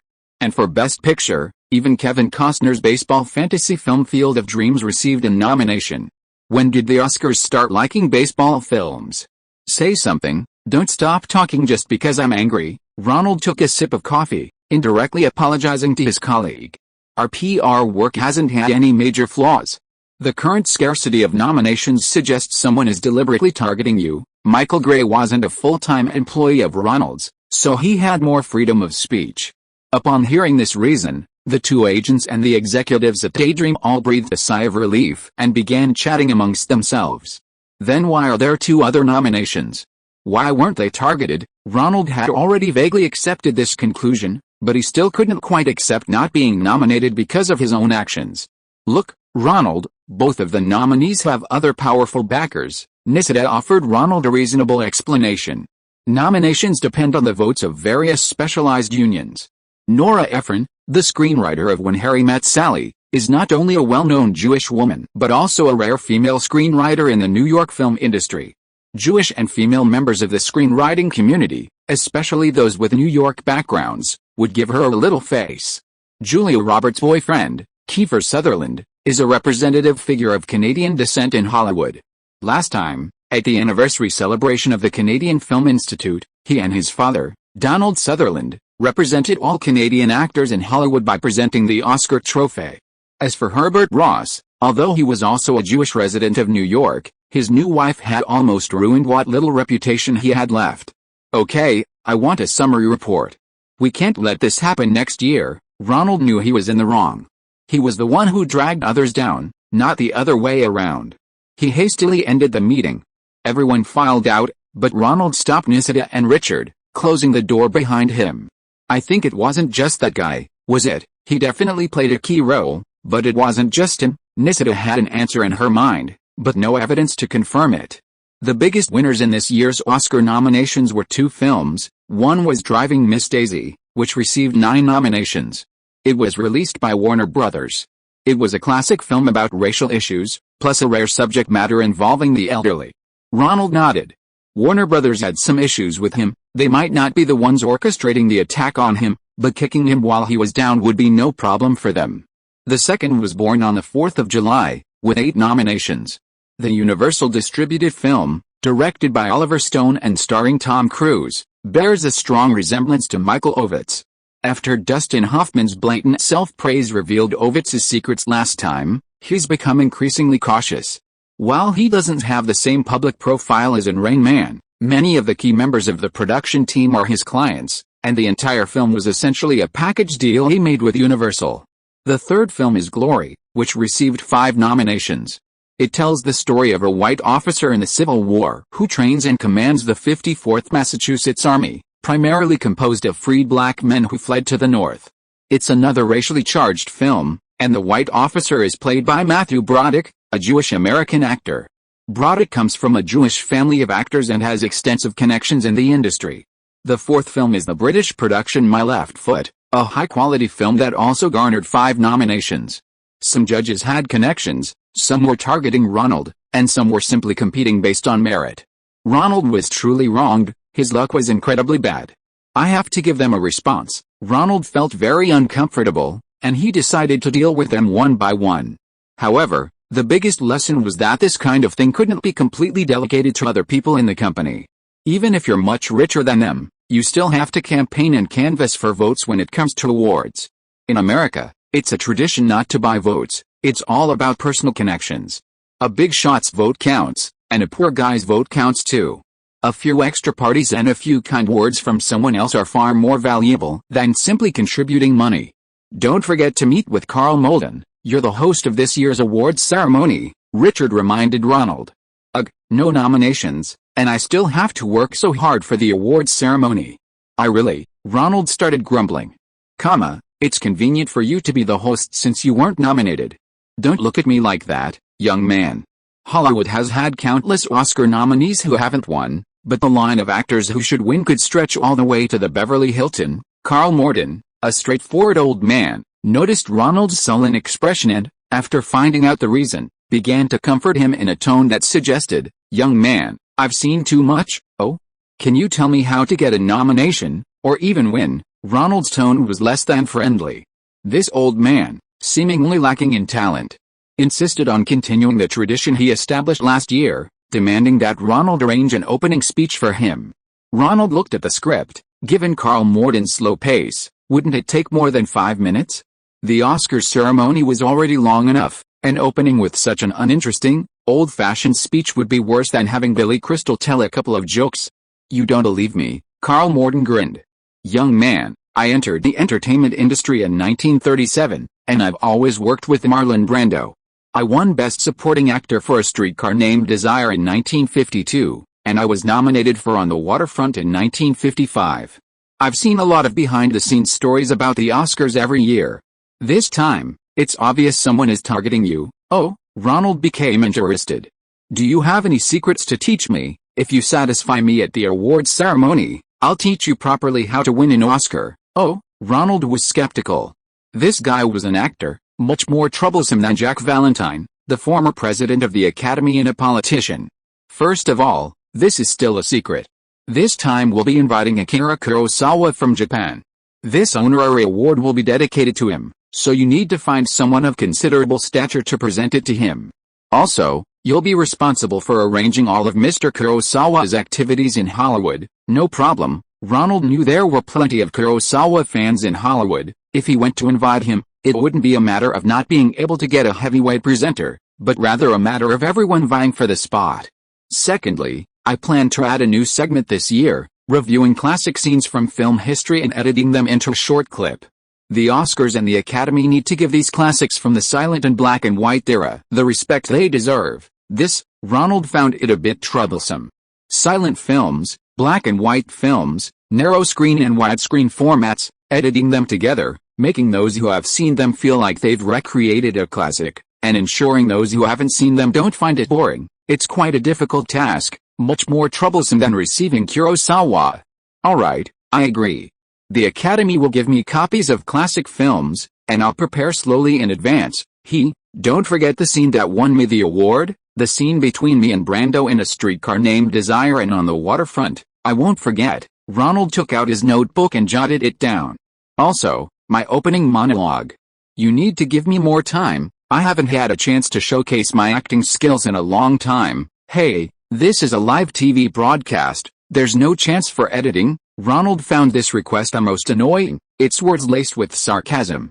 Many film actors, even those who win awards, are actually mediocre actors. They rely on editing to find the best from a dozen or 20 takes. You little rascal. Ha ha ha. Carl Morton sensed the sarcasm but didn't get angry. Instead, he was pleased with the guy's humor. Your level of sarcasm is about the same as Hitchcock's back in the day. Chapter 1190, rushing to present the award to Akira Kurosawa. Stephen, it's settled then.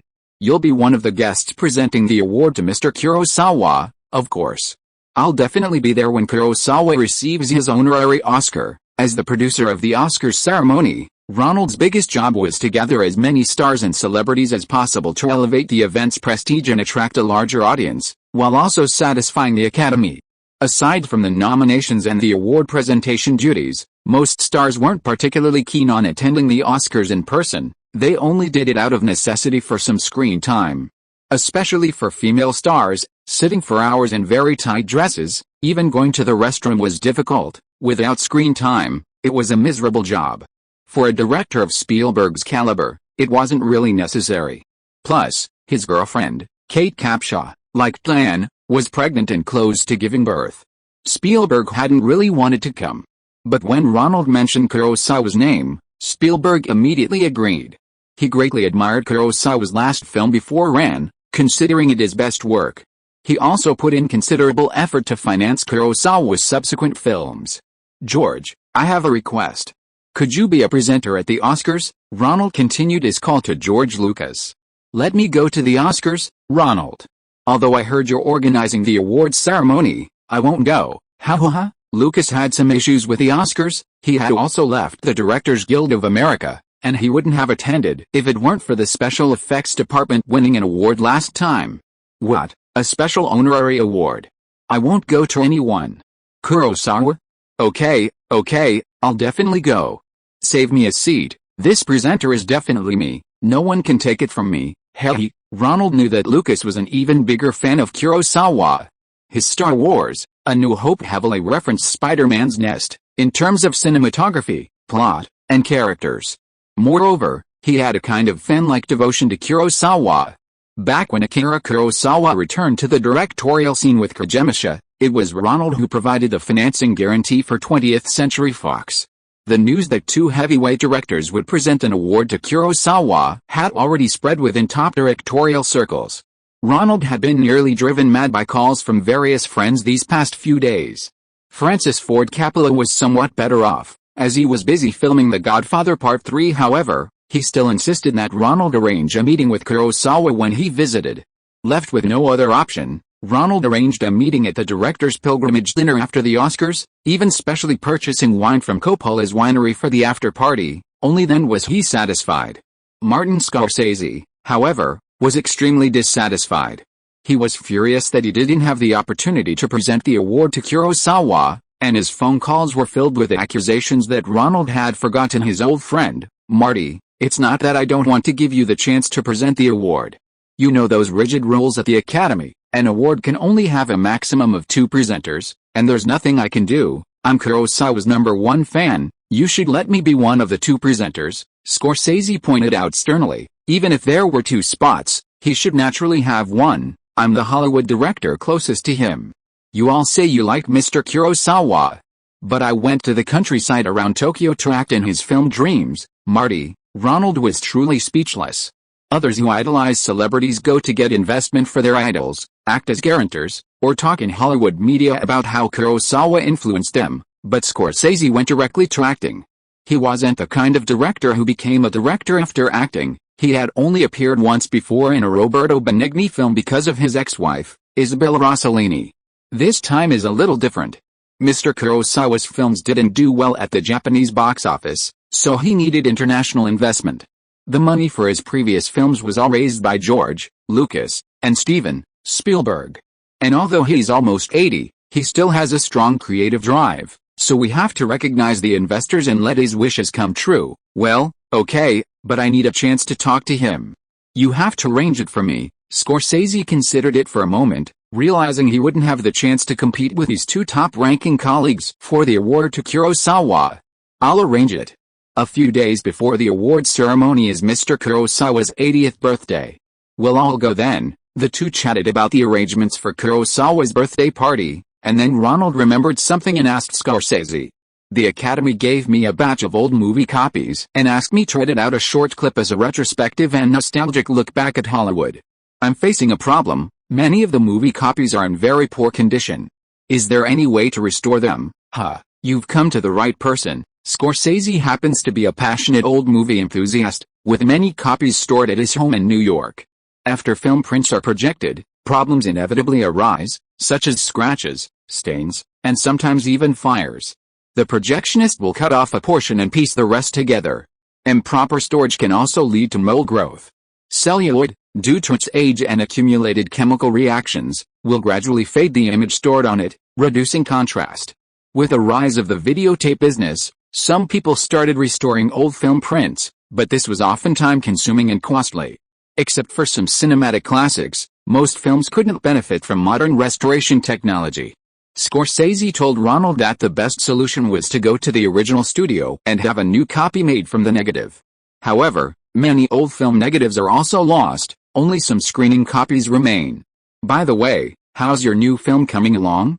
When is it released?" Finally, Ronald chatted with Scorsese about his new film, Goodfellas. After the box office failure of The Last Temptation of Christ 2 years prior, Scorsese returned to his favorite and most promising genre, gangster films, rebuilding his credibility to make the movies he wanted. "If you make a few box office failures, you need to make several successful ones before anyone dares to invest in artistically significant films."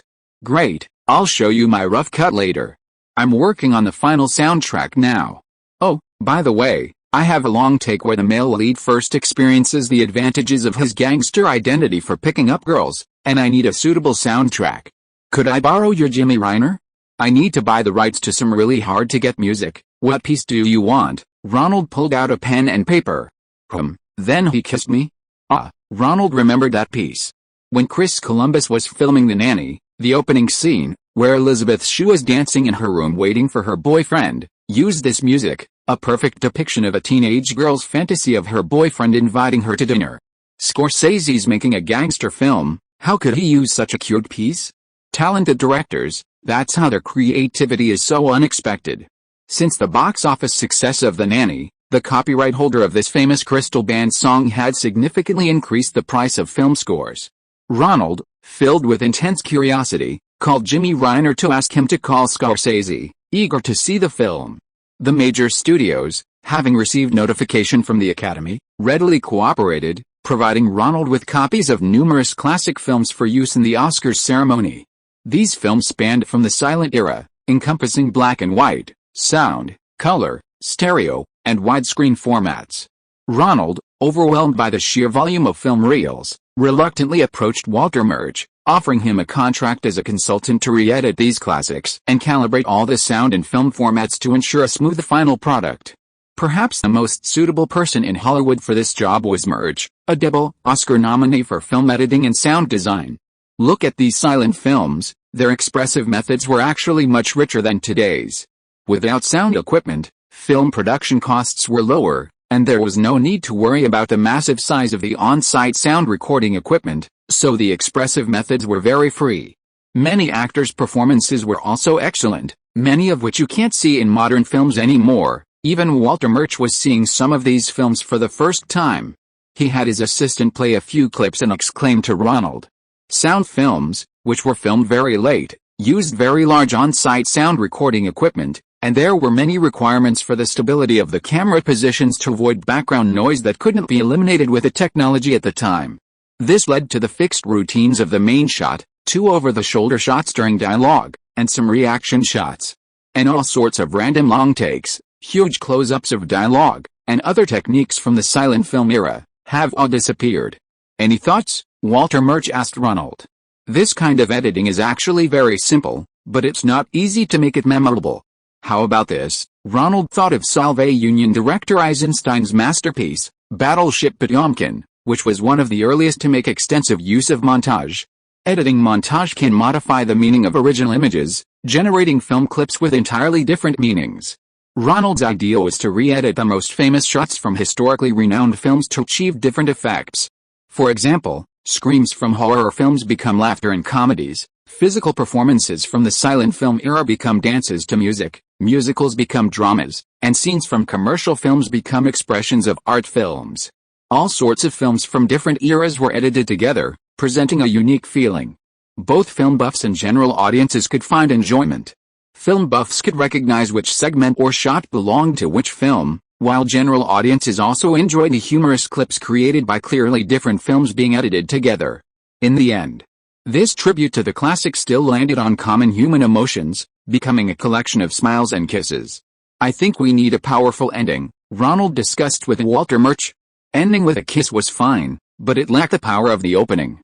Let's use this one. Murch flipped through the pages, pulling up a classic scene from David Lean's Lawrence of Arabia, where Lawrence strikes a match, and after the match's light fades, a desert sunrise appears. While Murch was helping him edit, Akira Kurosawa, this year's honorary Oscar winner, also needed a short film to introduce his cinematic achievements. Following the same logic, Ronald edited together similar scenes from different films, allowing Kurosawa fans and general viewers alike to fully understand the great director's exceptional talent in just a few minutes. Ronald entrusted this task to Ang Lee, also of East Asian descent, who had just returned from home. Ang Lee had already returned to America, but his return was unsuccessful. Although he had submitted both scripts, The Pusher and The Wedding Banquet, to the first script competition held by the Information Bureau, he hadn't even been able to meet with director Song.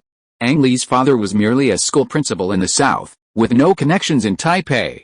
Therefore, he didn't receive any special assistance in the competition. The staff simply had him fill out an entry form, including the script's title, his name, and contact information. Then, they began checking the script. After confirming there were no signatures or secret marks, they sealed it in a large envelope and placed it in the competition's designated box. Director Song demanded the entire process be conducted anonymously, publicly stating his aim was fairness, eliminating nepotism, and establishing new procedures. This Director Song, after the death of his predecessor, seemed to thrive on unconventional media exposure. As the head of the Information Bureau, he was readily given preferential treatment by the media. Director Song also demanded an expansion of the script competition, officially opening it to overseas and mainland audiences. To give screenwriters who received the news time, the judging process was postponed until the second half of the year. Ang Lee, idle in his hometown, had no choice but to return. He initially wanted to stay home and write scripts again, but his wife was pregnant again, so he had to turn to his old friend Ronald, hoping to resume his work. Ronald didn't mind. A talented director's desire to make films was perfectly understandable. He offered Ang Lee better treatment than a script doctor, allowing him to familiarize himself with editing first, then intern on a film set if the opportunity arose, and if so, invest in his return to his hometown to make the Chinese-language films he loved. Kurosawa's films are a treasure trove, but I want to give audiences unfamiliar with him a theme. Ang Lee had already watched many hours of Kurosawa's films, extracting many representative shots. The expressiveness of these shots differed greatly from Hollywood's approach, showcasing certain cultural characteristics of the Japanese people. However, Kurosawa's films were primarily in Japanese, and audiences unfamiliar with the plots couldn't achieve the same resonance as short films paying homage to classic Hollywood films. Therefore, Ang Lee needed to find a way to make his genius familiar to American audiences. What's your thought? This is a line that Akira Kurosawa himself particularly liked to have his protagonists say. In a mad world, only the mad are rational. Ronald laughed as he read it. It contained real footage of the protagonist being shot at close range with arrows in Throne of Blood, a duel with real swords in Seven Samurai, and the shocking act of filming directly at the sun in Stray Dogs. This line truly encapsulates the artistic characteristics of Akira Kurosawa. Chapter 1191, a mega production that cost $20 million even before it was officially approved. With the Oscars approaching, Ronald approached Billy Crystal to discuss the script for the awards ceremony. Gregory Peck? Is he coming to present an honorary award? Billy Crystal asked. No, the honorary awards are presented by Spielberg and Lucas. It's mainly because when Gregory presented the Golden Globe to Audrey Hepburn, the ratings hit a new high, so the Academy wanted to invite him to boost the ratings. Ronald waved his hand. Oh, who is that? Are you going to present an honorary award to Coppola? No, it will be announced soon. It's Akira Kurosawa from Japan. Oh, Billy Crystal said understandingly. You gave more time to announce the nominations. I watched the previous award ceremony recordings. What was your consideration? This year I plan to let the visuals speak for themselves more. Now, the nominated acting awards will be accompanied by performance clips from their nominated films. Those lousy comedian hosts of the past few years have said too much? This will also relieve some of your hosting pressure. Ronald was also speaking from a director's perspective. Now the Oscars are mostly broadcast to television audiences, so letting them see the relevant visuals is much more important than the host making a few witty remarks. The Oscars are no longer the small-scale entertainment gathering of industry insiders they used to be, but the production ideas haven't kept up with the demands of television broadcasting. Ronald, just then, Richard came running breathlessly into Ronald's large office room. Ronald, Panasonic really contacted you. You have something to say? Richard saw Ang Lee and shut up. Ronald pointed upstairs, and the two went up to a small, private study.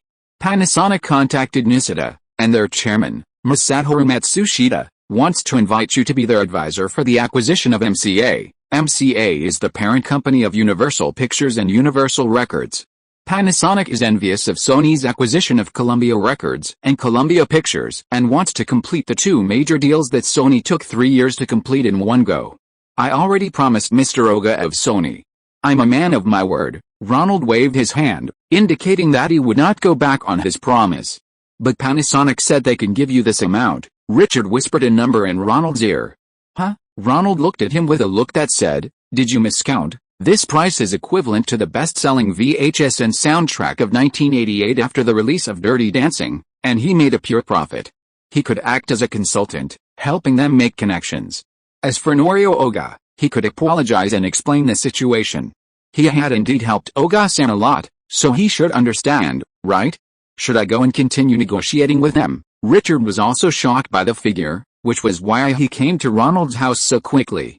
If it succeeded, he and Nishida would also benefit greatly.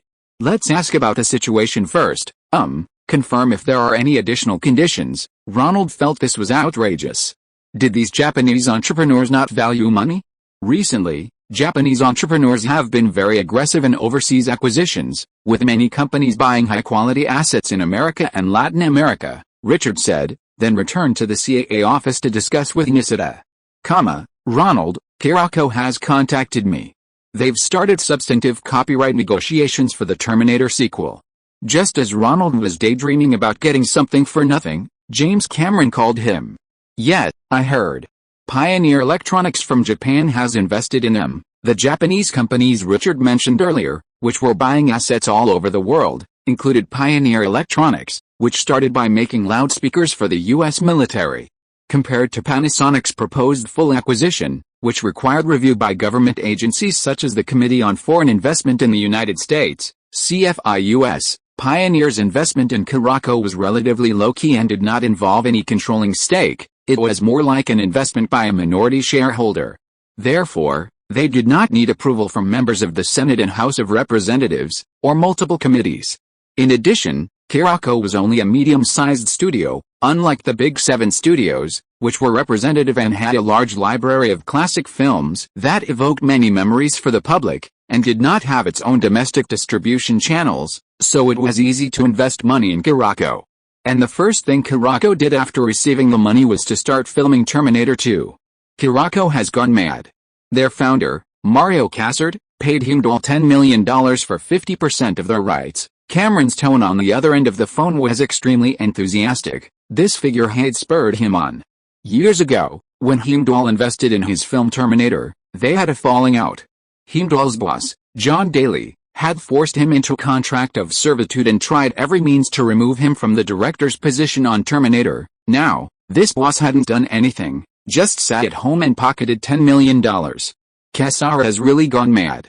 That $10 million was Heimdall's exorbitant asking price. Why didn't he even haggle and just agreed, seeing his former enemy using his work to reap $10 million without lifting a finger? Whether out of anger or jealousy, Ronald could hear his intense agitation even through the phone line.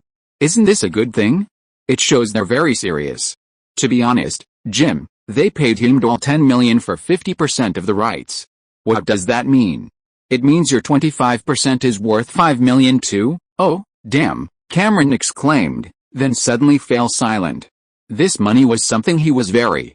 He didn't continue complaining, said a few more words, and hung up the phone. Damn it, doesn't this also mean Gail can get $5 million for free? Cameron suddenly realized and shouted angrily. Carlton acted quickly, contacting Ronald that very night. They had heard that Ronald also wanted to invest in Terminator 2, and one of the founders, Mario Casal, personally led his team to visit. You're very confident, Mr. Casal. Diane was too bulky to easily move around, so Ronald personally served the guests several cups of coffee. Carlton had already given him all $10 million, Gail heard $5 million, and with Cameron's $5 million, before even filming, plus various miscellaneous expenses, they had already paid more than $22 million. This is practically the most extravagant studio in Hollywood. Even when Minahan Grande had just received $400 million a few years ago and was still quite arrogant, saying he'd invest $40 million in Superman, he wasn't this quick to throw money around. Call me Mario. Of course, I've always had a lot of faith in the film industry. My partner doesn't believe big productions bring big returns.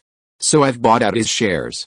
And, I see you, Mr. Lee, are quite confident too. Mario Casal simply took Ronald's assessment as a compliment, rubbing his hands and smiling. My confidence comes from Jim. As long as he's the director, I'm confident. Hey, our goals are aligned. Mario Casal took a sip of coffee, unable to discern the taste, and continued to Ronald, I've done the precise calculations. For this Terminator sequel, I can give Cameron $5 million for his 25% stake, but the film must be released before Memorial Day next year, the last Monday in May. Time is tight.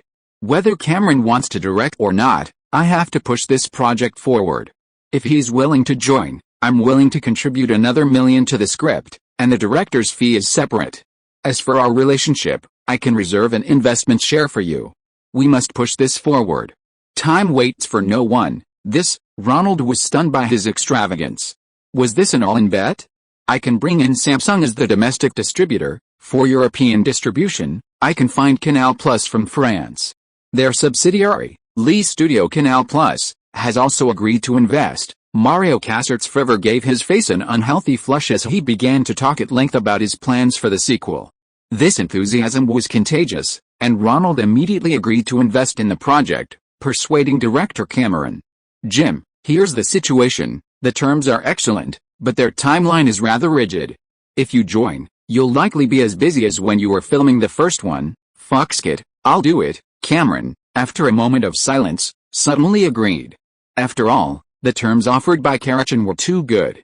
Besides acquiring the rights and a top-tier script fee, there was also a director's fee commensurate with Cameron's status, plus bonuses increasing according to box office performance.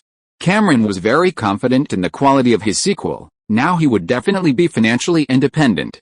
This is the special assistant to Matsushita Masaharu, chairman of Panasonic. This is Ronald. A few days later, representatives from Panasonic, along with Nisida, Richard, and others, came to visit, secretly discussing the MCA acquisition. Ronald-san, this is our proposal. A dozens of pages long cooperation agreement was presented to Ronald by the assistant. The more Ronald read, the deeper his brow furrowed. Is this the chairman of Panasonic's intention? Then you're not being very sincere, Nisida couldn't help but chime in.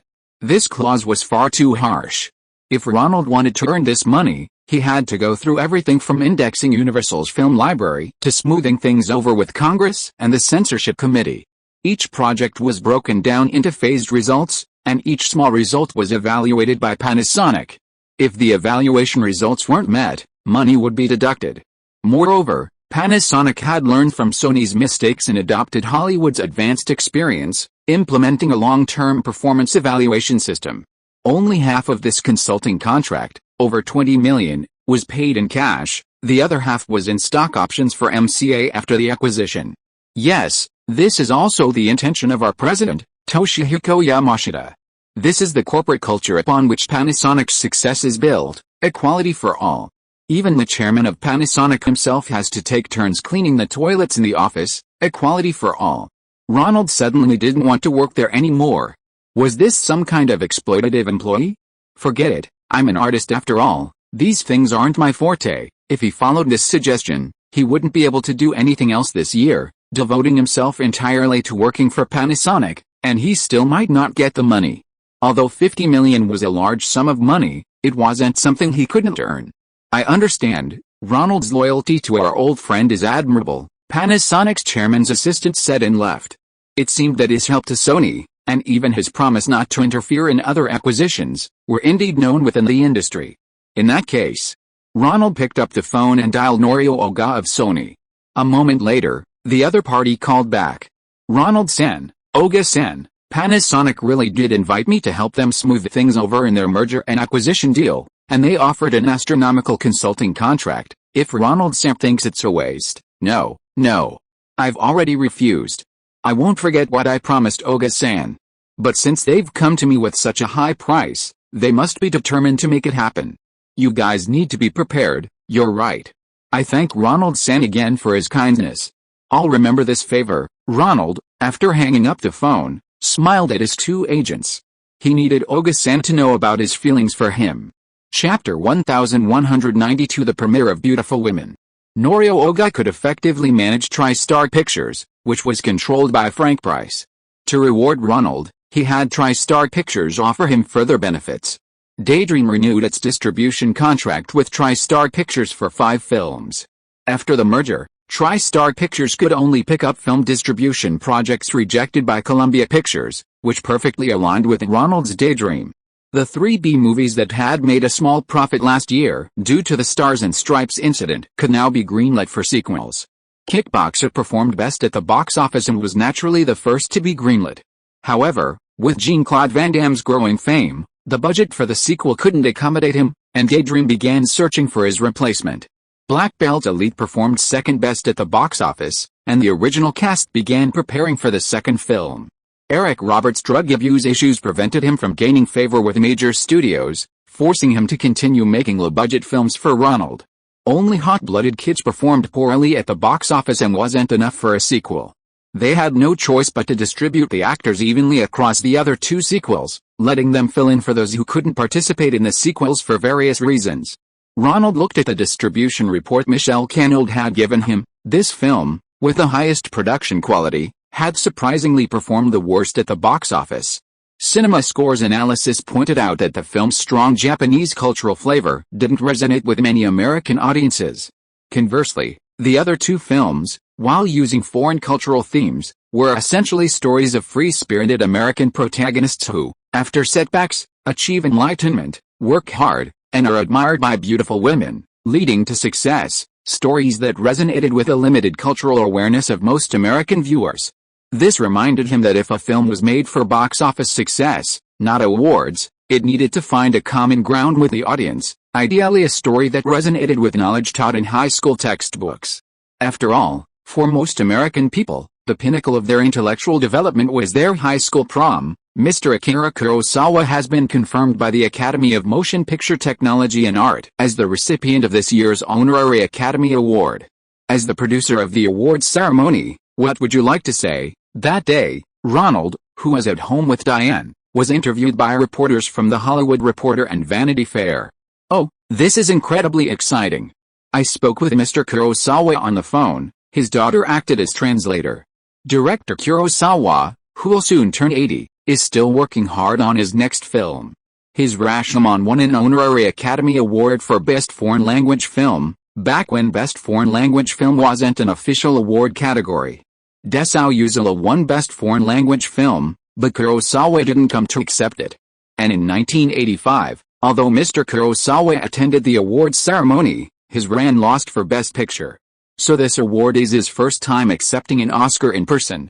It's less about the Oscars giving Kurosawa an honorary award and more about Kurosawa bringing honor to the Oscars.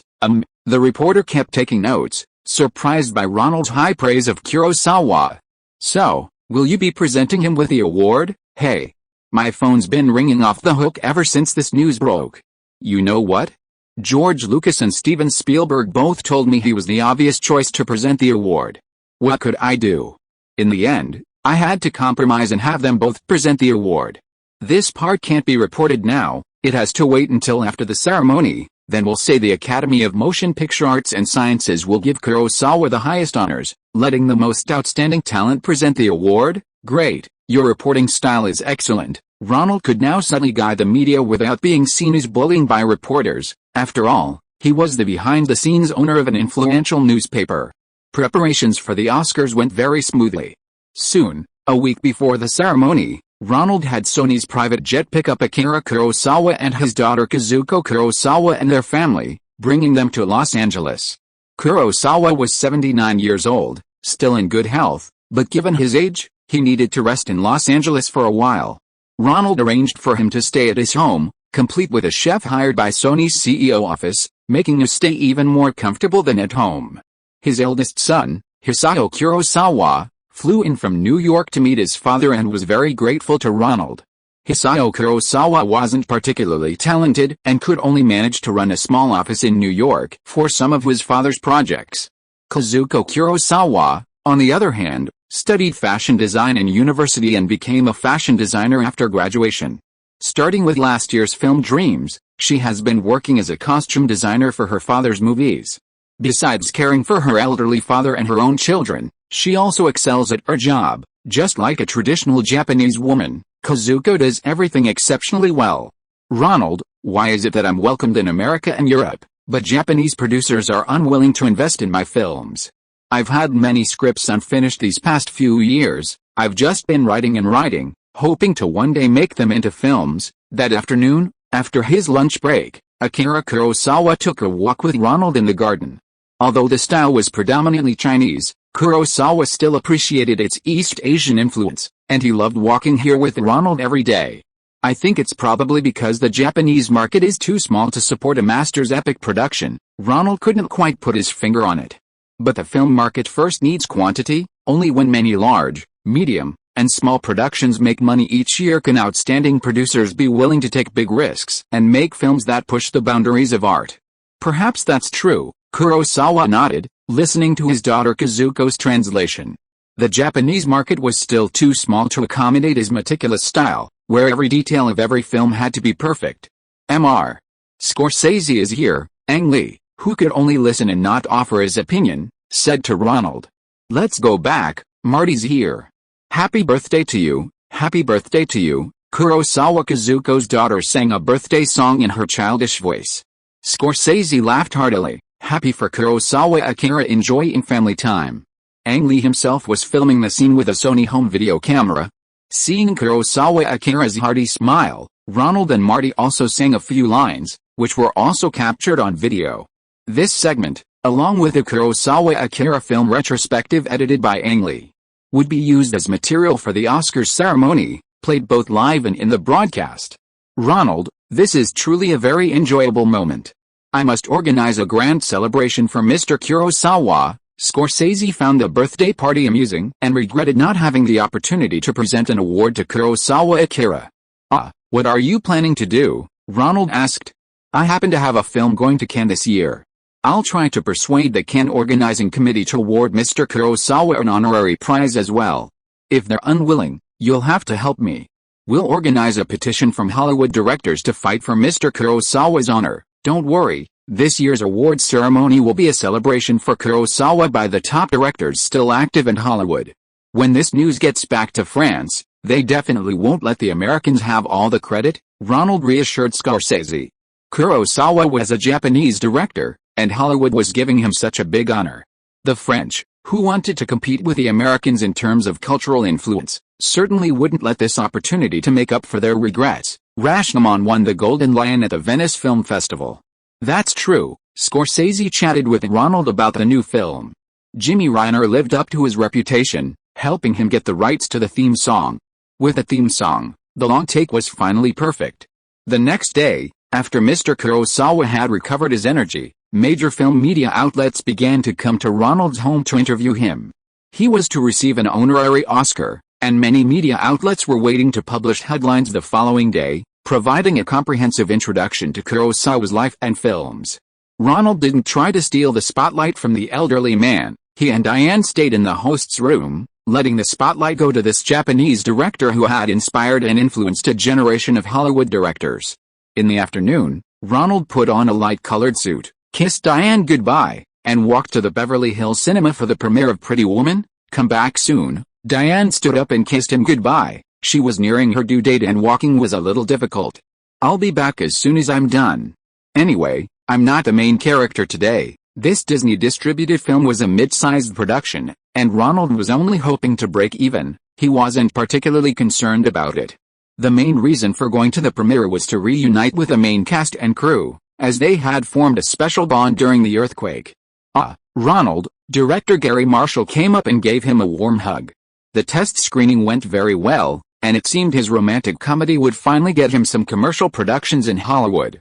Congratulations, Gary, Ronald warmly embraced him. This director had poured tremendous passion and energy into this film. Its success was entirely due to his tireless efforts and various methods to ensure the quality of the shoot. The two walked towards the theater entrance, which was brightly lit, with a huge poster occupying one wall. Around the poster was a rotating display, and in the center was the male lead, Richard Gere, his head turned 90 degrees, looking at the audience with an air of sophistication. His tie was pulled back, grabbed by Vivian, played by Julia Roberts, who was standing back to back with him. Vivian was wearing the same outfit she wore at the beginning of the film. A pink tank top revealing her waist, a black miniskirt, and a section of her incredibly long legs between her knee-high boots. Ronald looked at Vivian's curvaceous figure on the poster, a little doubtful. Julia Roberts' figure on set didn't seem this good. Ronald, with a happy shout, Julia Roberts, wearing a beige top and trousers, suddenly pounced on Ronald and hugged him. She grinned her signature wide mouth, letting out a heartfelt laugh, and then seemed to lift him up. Oh, Ronald felt the vitality of this young body, but not daring to be presumptuous in public, he quickly put Roberts down. Eric has agreed to make a sequel. How are your preparations for the Oscars in a couple of days? I secretly prepared a little speech. Like all actresses receiving their first Oscar nomination, Julia Roberts still had many fantasies. She brought two fingers together, leaving a tiny gap, as if to say she still had a sliver of a chance to win. Good luck. Wait, Just as she finished exchanging a few words with Julia Roberts, her boyfriend Kiefer Sutherland came over, wedged between Roberts and Ronald, and kissed his girlfriend to assert his authority. Kiefer, Ronald nodded to him. This silly man probably knew that Julia Roberts' Oscar nomination would surpass his own career, casting a shadow over their relationship. Ronald ignored the two who went inside and continued standing at the door, looking at the poster. The moment Roberts hugged him, it felt more real. She certainly didn't have the same muscular physique as in the poster. I used a photo of Shirley Michelle and Richard Gere, and then had the production designer replace Julia's head. Director Gary Marshall, noticing Ronald's confusion, quietly explained to him. Shirley Michelle was Julia Roberts' body double. Many intimate scenes were filmed using her body. Is this head swapping via Photoshop a sign that Julia Roberts isn't cooperating? Director Gary Marshall nodded. Since winning the Oscar for Best Supporting Actress for Steel Magnolia, Julia Roberts had become increasingly difficult to contact, and her promotion of Pretty Woman hadn't been as cooperative as before. If it weren't for Ronald's attendance at the Los Angeles premiere, her attendance would have been questionable. You need to contact Disney's legal department and the producers, and get Shirley Michelle to sign a supplementary agreement, giving her some money. Otherwise, if the movie is a box office hit, she'll definitely hire a lawyer to sue, Ronald whispered to Director Marshall. He'd seen this kind of thing many times before. Okay, I'll contact them tonight. Gary Marshall thought Ronald's consideration was thorough and quickly agreed. As for Julia, whether she'll cooperate, Ronald shook his head. A female star's first breakout film often harbors hidden dangers behind the opportunity. Not every female star can weather it safely. Ronald, another woman's voice came. Ronald turned around and saw a tall, slender girl in a red gown similar to the one Vivian wore to the opera in the movie, walking towards him with the stride of a model. She stood with her hands on her hips, revealing her alluring curves. The deep V neckline was quite low. Her arms were around the gray-haired Richard Gere beside her as she gracefully approached. Ronald almost froze, recalling the stunning figure of this runway model in that red gown years ago. Fortunately, he recognized the outfit and quickly recovered. Richard, Cindy, congratulations. It seemed Cindy Crawford and Richard Gere had already publicly acknowledged their relationship, allowing them to take photos of them holding hands. But why was Cindy Crawford wearing this battle outfit again? Ronald thought, Cindy Crawford, Julia Roberts, you've been battling it out on set and at the premiere, are you really trying to steal Richard Gere? Never mind, all those photos tomorrow will just be free publicity for Pretty Woman's box office.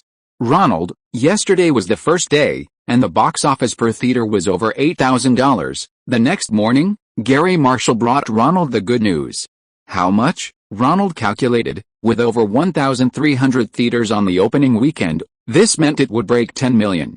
Oh dear, I should have invested more, only one chapter today. If you are listening to this novel on a channel other than Fanfic World, it means it was downloaded and re-uploaded without effort. We warmly invite you to visit our channel, Fanfic World. There you will find the original version of this story and many other novels of various genres. We look forward to seeing you dive into a world of incredible novels. Chapter 1193, the awards ceremony with the highest ratings.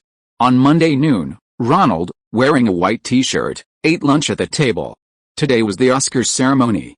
He habitually picked up the newspaper on the table and started reading reviews of Pretty Woman. This film is clearly aimed at the fantasies of yuppie audiences, but the film's gorgeous comedic plot, excellent soundtrack, and precise casting can overcome any doubts. Ronald read through review after review, finding very few positive reviews.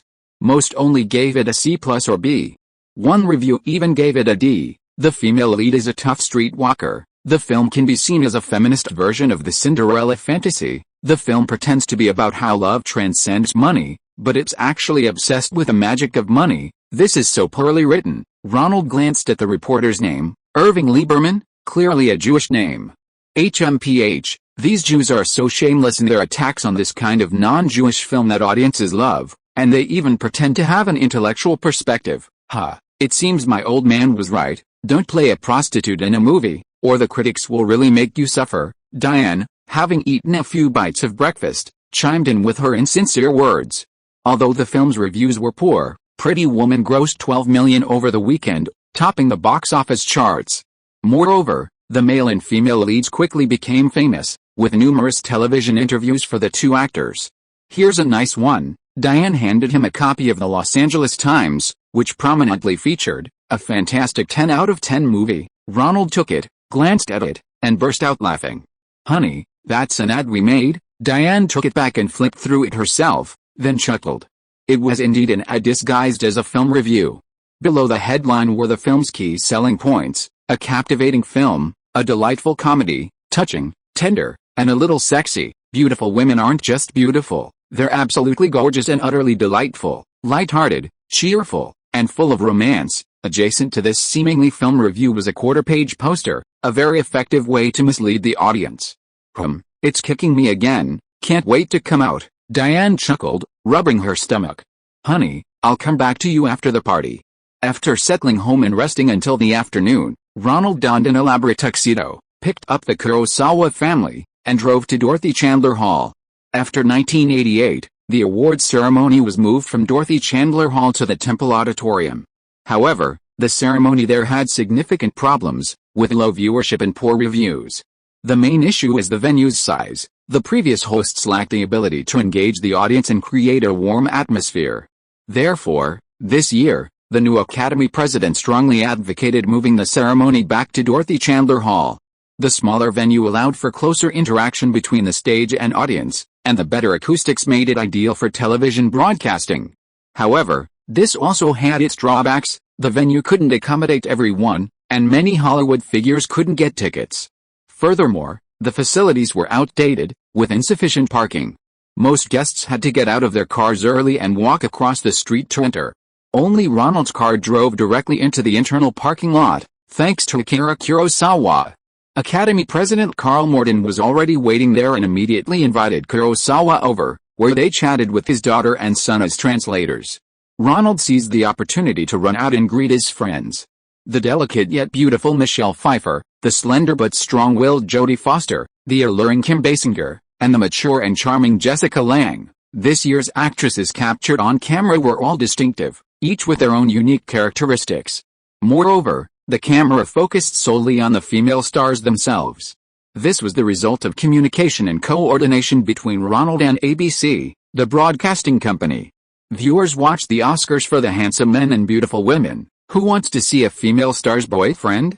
Of course, the reverse was also true. The energetic Tom Cruise, the long-haired, poetic Daniel Day-Lewis, and the quirky Tom Hanks, the cameras only focused on the male stars, ignoring the women beside them. Ronald, greeting them one by one at the entrance, was at the door. This year, the red carpet process was simplified. Everyone simply crossed the street, posed for a short video by ABC at their best, and then entered a flower-covered tent, where they could relax a little. The celebrities were delighted with this thoughtful arrangement and expressed their gratitude to Ronald. Only Julia Roberts' boyfriend, Kiefer Sutherland, who entered last, was visibly displeased. The television cameras had been focused solely on Roberts the entire time, and he had tried to approach her several times only to have the camera cleverly moved away, making him feel uncomfortable. Julia, Ronald, the two hugged for a while longer, and Sutherland started acting up again, trying to say something to Ronald to impress him, like a male gorilla trying to flex his muscles in front of a female. Ronald completely ignored him, not even hearing what he was saying. He had already gone down the steps and hugged director Spielberg, who had arrived. "You?" Sutherland punched the air, glaring angrily. Never mind. Roberts pulled her boyfriend inside, glancing back at Spielberg. "Has Mr. Kurosawa arrived yet?" Spielberg asked first. "We've arrived. He's chatting with the president. Would you like to come over?" Ronald noticed Spielberg's formal attire and meticulously styled hair, realizing how much he valued presenting the award to Akira Kurosawa. Yes, I'll go in first." "Thank you so much." Spielberg glanced at Julia Roberts' back as she walked ahead. A great actress, incredibly captivating on screen, but not much acting skill. Ronald, knowing the director's professional instincts were kicking in, quickly introduced her. "How's Kate?" "She's not feeling well, resting at home." Spielberg's girlfriend, Kate Capshaw, was also full-term pregnant. "What about Diane?" "Same." Ronald's mouth broke into a wide grin, revealing a set of white teeth. He was genuinely happy. The two chatted for a few more minutes when a sound came from the doorway. Ronald quickly said goodbye to Spielberg and went out to greet her. Outside was the second person over 80 years old to be a guest at this year's Oscars, Jessica Tandy, the lead actress in Driving Miss Daisy and a Best Actress nominee. "Ronald, thank you for everything. The last time I was nominated for a serious award was in 1962. Jessica Tandy had starred in 2 Cocoon films in the past few years, earning 2 Saturn Award nominations for Best Actress. However, those were awards specifically for science fiction films. She had previously been an unknown British film actress, with only 1 Golden Globe nomination in her 40-year career. Her performances on Broadway, however, were more successful, winning a Tony Award for her role in the original A Streetcar Named Desire, though she lost the role to Vivien Leigh in the film version. Mainly because you've gained the recognition of all your peers, Ronald had a good impression of the elderly woman. In the 1980s, after she turned 70, she began playing grandmotherly roles again, which were very successful at the box office. "Thank you." Jessica Tandy felt she had received unprecedented respect today and was filled with gratitude towards Ronald, the organizer of the awards ceremony.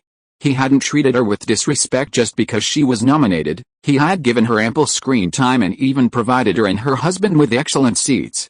"Ladies and gentlemen, Mr. Carl Malden, president of the Academy of Motion Picture Technology and Arts." The narration began, the curtain rose, and the awards ceremony officially started. Academy President Carl Malden took to the stage. "I am not here today just for the Oscars, but for something beyond the Oscars themselves, like many nights like this, where the meaning of a single word surpasses philosophical dreams." "What the hell?" Ronald, not in a position to critique the president's speech, watched him ramble on in a Shakespearean tone, spouting incomprehensible nonsense. He quickly waved to a staff member and whispered a few instructions. So, a powerful voice emerged on the horizon of the last decade of the 20th century. 3 minutes had already passed, and President Malden was still spouting incomprehensible platitudes. Ronald gestured, and a large screen slowly descended behind him, the theme music starting to play. Malden's mouth was still moving, but no one could understand what he was saying. Reluctantly, he ended his lengthy speech, saying after the music stopped, "Wherever you are watching, have a good evening. And to those nominated, I wish you good luck." Seeing that he was about to ramble on again, Ronald waved his hand again, the music started, the audience applauded, and booed the president off the stage. Camera number 2, the ABC director in charge of the broadcast, was delighted.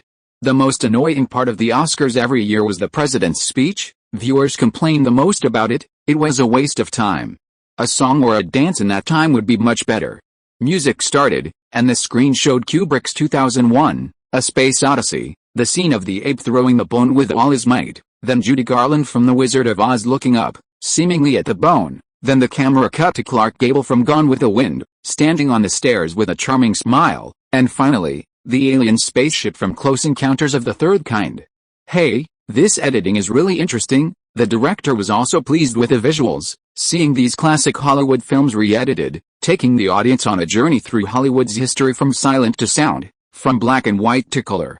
Finally, faces full of tension, joy, anger, sorrow, and happiness appeared. Ronald included kissing scenes from several of his films, a small personal touch. Finally, the opening sequence ended with a montage of Peter O'Toole striking a match in Lawrence of Arabia. The audience, filled with filmmakers, applauded enthusiastically for such an exciting film clip. Ladies and gentlemen, the host, Billy Crystal, ran out, the applause still ringing. He was a little behind schedule, so he cut to the chase with a joke. Is the applause to welcome me? Or do you think it's Snow White? The audience roared with laughter. Remember last year's Snow White dancing disaster? Okay, Ronald clenched his fist. The first joke had landed, which went smoothly. Or do you think she'll dance the Lombard, the forbidden dance, this year? Ha ha ha, the audience laughed again. Minahan Golan's B-movie was laughable in content, only the dancing was decent. Let me tell you, last year was Hollywood's best year for box office revenue in the past decade. Hollywood has produced 330 films, and the global film industry is estimated to be worth $5 billion. $5 billion, less than half of what Jack Nicholson earned last year. A joke about how he made a fortune from Batman. He's so rich he bought a piece of land in Japan. A joke about how the Japanese say Tokyo's real estate value could buy half of America. He's so rich that Morgan Freeman drove him here today. A joke about Morgan Freeman's role as the driver in Driving Miss Daisy. Hey, it's done. Ronald felt a half relief.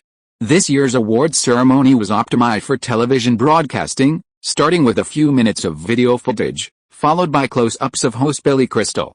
It was much better for television viewers than last year's disastrous broadcast with its long, unseen shots of Snow White dancing, where even the characters were barely visible.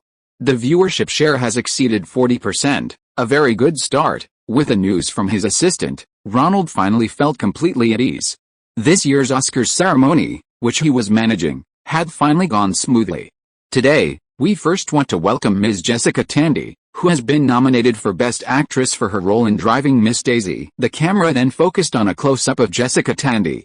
This year marks the first time someone with extensive film and television directing experience has been involved in producing the awards ceremony, and the on-site coordination was indeed a significant step up from previous years. At 80 years old, she received an Best Actress nomination, making her the second oldest Best Actress nominee in history, second only to Shirley MacLaine. Including her past life, she's probably around 915 years old, jokingly referring to Shirley MacLaine's belief in aliens and her past life. The viewership share is still rising, 45%. A trembling voice came through the headset of the live director at ABC, the broadcasting station. NBC had held the #1 viewership share for 67 consecutive weeks. Were they going to dethrone them today? And Spike Lee, his film has been nominated for Best Original Screenplay. Billy Crystal's witty remarks were constant, punctuated by bursts of laughter roughly every 5 seconds. Neighbors' laughter drifted in, friends called, and more viewers switched to the Oscars broadcast, causing ABC's ratings to soar. The first award today, Best Supporting Actor, is the hardest to decide. Of the 5 nominees, 2 are former Oscar nominees, and 1 is a 2-time winner, Marlon Brando, as is customary. The first award presented was Best Supporting Actor, presented by last year's Best Supporting Actress, Geena Davis. Wearing a red, low-cut dress, Davis introduced the 5 nominees, their nominated films, and their roles. On the big screen and in the broadcast, clips prepared by Ronald were played. This was a new initiative this year, featuring the most captivating scenes from the nominated films during the announcement of nominations. This allowed the audience, both in the studio and on television, to understand the performances that earned the nominees recognition. After all, even among the audience, few had seen all the nominated films in their entirety.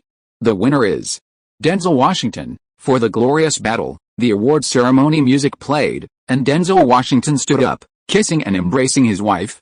Close-up shots captured the entire moment, a result of the combined efforts of the television broadcast and the on-site team. They've surpassed NBC. The ABC broadcast team erupted in cheers. NBC didn't have any exciting live broadcasts of the three major professional sports today, only professional wrestling. Having held the top spot in ratings for over a year without a challenge, NBC had finally been dethroned. Chapter 1194 Birthday Song at the Oscars. Oh my god, I finally have a chance to use this. Denzel Washington was one of those very handsome black men, with striking facial features and a very upright appearance. 45 seconds, right? First of all, I want to thank Nielsen's ratings and viewership data were slowly rising. More and more viewers were switching to ABC to watch the Oscars live. Ronald had communicated extensively with ABC, moving away from the previous approach of focusing on live awards presentations and only giving the network a broadcast opportunity. Instead, he considered the network's needs in every aspect, strictly limiting the time of the award speeches, which was an important aspect that the network appreciated greatly. Precise timing control was very helpful for the price of television advertising. After awarding several smaller prizes, the Oscars introduced a new segment. This year's Best Foreign Language Film Award would be presented at the Moscow branch venue. Relations between the two countries had eased under the new president's term. Therefore, this was also a good gesture of peace for all mankind in the cultural field. Famous Hollywood actor Jack Lemmon is currently hosting the event in Moscow, accompanied by Natalia Negoda, the lead actress in last year's Soviet Union box office champion, Vera the Younger. This film attracted 54.9 million viewers. The Soviet Union counts attendance, not ticket prices. Second only to Moscow does not believe in tears in 1980. Of course, this cannot be entirely attributed to the film's brilliance. Rather, the plot doesn't follow the typical blockbuster formula, but rather depicts a society losing faith, filled with mutual hatred, and ending with a protagonist's death. Its success as the year's champion wasn't due to the locals' fondness for tedious tragedies, but rather because the film featured the first sex scene during the Soviet Union era. This was broadcast simultaneously on television from both locations via satellite.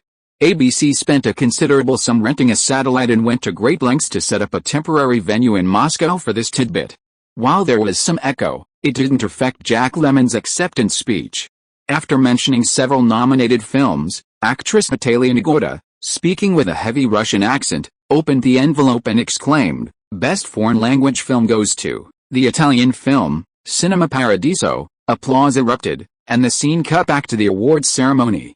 Director Giuseppe Tornatore, smiling, stood up and went up to accept the award with the producer. Ronald hadn't seen the film yet. He looked for his agent, Richard, and asked him about it. It turned out that Giuseppe Tornatore was quite a character. This was his second directorial work. The initial 155-minute version, released in Italy in 1988, made no splash. However, the 123-minute re-edited version released last year generated a huge response and drew massive crowds. Richard said the film was a meta-story about cinema. The entire plot revolves around a small-town cinema and the need to cut all the kissing scenes. Ronald's interest was piqued, and he said he'd buy a copy of the videotape produced by a foreign company to watch. Next up was the Best Supporting Actress Award, presented by Kevin Kline. Finally, the winner was announced, Brenda Frick from Ireland, one of the 5 nominees, for her outstanding performance in My Left Foot. The cameras focused on the other 4 nominees, all wearing the official fake smile of "I'm glad she won, even though I didn't." Julia Roberts, in particular, was the least attractive of the 5, with a barrel-like figure, and winning was a bit speechless. Surprisingly, the camera, which was specifically designed to capture the winner's expression, also focused on her, finally managing to get a close-up of Brenda Frick's face. Ronald almost choked on his breath. It turned out that the tough Irish actress's lips were lip-synced to "I." Fortunately, the loud music during the award ceremony masked her speech. All these minor mishaps were handled well, and the Oscars ceremony moved on to the important awards presentation. The first major award was Best Editing, a precursor to Best Director and Best Picture. Morgan Freeman and Jessica Tandy presented the award. Ronald had thoughtfully arranged it. The 80-year-old actress, dressed to the nines, deserved a chance to appear on stage. The winner is, born on the 4th of July. The camera panned to the two editors, interspersed with glimpses of director Oliver Stone and lead actor Tom Cruise. This subtle hint was an innovation in this year's broadcast. Everyone wanted to see if Stone and Cruise, also nominated that night, would share the editor's success. Based on past experience, the possibility seemed quite high. Born on the 4th of July, with 8 nominations, second only to Driving Miss Daisy with 9, had already won the crucial Best Editing Award, making the subsequent awards highly anticipated. However, the Best Cinematography Award went to Freddie Francis for Glory, his second win. Best Cinematography and Best Picture are also closely related, so it seems the final grand prize still depends on luck. Next, Gregory Peck took the stage to present the Best Actress Award. He also reminisced about the earliest Oscars, where the Best Actress award was given for performances in 3 films. It was indeed fitting for him to present this award. He's one of the few remaining veteran Hollywood figures who witnessed the golden age. Gregory Peck introduced the 5 nominees, 3 of whom were famous Hollywood beauties: Isabelle Adjani for Camille Rodin, Jessica Lange for The Music Box, and Michelle Pfeiffer for The Myth of the Baker Boys. Adjani's performance was widely considered excellent, but she's French, and the film was in French. Lange had already won an Oscar, so Michelle Pfeiffer was generally considered the favorite. The Oscar goes to Jessica Tandy. Gregory Peck read the name from the envelope. The Best Actress award went to an unprepared Jessica Tandy. Jessica Lange, standing beside her, could only manage a wry smile. Parker spoke slowly, leading many to mistakenly believe she had won. Thankfully, she didn't immediately celebrate, otherwise it would have been a laughingstock. Jessica Tandy was kissed by her husband, who smiled. At 80 years old, she had seen it all and was quite composed. Upon going on stage, she took a deep breath and said, "I never imagined I would be standing here. I thank you all." A major upset occurred. Ronald whispered a few words to his assistant, but thankfully, the broadcast didn't have any problems. The award ceremony was halfway through when Billy Crystal joked a couple more times, reminding everyone not to forget to pick up their gift bags and attend the 20th Century Fox dinner. He then gave the stage to the presenter for Best Visual Effects, Dan Aykroyd. This Canadian comedian, nominated for Best Supporting Actor for Driving Miss Daisy, lost to Denzel Washington, but seemed to be in good spirits. However, the guest next to him, Chevy Chase, was annoying, constantly making vulgar jokes. The audience couldn't help but laugh, but it got tiresome after a while. Ronald hadn't originally wanted to invite this host who had caused the Oscars ratings to plummet, but the Academy, not wanting to give anyone cause for criticism, invited him to present an award and make an appearance, to show solidarity between the two presidents. Seeing Chevy Chase start rambling again, without Ronald needing to say anything, the backstage staff had already turned up the music volume, signaling the lousy comedian to leave. The Oscar for Best Visual Effects is awarded to The Abyss. Ronald raised his hand and applauded. His old friend had truly been recognized this time. Although the award was presented by the 4 visual effects supervisors, and Cameron's name wasn't mentioned, each of them, in their acceptance speeches of about 10 seconds, mentioned Cameron's control over the film's visual effects. How to put it? Although he wasn't there in person, his presence was undeniable. Finally, the main event of this year's Oscars arrived. The Academy's president personally took the stage to introduce the 2 most prestigious award presenters, Spielberg and Lucas, who slowly walked out. The background music for them was the theme song from Indiana Jones, a film they had collaborated on. Spielberg began. This year, the Academy's Board of Trustees voted to award an honorary prize to one person. Many consider him the greatest living film director. Akira Kurosawa, who made 27 films in his 47-year career. Among them are undisputed cinematic classics, such as Rashomon, Seven Samurai, Ikiru, Spider's Nest, and Ran. George Lucas continued, many people ask director Kurosawa what the common theme of his films is. The answer is simple. He said he always asks a simple question: why can't people live together more happily? In his films, he always answers this question with a very elegant touch, sometimes with heartbreaking tragedies. Next, we will have some clips from this great artist's films. Spielberg took on the role of MC. A line of text appeared on the screen, a quote from Akira Kurosawa himself: To be an artist, never take your eyes off reality. The lights dimmed, and representative scenes from many of Kurosawa's past films appeared on the screen. This time, the audience watched even more intently than during the opening montage. Kurosawa is known for his impactful visuals, and Ang Lee's montage effectively connected scenes from Seven Samurai, Ikaru, and Ran. Due to insufficient original film stock, only a few scenes could be edited. Finally, footage of Kurosawa working on set appeared on screen. Wearing sunglasses and a hat, he was working diligently under the sun at the age of 80, earning applause from the audience. The lights came back on, and Spielberg called out Kurosawa's name, inviting him to the stage to present an award. The broadcast cameras panned across the screen. The 80-year-old Kurosawa looked serious and somewhat nervous. After all, he was with two of Hollywood's biggest directors, and the investors of his two previous films, Kojimasha and Ran. The camera focused on the elderly man, and the music began to play. However, Akira Kurosawa's English wasn't good, and he didn't understand whether he was supposed to go on stage to present the award. Ronald, sitting in the back, quickly stood up and gestured for Kurosawa to go up. Kurosawa bowed slightly to Ronald with his top hat on, then stepped forward. Before the award presentation, we'll connect with your hometown, where some of your old friends have something to say to you, Spielberg said, showing Kurosawa the screen. The connection was with Kurosawa's colleagues in Tokyo, who, along with their families, took turns congratulating him on his award. Then, someone brought out a large cake, and the staff and their children sang happy birthday in unison. The children's innocent voices, in particular, moved the audience, who stood up and applauded, then joined in singing happy birthday to the music. The atmosphere was very warm and harmonious. George Lucas, representing the Academy, presented Akira Kurosawa with an Oscar.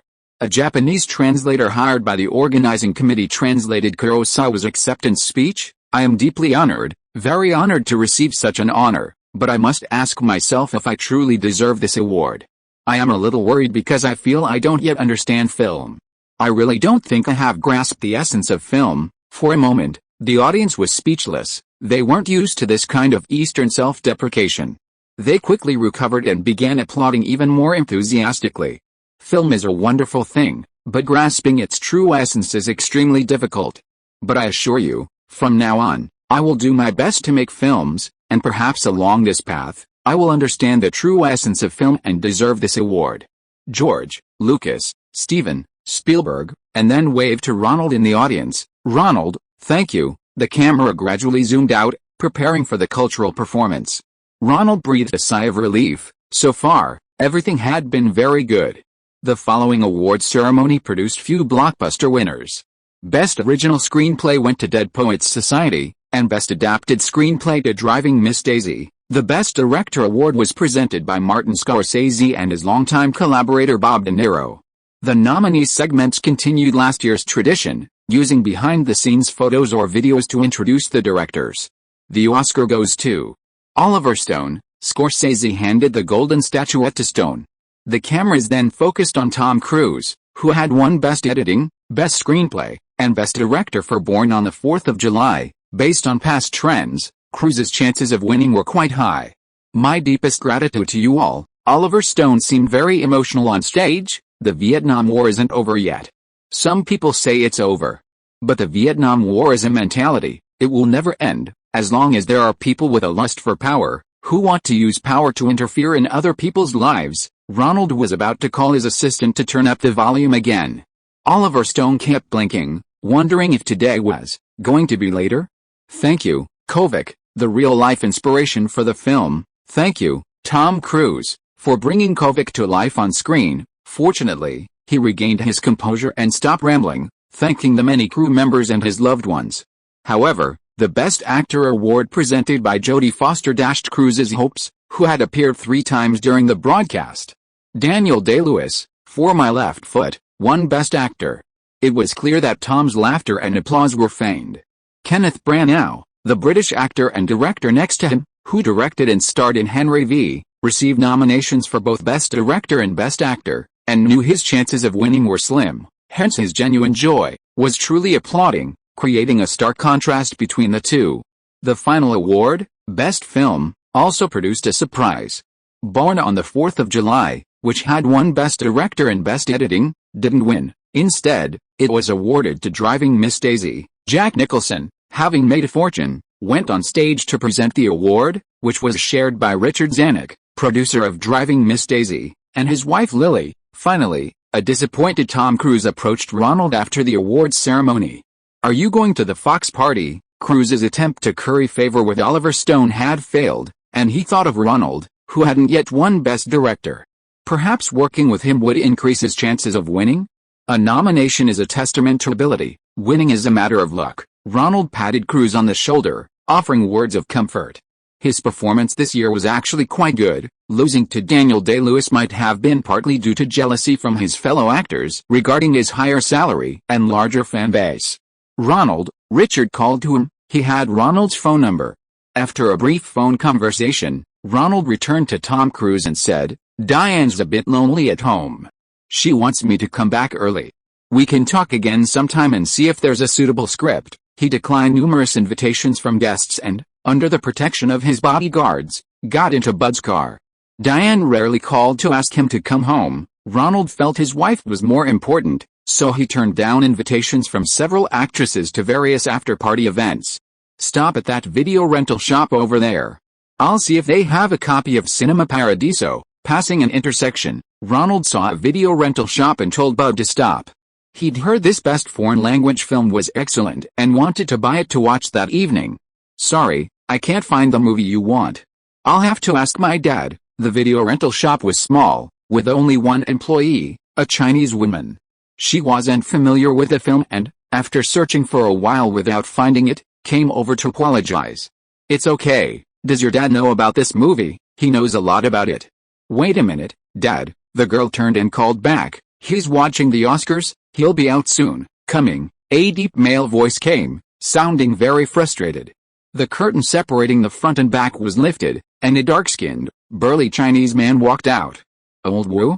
What are you doing here?" Ronald's jaw dropped in surprise. Chapter 1195 Roger and Akira Kurosawa. The shop owner was none other than director Wu, who won a major award at the Tokyo International Film Festival for Old Well and mentored a new generation of filmmakers like Yimou Zhang and Cage Chen. He had even invited Ronald to have dinner with him in the Northwest back then. Seeing him suddenly in Los Angeles surprised Ronald. "Director Ronald? Were you at the Oscars just now?" Director Wu didn't mention his own affairs, but instead asked Ronald if he had been to the Oscars ceremony. There was a hint of disappointment in his voice. "I did just come from the awards ceremony. I was looking for a VHS tape of the best foreign language film, Cinema Paradiso. Is this your shop?" Ronald didn't ask further and naturally mentioned the film he was looking for. "I have it, but nobody rents it. I keep it in the back attic for myself." "I'll go get it for you." Director Wu was honest and immediately went to the back to search. Sigh. Ronald couldn't stop him, so he pulled the clerk in front of him. His daughter asked, "Why is your father in Los Angeles?" "I'm here to study at university, and he's kind of accompanying me." Director Wu's daughter, Yan, told Ronald about her father's background. "He's no longer the director of Xi'an Film Studio, he's just a father accompanying his child to university. He runs a video rental store in Los Angeles, using his expertise, and has a number of regular customers who are movie fans looking for movie videos that most video rental store owners wouldn't stock. In addition, he's a good cook and sells dumplings on the side. Besides Chinese people, many white and black people also buy from him. In short, if you don't know him well, no one would know that this efficient and hospitable video rental store owner was once a director. Only during the Golden Globe and Oscar award ceremonies would he space out for a long time. Yan had also taken time off work to come back and help her father at the store. She knew these days were the most difficult for her father. Here, a videotape of Cinema Paradiso, a very good quality original. I've only watched it twice. Director Wu took out a videotape from behind him, put it in a cardboard box, and handed it to Ronald. Old Wu, I'm so lucky to see you here. I've been working on a big project and can't find the right person to help me. Could you help me out for a while, so the project can get started and not interfere with your big business? Ronald joked with a smile. You're a big Hollywood director, and you need my help. Director Wu was skeptical, thinking Ronald was just taking pity on him and offering him a job. He was a proud man from Northwest China, he'd take care of everything. Now that he was accompanying someone, would he really be short of food? It really is because I can't do without you, Ronald calmly made up a reason. It turned out that while editing classic Hollywood films, Ronald discovered that the old film prints were severely damaged. He couldn't bear to see such classics go unappreciated and wanted to use his funds to collaborate with Scorsese to restore some historical classics. They wanted to leverage the special effects team at Ghost and the latest advancements in computer graphics to see if they could use them to repair scratches, mold, and other defects on old film reels. This business would not only be valuable work for the film industry but could also be profitable. After all, these old films were only outdated in terms of sound and quality, not plot or acting. Selling them on videotape, selling them to television stations, or even just taking orders from the 7 major studios for restoration could all be lucrative. Of course, many studios still retain some negatives, and reprints from negatives are of the highest quality. However, many second-tier films and some film prints destroyed in the Hollywood fires no longer have negatives. Back in the 1970s, many films were recycled and melted down to produce metallic silver because the film contained silver nitrate. The only way to restore these lost films was slowly from the surviving positive prints. Ronald's staff found an excellent source: university and military libraries. Generally, copies of films shown at that time were kept by universities and the military, places that had relatively few screenings and better preservation conditions, all funded by the government. During this collection work, Ronald also found some Chinese-language films from before the 1950s. At that time, the exchange between China and the US in the film industry was more extensive than imagined. Some of these copies had already been lost in China. How about it? Help me keep an eye on these old films and try to salvage them, Ronald said to director Wu with a smile. This is really meaningful. Director Wu couldn't refuse this time and readily agreed. Ronald would give him a consulting contract, asking him to find and research the production dates, directors, and leading actors of those Chinese-language films. Director Ronald, you're really helping Chinese-language films with this, Director Wu began to sigh. Gurgle, Ronald felt embarrassed. He hadn't eaten anything for several hours at the awards ceremony. Now, after talking in Director Wu's shop, his stomach was protesting. Haven't eaten yet? I'll make you some dumplings. Director Wu cheerfully went to get busy. Not long after, a large plate of steaming beef dumplings was brought out. Ronald had just taken a few bites when Little Bud rushed in from the car outside. Ronald, Diane called to say she's having stomach pains, and the bodyguards have taken her to Cedars-Sinai Medical Center. Ronald had already made contact with Cedars-Sinai Medical Center near Beverly Hills, so Diane would go there if she needed to give birth. This high-end medical center was very private, had highly skilled obstetricians, and was close to home. However, Ronald calculated that his due date was still over a week away, and he hadn't expected it to happen so suddenly today. For a moment, he was a little dazed. Brother, is this your first time being a dad? When I had Yan Yan, I was just as happy as you, not knowing what to do. What should I do? Ronald didn't know how to express his feelings and started asking pointless questions. Alright, my buddy's ecstatic. I'll go with you, Director Wu chuckled, putting away the bowl and pulling Ronald into the car. Upon arriving at the medical center, Ronald learned that Diane had already been taken into the delivery room. He waited in the waiting room outside, unsure what to do, sitting down and standing up repeatedly. Relax, your wife looks lucky, mother and child will definitely be safe. Director Wu, despite his burly appearance, was actually quite perceptive. Ronald had lost all sense of time. It felt like hours had passed, but his watch showed only 5 minutes. He stood up every time someone in a doctor's uniform passed by, checking for any news. Finally, a female doctor approached Ronald. You must be Mr. Lee. Your wife is about to begin labor. Come with me. Can I go with her? Ronald felt subconsciously that her husband should be waiting outside.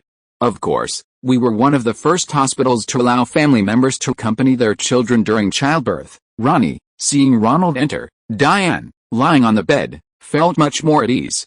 Diane, Ronald stepped forward and brushed the sweat from her hair. Relax, I'm here, don't relax, let's continue practicing our breathing rhythm, slow, push. The doctor came over and continued explaining the breathing techniques to Diane. Finally, the next morning, Diane gave birth to a baby boy weighing over 6 pounds. The baby's cry was very loud. Bud came in to see him, and Director Wu, who had been with Ronald all night, also saw him, repeatedly saying that he was strong and had a bright future. "Oh, thank you, Director Wu." Ronald looked at the baby, whose eyes weren't fully open yet and whose face was a little ugly, and wondered how Director Wu could tell. The baby was taken for a checkup, and Ronald told Bud to call his family immediately to report the news. Aunt Karen and Donna had already learned about Diane's hospitalization the previous night. By the third day, Aunt Karen, Donna, and Douglas had arrived at Ronald's home in Los Angeles. The whole family was very happy. This was the first child of their generation. Aunt Wang, should I cook some red eggs for Director Wu? According to Chinese custom, Ronald had recently given Aunt Wang a significant raise. She was very skilled at taking care of children and new mothers. Aunt Karen also expressed her admiration for her efficient work. "Hey, I didn't expect you to know this, boss. Many Chinese people don't do it anymore. I learned about it in Zhujiahu." Ha ha ha. Now Ronald always said things with a smile. The moment he held his son in the hospital that day, he seemed to be smiling from ear to ear, as if his connection with the world had deepened. He felt like a tree that had taken deep root. No wonder novels and TV series about Black history in America are called roots. It seems this feeling of looking after one's offspring is a universal emotion. "Boss, what's your little master's name?" Aunt Wang asked. "Ha ha ha." Diane laughed even while lying in bed. The two had discussed the child's name that day in the hospital. Because it happened to be the Oscars ceremony that day, Director Wu suggested to the couple that they name the baby Oscar, which made Ronald quite embarrassed. The East Coast tradition is to either choose a name from an elder in the family or a respected person, so naming the baby Oscar would theoretically fit. However, everyone in Hollywood knew that Ronald had been nominated for Best Director twice but hadn't won. If the child was named Oscar, it would become the talk of the entire industry. If he won an Oscar, that would be fine, but if he didn't, it would be a laughingstock. So Ronald didn't say anything and decided to discuss it further at home. Director Wu thought he had hit the nail on the head and named the baby little Oscar. Ronald and Diane were both confused. After discussing it for a long time, Ronald decided to name the baby after Roger Coleman, the man who had brought him into the industry. Of course, this son would still follow the Li Unfu family tradition, with his middle name continuing the name of his host family's mistress, Vail, after he arrived in America. So, in the statement they submitted to the California Department of Public Health, the child, who inherited his father's dark blonde hair and his mother's dark brown eyes, would be named Roger V. Lee. Ronald's son, Akira Kurosawa, who was still staying at Ronald's house, was also about to return to Japan. Following Japanese custom, he put a coin in a red and white envelope as a congratulatory gift for Diane Chang's son. Normally, due to Japanese custom, they wouldn't visit the mother and son shortly after childbirth, but Ronald refused to miss the opportunity to have a master bless his son, saying that the hospital tests were all normal, and it would be a great honor for Kurosawa to see his son. Kurosawa couldn't refuse and came to visit. Seeing little Roger sleeping soundly in his crib, he was deeply moved. As one gets older, there's a special kind of love for new life. Click. Ronald took a picture of Kurosawa and little Roger, then picked up a Sony camcorder and started recording video. Gurgle. Little Roger was attracted by the sound of the camera, opened his eyes, and turned towards the lens. Akira Kurosawa happened to be very close by. Little Roger stared at Kurosawa's face, becoming very quiet. After a while, as if he saw a smiling face, he giggled. This child has a natural affinity for film. He's so young and already knows how to look at the camera. Ha ha ha. Kurosawa was amused by little Roger, laughing like a Buddha. He looked at Ronald and said, "You're lucky too. Your son has a natural affinity for film, unlike my son." His daughter, Kazuko, translated wryly to Ronald. Kurosawa's son had no talent for a film and could only rely on his father's fame to make a living in the industry. His daughter, Kazuko, however, seemed to have a talent for a film costume design. If someone in the Kurosawa family were to inherit the film business, it would be more likely to be his daughter. After seeing the children, the two said goodbye to Ronald. Ronald escorted them to their guest rooms. In the hallway, Akira Kurosawa suddenly turned around and said to Ronald, "Ronald-san, I had the opportunity to direct in Hollywood, but my creative methods are too different from Hollywood's, and I didn't succeed. I don't know if it's my problem or Hollywood's problem, but this script still has my name credited. My son is hopeless, and I really want this film to be made by a Hollywood director who understands my cinematic philosophy. I've thought about it a lot, but Georgia and Steven are both focused on their own worlds. Could you help me fulfill this wish, huh? Ronald knew that Kurosawa was referring to the film The Runaway Train, directed by Konchalovsky for Minahan Golan. Kurosawa's name was indeed credited on the script. But what did Kurosawa mean by saying this now? Did he want to remake it? Did he still have the copyright and production rights to the script? Okay, I'll do my best to make this happen, Ronald, facing the 80-year-old director who had just given his son his final word, decided to agree for now. As for the details, they could discuss them later. Chapter 1196 Cutting Feet to Fit the Shoes Editing Method. These past 2 days, Ronald's main occupation has become that of a proud father. Bruce Willis and Demi Moore, Roger Corman and his wife, Cameron, Tom Cruise and his wife, and many others have come to congratulate Ronald on the birth of his first son. Aunt Karen decided to stay for a few weeks to help Ronald. Aunt Karen highly praised the experience of their domestic helper, Wang Ma, saying that while white families used to have a tradition of grandmothers passing on childcare experience, this tradition has largely disappeared on the East and West Coasts now that most children have formed their own families. However, Diane found the Chinese custom of keeping new mothers indoors for a month and not getting out of bed very unscientific. She herself had already started walking and doing yoga a few days after giving birth. "Ah, Jonathan, come see my son Roger," Akira Kurosawa said. "He's very photogenic." That day, Jonathan Demme, in the Bahamas, finished filming the final scenes of The Silence of the Lambs with Anthony Hopkins and brought the entire film to Los Angeles for processing. Just like Romina when she was born, Demme's eldest daughter was a little over 2 years old, not yet very talkative, easily angered, and full of curiosity. The two fathers exchanged parenting tips and then began talking about the Silence of the Lambs project. "How's Orion going?" Jonathan Demme was very satisfied with the project he had just completed, but upon arriving in Los Angeles, he heard his agent talking about the recent rumors circulating in the industry. Orion's owner, John Kluge, was fed up with Orion's constant losses and wanted to sell the company. "No problems for now. It hasn't been announced yet, so don't spread it around. They recently signed a big contract, $175 million. Ronald quietly told Jonathan Demme about the big deal Orion had struck with Sony during this time. Before resigning, Mike Medavoy had secured one last big deal for his former employer, and after repeated bargaining, the deal was finally struck. Sony's Columbia Pictures signed an agreement with Orion, paying Orion $175 million to buy out all rights to their overseas film and television distribution. This revenue finally turned Orion's financial statements around after 2 consecutive years of losses, with no blockbuster films. However, the deal was not without its twists and turns. Columbia's CEO, Peter Goebel, was eager to make this his first major achievement at the company. His disputes with John Peters and Warner Brothers had dampened his popularity within the new organization. The legal battle was considered over after Sony paid a considerable price, exchanging numerous television stations, film assets, and the Burbank studio for a complete suburban studio owned by Warner Brothers. However, a Wall Street Journal interview reported that Sony may have lost hundreds of millions of dollars in the long run, estimates ranging from $300 million to $1 billion, depending on analysts' opinions of Sony. Goebel desperately needed a good deal to silence the critics within the company. Although John Peters was hostile towards Ronald and strongly advised against it, saying it wasn't a good deal, Columbia Pictures had no projects that could immediately achieve the same scale of success, except for Ronald's People and the Olive Branch extended by Mike Medavoy, the former president of Orion.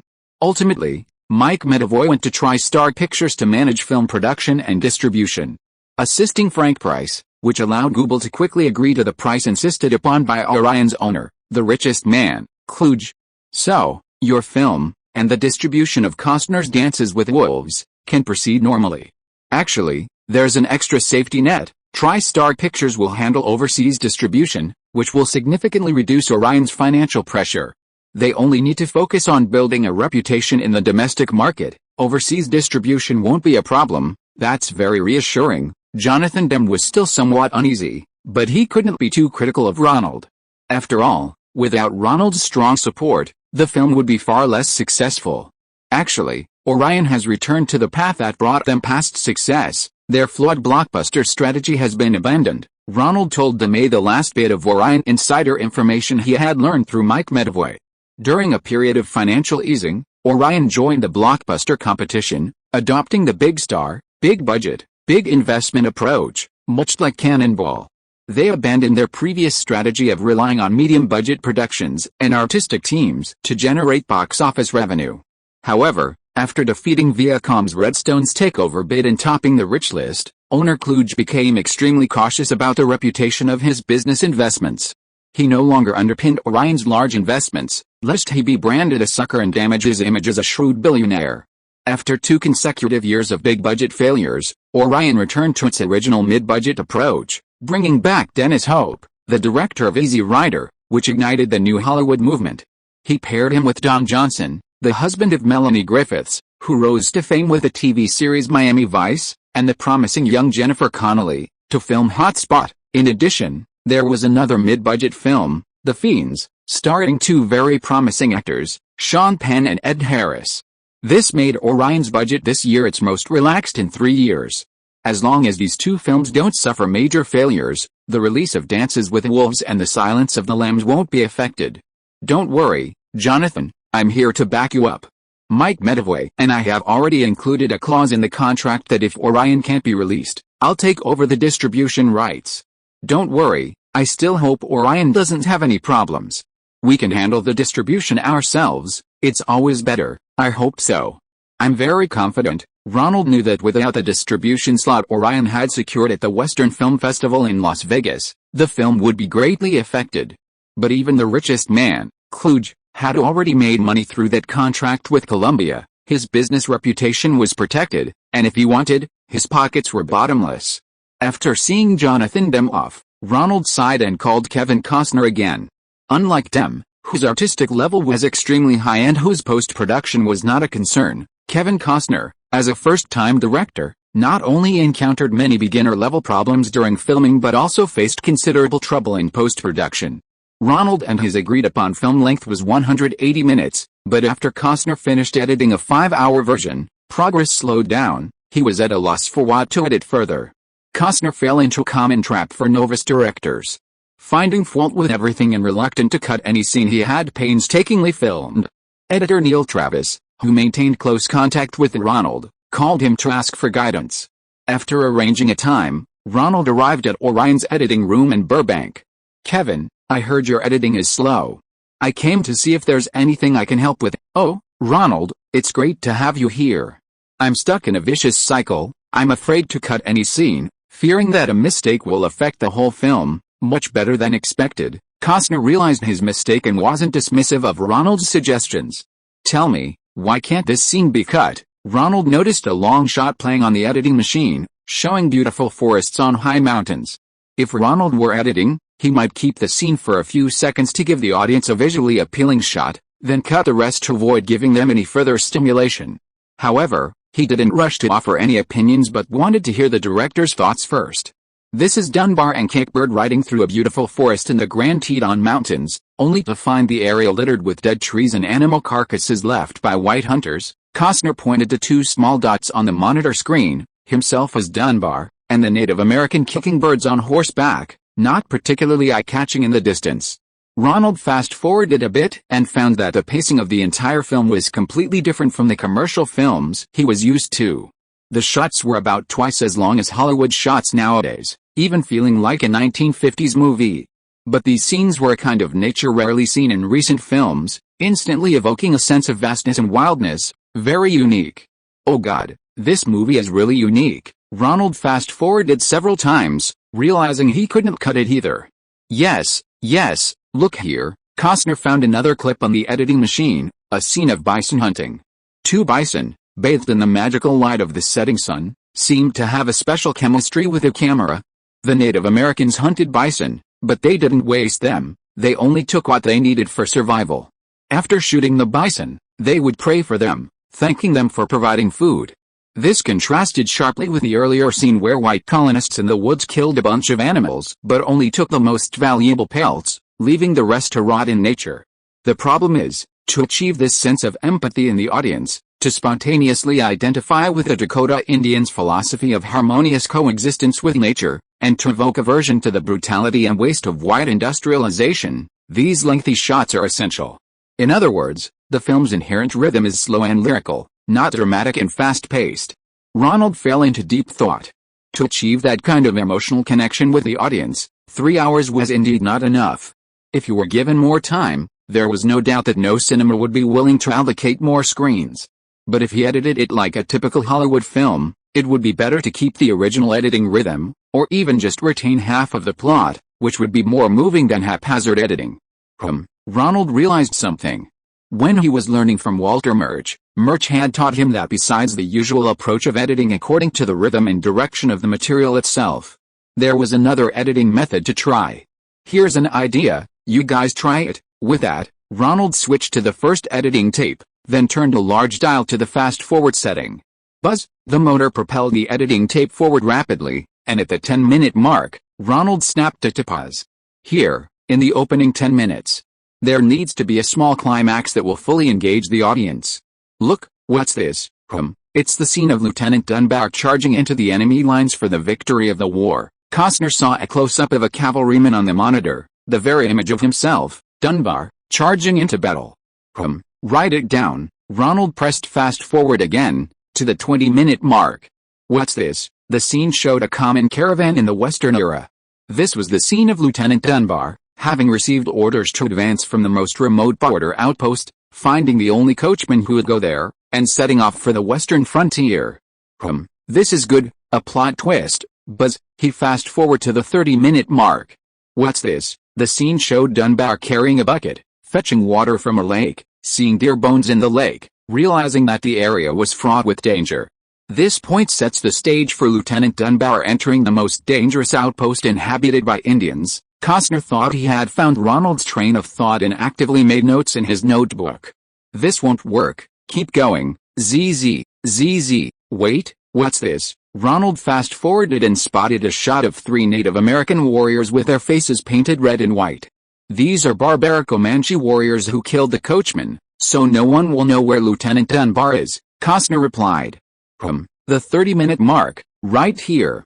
You need to cut a middle shot to make this point fall on this scene. Okay, I'll remember. Costner understood. Since the method of slowly editing from the rough cut of 5 hours, like slowly reducing sauce when cooking spaghetti, wasn't working, they would do the opposite, starting from scratch.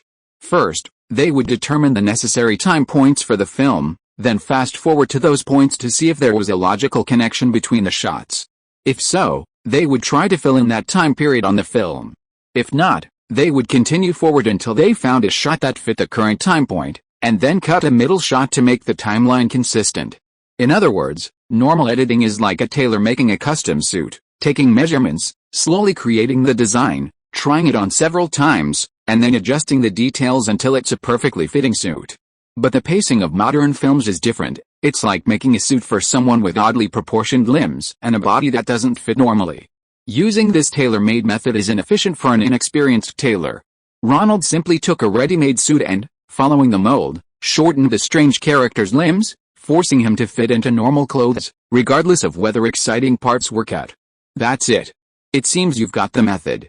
I'll give you another month, and then we'll do a test screening with a 3-hour version. Ronald demonstrated a few scenes and then handed the editing work back to Costner and the editor. Aren't you going to continue?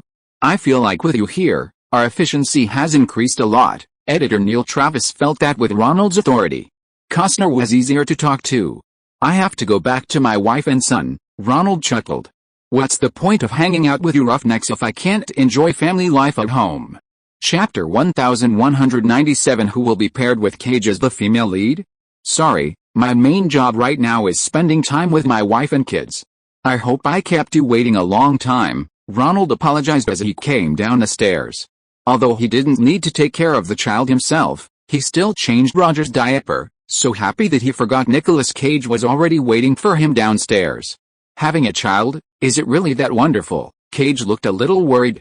What's wrong? Ronald noticed something was wrong, pulled him into the study next door, grabbed a bottle of Coca-Cola from the refrigerator, and tossed it to him across the room. Christina's pregnant. Cage's hair was a little messy, whether from worry or from pulling it himself, it was hard to tell. Christina Fulton was Nicolas Cage's girlfriend, and she had recently informed him that she was pregnant. However, Cage had no intention of getting married and was currently troubled. That's great, Nick. Whether you and Christina are compatible or not, having a child is a fulfilling thing. Let me tell you, I regret not having a child sooner. Ronald also grabbed a bottle of Coke and started drinking. Taking care of a child is quite tiring, even changing a diaper takes a lot of energy. Hey? You're making me want kids too. Cage's frown vanished, replaced by a smile. Yet, kids are so much fun. Ronald chuckled for a while, then got down to business. We've got the communication going with the Army and the DIA. The authorities will provide Apache helicopters for filming, and we'll also have access to helicopter simulators. It'll be really interesting. Ronald was referring to the attack helicopter version of Top Gun, a collaboration with Disney. Disney handled domestic distribution, while Daydream handled production. The Army provided the most advanced, high-performance toys for older boys, while the DIA, eager to make a name for themselves, handled filming in Central America. Emil Adorino, Ronald's most capable director, was perfectly suited to direct this film, which didn't require high-level special effects but needed some emotional moments. But who's the female lead? Nicolas Cage asked. Let's see what Emil Adorino chooses. Ronald kept his mouth shut. After all, theoretically, the director is ultimately responsible for casting, and the producer can only offer suggestions. Hey, have you already recommended someone? Don't tell me it's Sean Young. I won't do that. I'd be driven crazy working with her. Cage had auditioned with Sean Young before, and that woman was simply too much. She wanted to reshoot at the drop of a hat.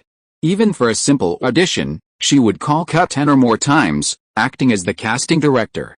No, I can guarantee that. Nobody can stand her. Ronald laughed. Speaking of Sean Young, she's currently the most envied female star in Hollywood. The groundbreaking Batman made everyone jealous, and there was also the miraculous contract with Jack Nicholson for a share of the box office. Sean Young, who was originally slated to be the female lead, inexplicably fell off a horse and injured herself on the Pinewood Studios in London, causing Kim Basinger to snatch the role first. The better Batman did at the box office, the higher the stars rose, and the more Sean Young was consumed by jealousy. Now, practically no one in Hollywood wanted to invite her to parties. If you talked to her for 10 seconds, she'd inevitably say, I really regret going horseback riding when I was so tired. Who is it? You must have someone to recommend, right? It's not Sean Young. Nicolas Cage, sensing Ronald's interest, immediately demanded a revelation. The final decision rests with the director. We've approached several actresses with some recognition, like Molly Lindward from The Boys, and Ali City. In short, this movie is going to give you a leading lady that will make male audiences jealous. Cage's eyes darted around. These actresses were very famous 5 years ago, but their fame stemmed more from their memorable roles than from their looks surpassing those of their contemporaries. Cage looked at Ronald with a look that seemed to say, why didn't you tell me everything? A half smile. Haha, okay, I'll tell you. They even invited Brooke Shields. Ronald couldn't stand his friend's expression. But don't tell anyone, especially not, don't say it here in front of Diane. Right, Cage gave him a knowing look.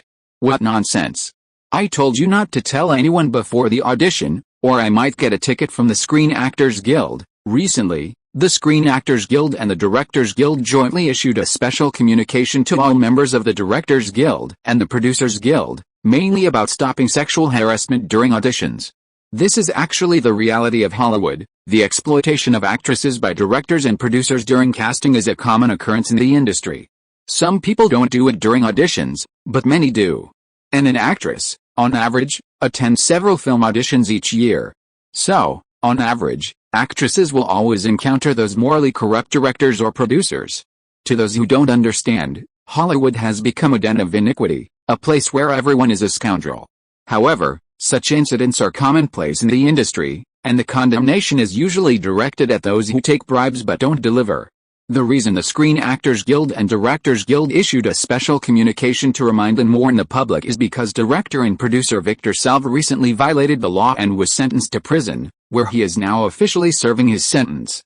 This director has always been an avid film enthusiast and has written numerous horror film scripts.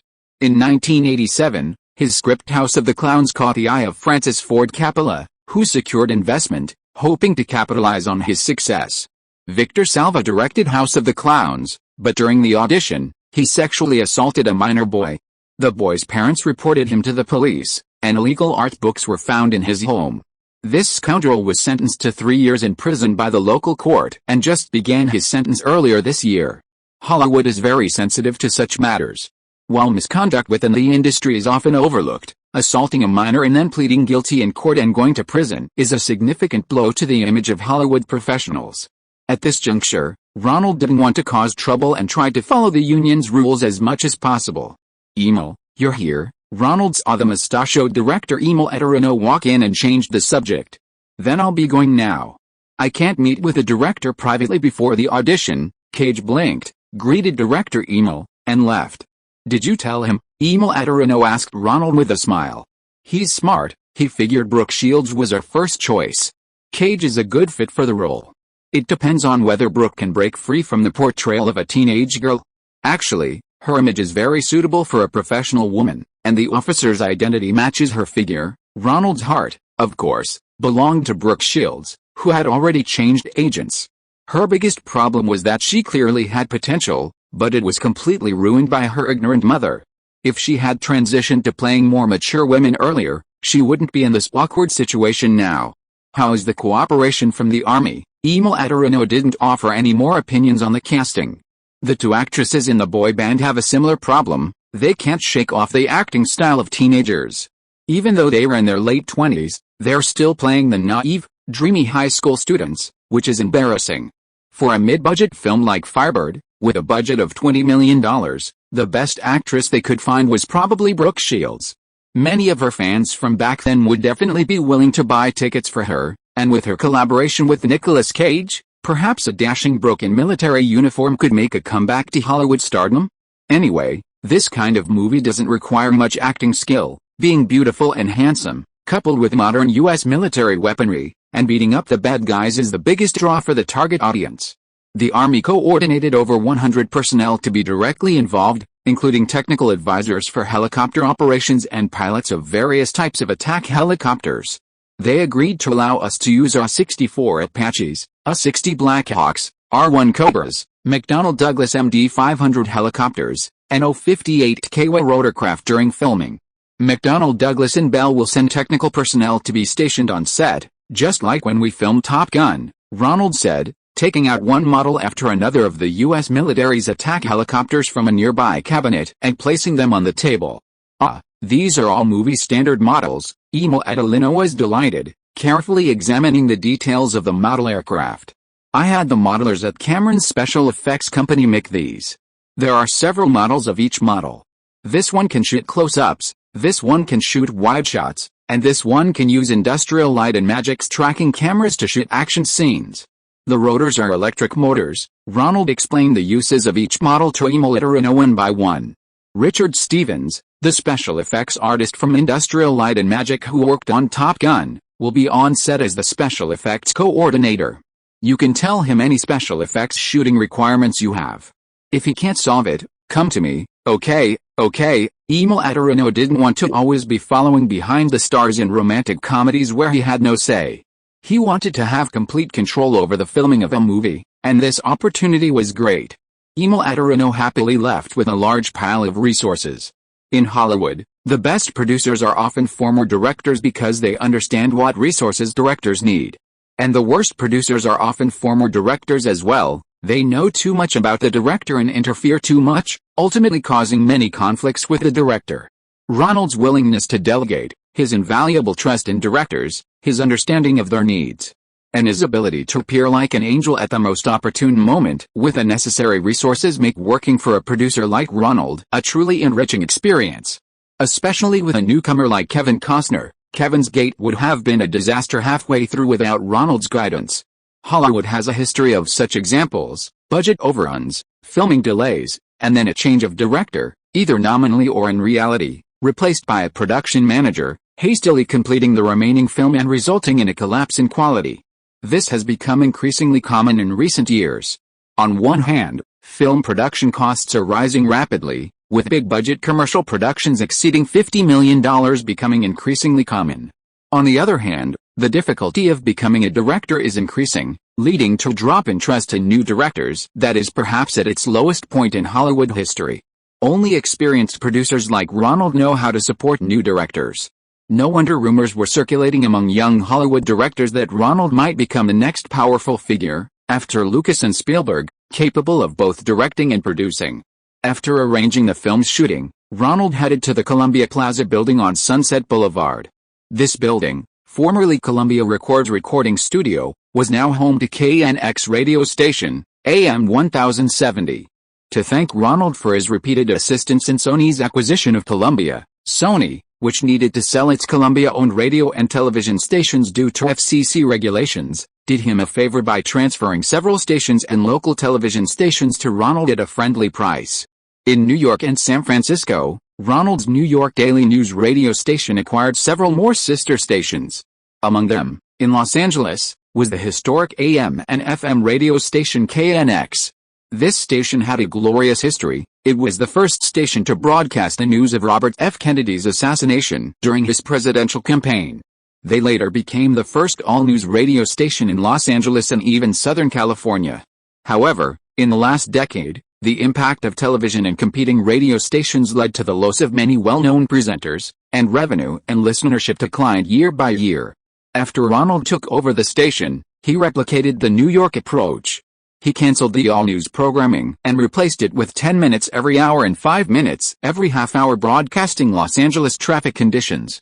He also hired a field crew, a presenter, a driver, and a technician, to patrol the streets, stopping at the half-hour mark to interview passers-by and drivers about traffic conditions.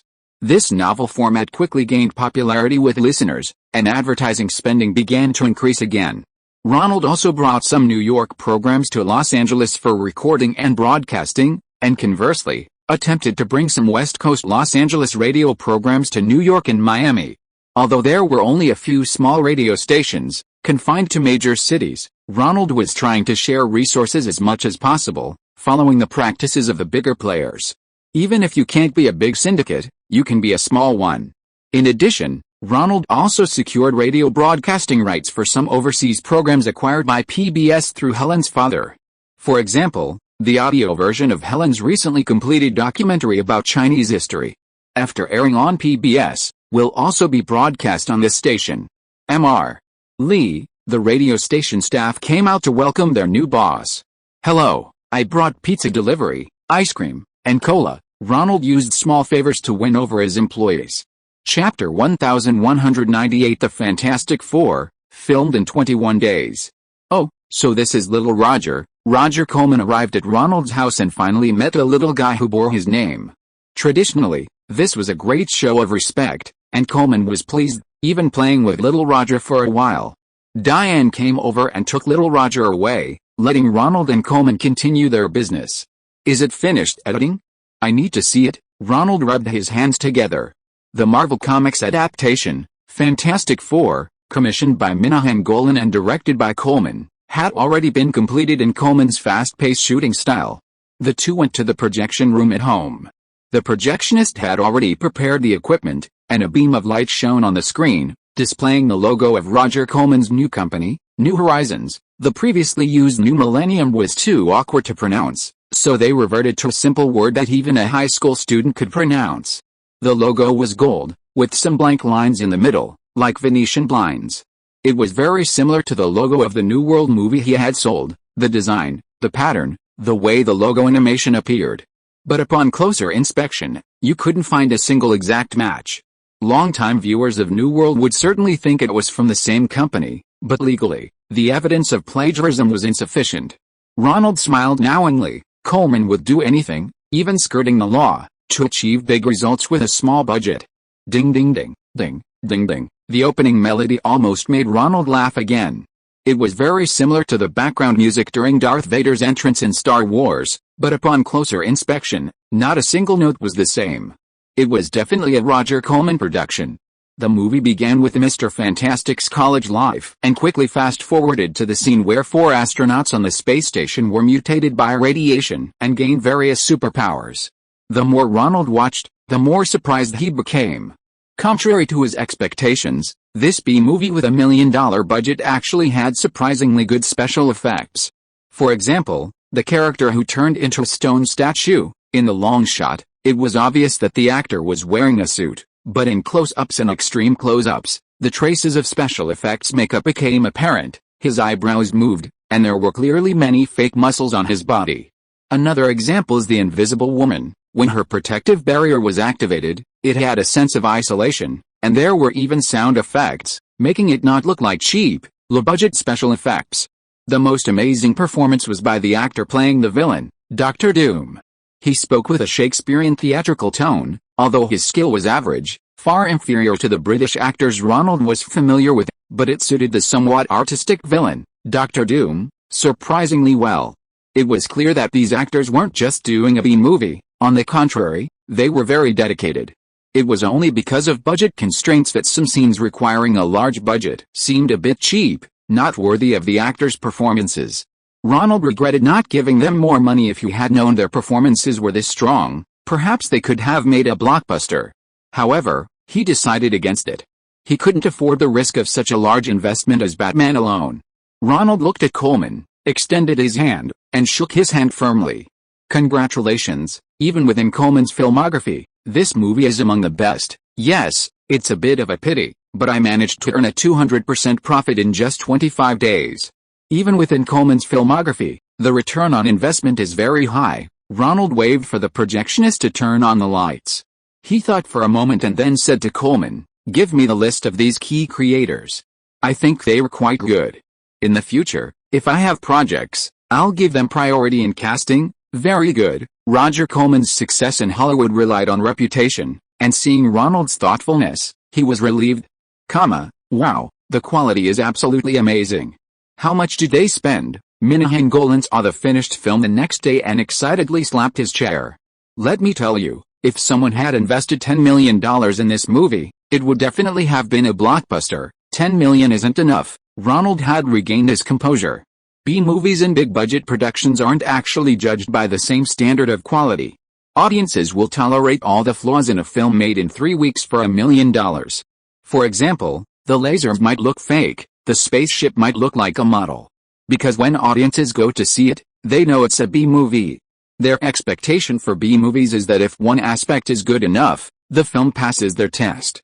The props might be bad, the costumes bad, the special effects average, but the actors' performances are very faithful to the comics, especially Dr. Doom. His entrance was like something out of a comic book.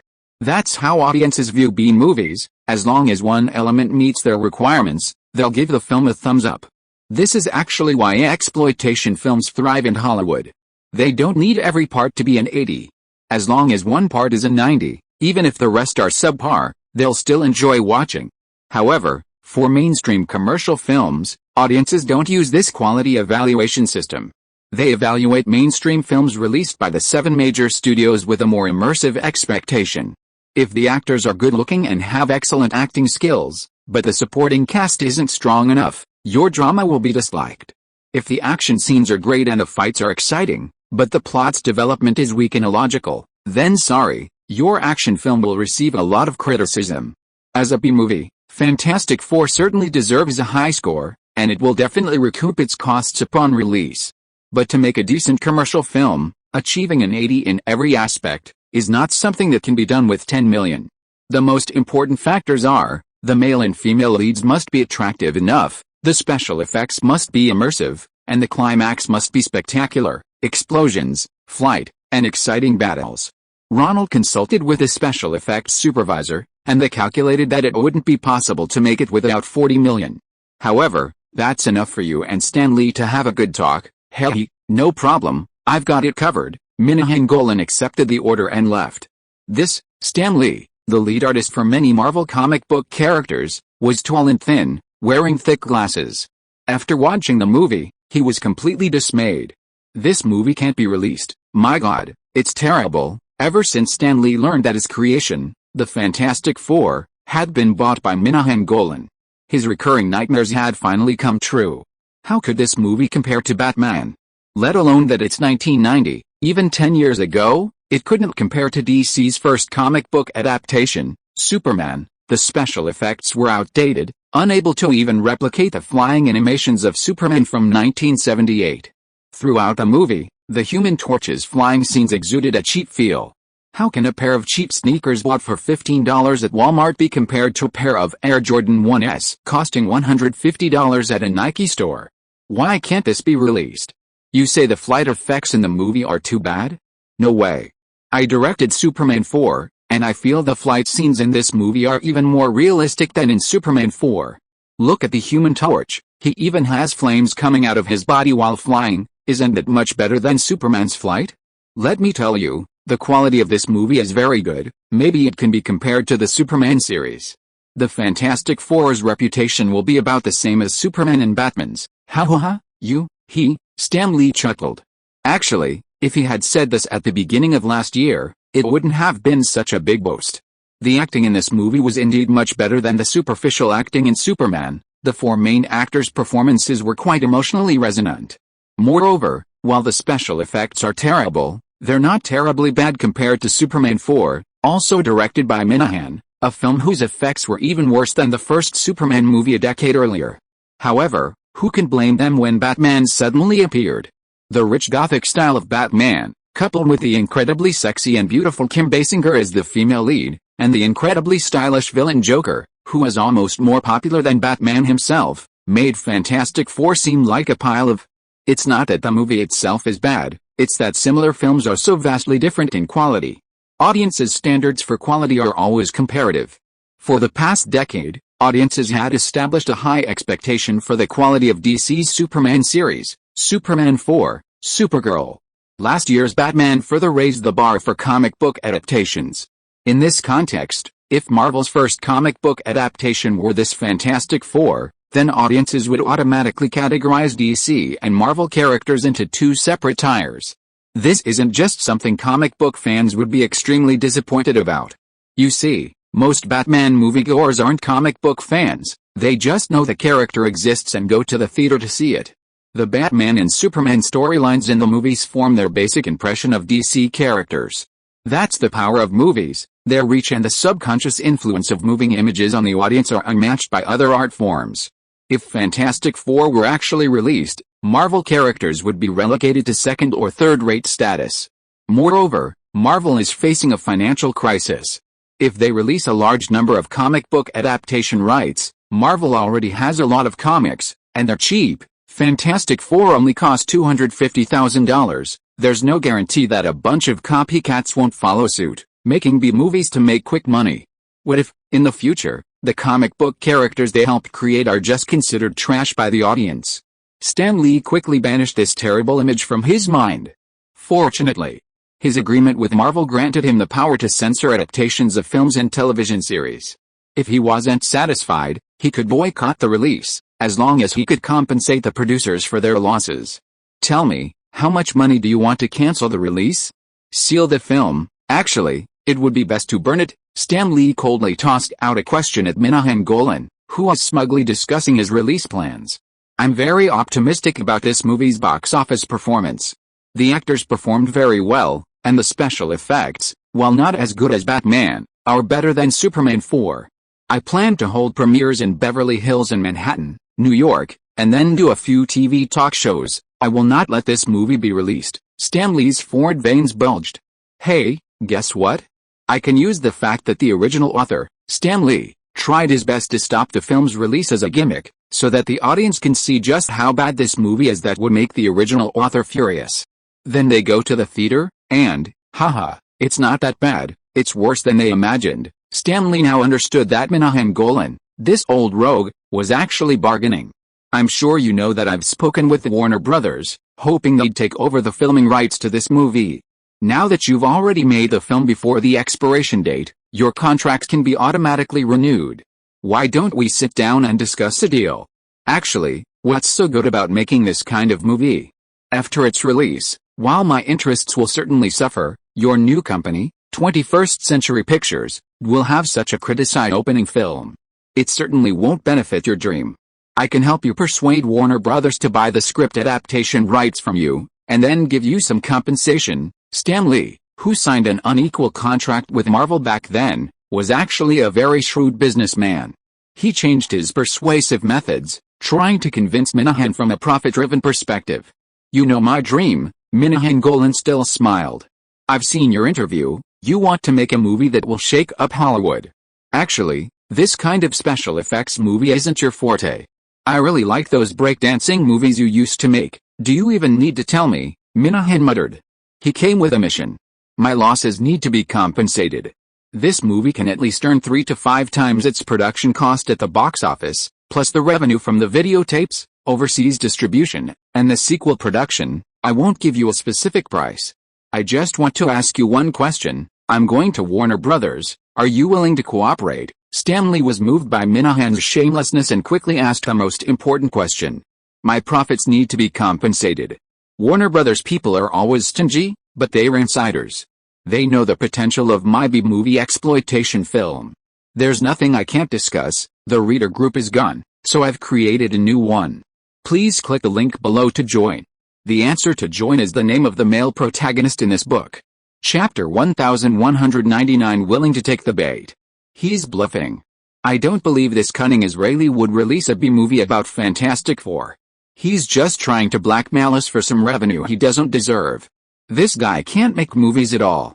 If it weren't for Ronald making breakdance for him, this Israeli should have been kicked out of Hollywood and back to his Negev desert long ago. Although Stan Lee had some connections with Warner Brothers executives, he didn't expect Warner Brothers to reject the film's acquisition offer outright. Known for their stinginess, they wouldn't budge on anything, even when Peter Goebel, then CEO of Columbia Pictures at Sony, tried to extort money from Warner Brothers. Stan Lee tried to sell them the huge box office potential of Fantastic Four, but they just didn't believe Minahan would actually release such a terrible film and refused to let go. Avi, you and Minahan are both Israelis. Could you talk to him about foregoing the film's release? How much might Marvel be willing to pay to buy back the rights? Stan Lee was speaking to Avi Arad, a Marvel executive and fellow Israeli immigrant. He was the only Israeli citizen within Marvel, and perhaps he could establish a connection with Minahan. I can try, but we can only use the money he made during filming, plus the $250,000 we paid for the rights, to buy back the film. You know, our financial situation isn't great right now. Avi Arad drew up a table for Stan Lee, analyzing the production costs of Fantastic Four. He believed Minahan would definitely not be satisfied with that amount of money. Minahan, we're both Israelis, and I genuinely want to buy this film from you.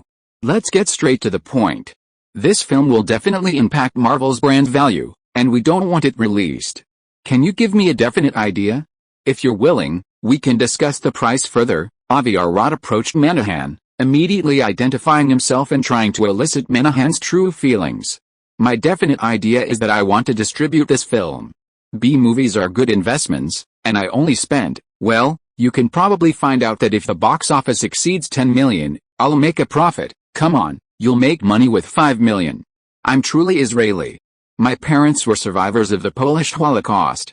I served in the Wehrmacht in 1966 and 1967, and even fought in the Six-Day War. Avi Arad tried to persuade him with the camaraderie of fellow Israelis. Okay, I'll be frank with you. My goal is to make money. If you want to stop me from releasing it, then buy it with cash. Show some sincerity. You know Marvel's financial situation isn't great right now, otherwise we wouldn't have sold you the adaptation rights to 2 comics for $250,000. What do you want? What can we provide? As long as you don't release this B-movie, the adaptation rights are still in your hands. Once you find funding, you can make another one. As long as the quality is up to par, we'll actually thank you. So you also served in the military. I participated in the first Arab-Israeli war, but I was an Air Force pilot, so I didn't have to smell tank exhaust in the desert. Avi, for this reason, I'll tell you the truth. It's very simple, I'm after profits. Either you buy it with cash, or sell me 1 or 2 more suitable low-cost characters. Avi Arad smiled bitterly. Stan Lee would never agree to let another Marvel character fall into this guy's hands. Actually, any script suitable for your company is fine, right? I can try Warner Brothers. They have a lot of scripts in their archives, many of which are suitable for low-budget productions. I don't want low-budget ones, I want big productions. As long as I have the script, I can find partners to invest. Don't brag, Mr. Golan. If you have money, why would you be making this Fantastic Four movie? That's a trade secret. I have a very wealthy and well-resourced partner right now. Minahan winked and chuckled. If you do, why not sell the movie to him? We at Marvel don't mind a wealthy and well-resourced partner, Avi Arad tried to expose his lie. How do you know I won't do that? Time is passing, tick-tock, tick-tock. Minahan finished his coffee in one gulp and walked away with a grin. He seems to really have a partner. If this works out, it would be a good thing. Avi Arad returned to report the results of the negotiations to Stan Lee. I still hope Warner Brothers will buy it. This kind of big production requires not only production but also distribution from a large company. Minahan's so-called partner doesn't seem to have the distribution capabilities of the Big Seven studios. That's true. The two went to Warner Brothers to talk about new competitors, but Warner Brothers still didn't believe them, insisting it was just Minahan bluffing. Looks like Warner Brothers hasn't taken the bait. Ronald, should we just sell it to them for whatever price Marvel can offer? Minahan Golan also came to see Ronald. Selling to Warner Brothers would actually require a discount on the two scripts, so he wouldn't get much more money. It was better to get the money sooner. His 21st Century Productions project was currently occupied with projects, and he didn't have much cash on hand. He was waiting for the revenue from this deal. Don't worry, I'll guarantee your returns. If Warner Brothers' offer isn't enough, I'll make up the difference. Ronald didn't care about the small amount of money, but he really wanted the two scripts Warner Brothers had. Let's give Warner Brothers another boost, Ronald whispered to Minahan.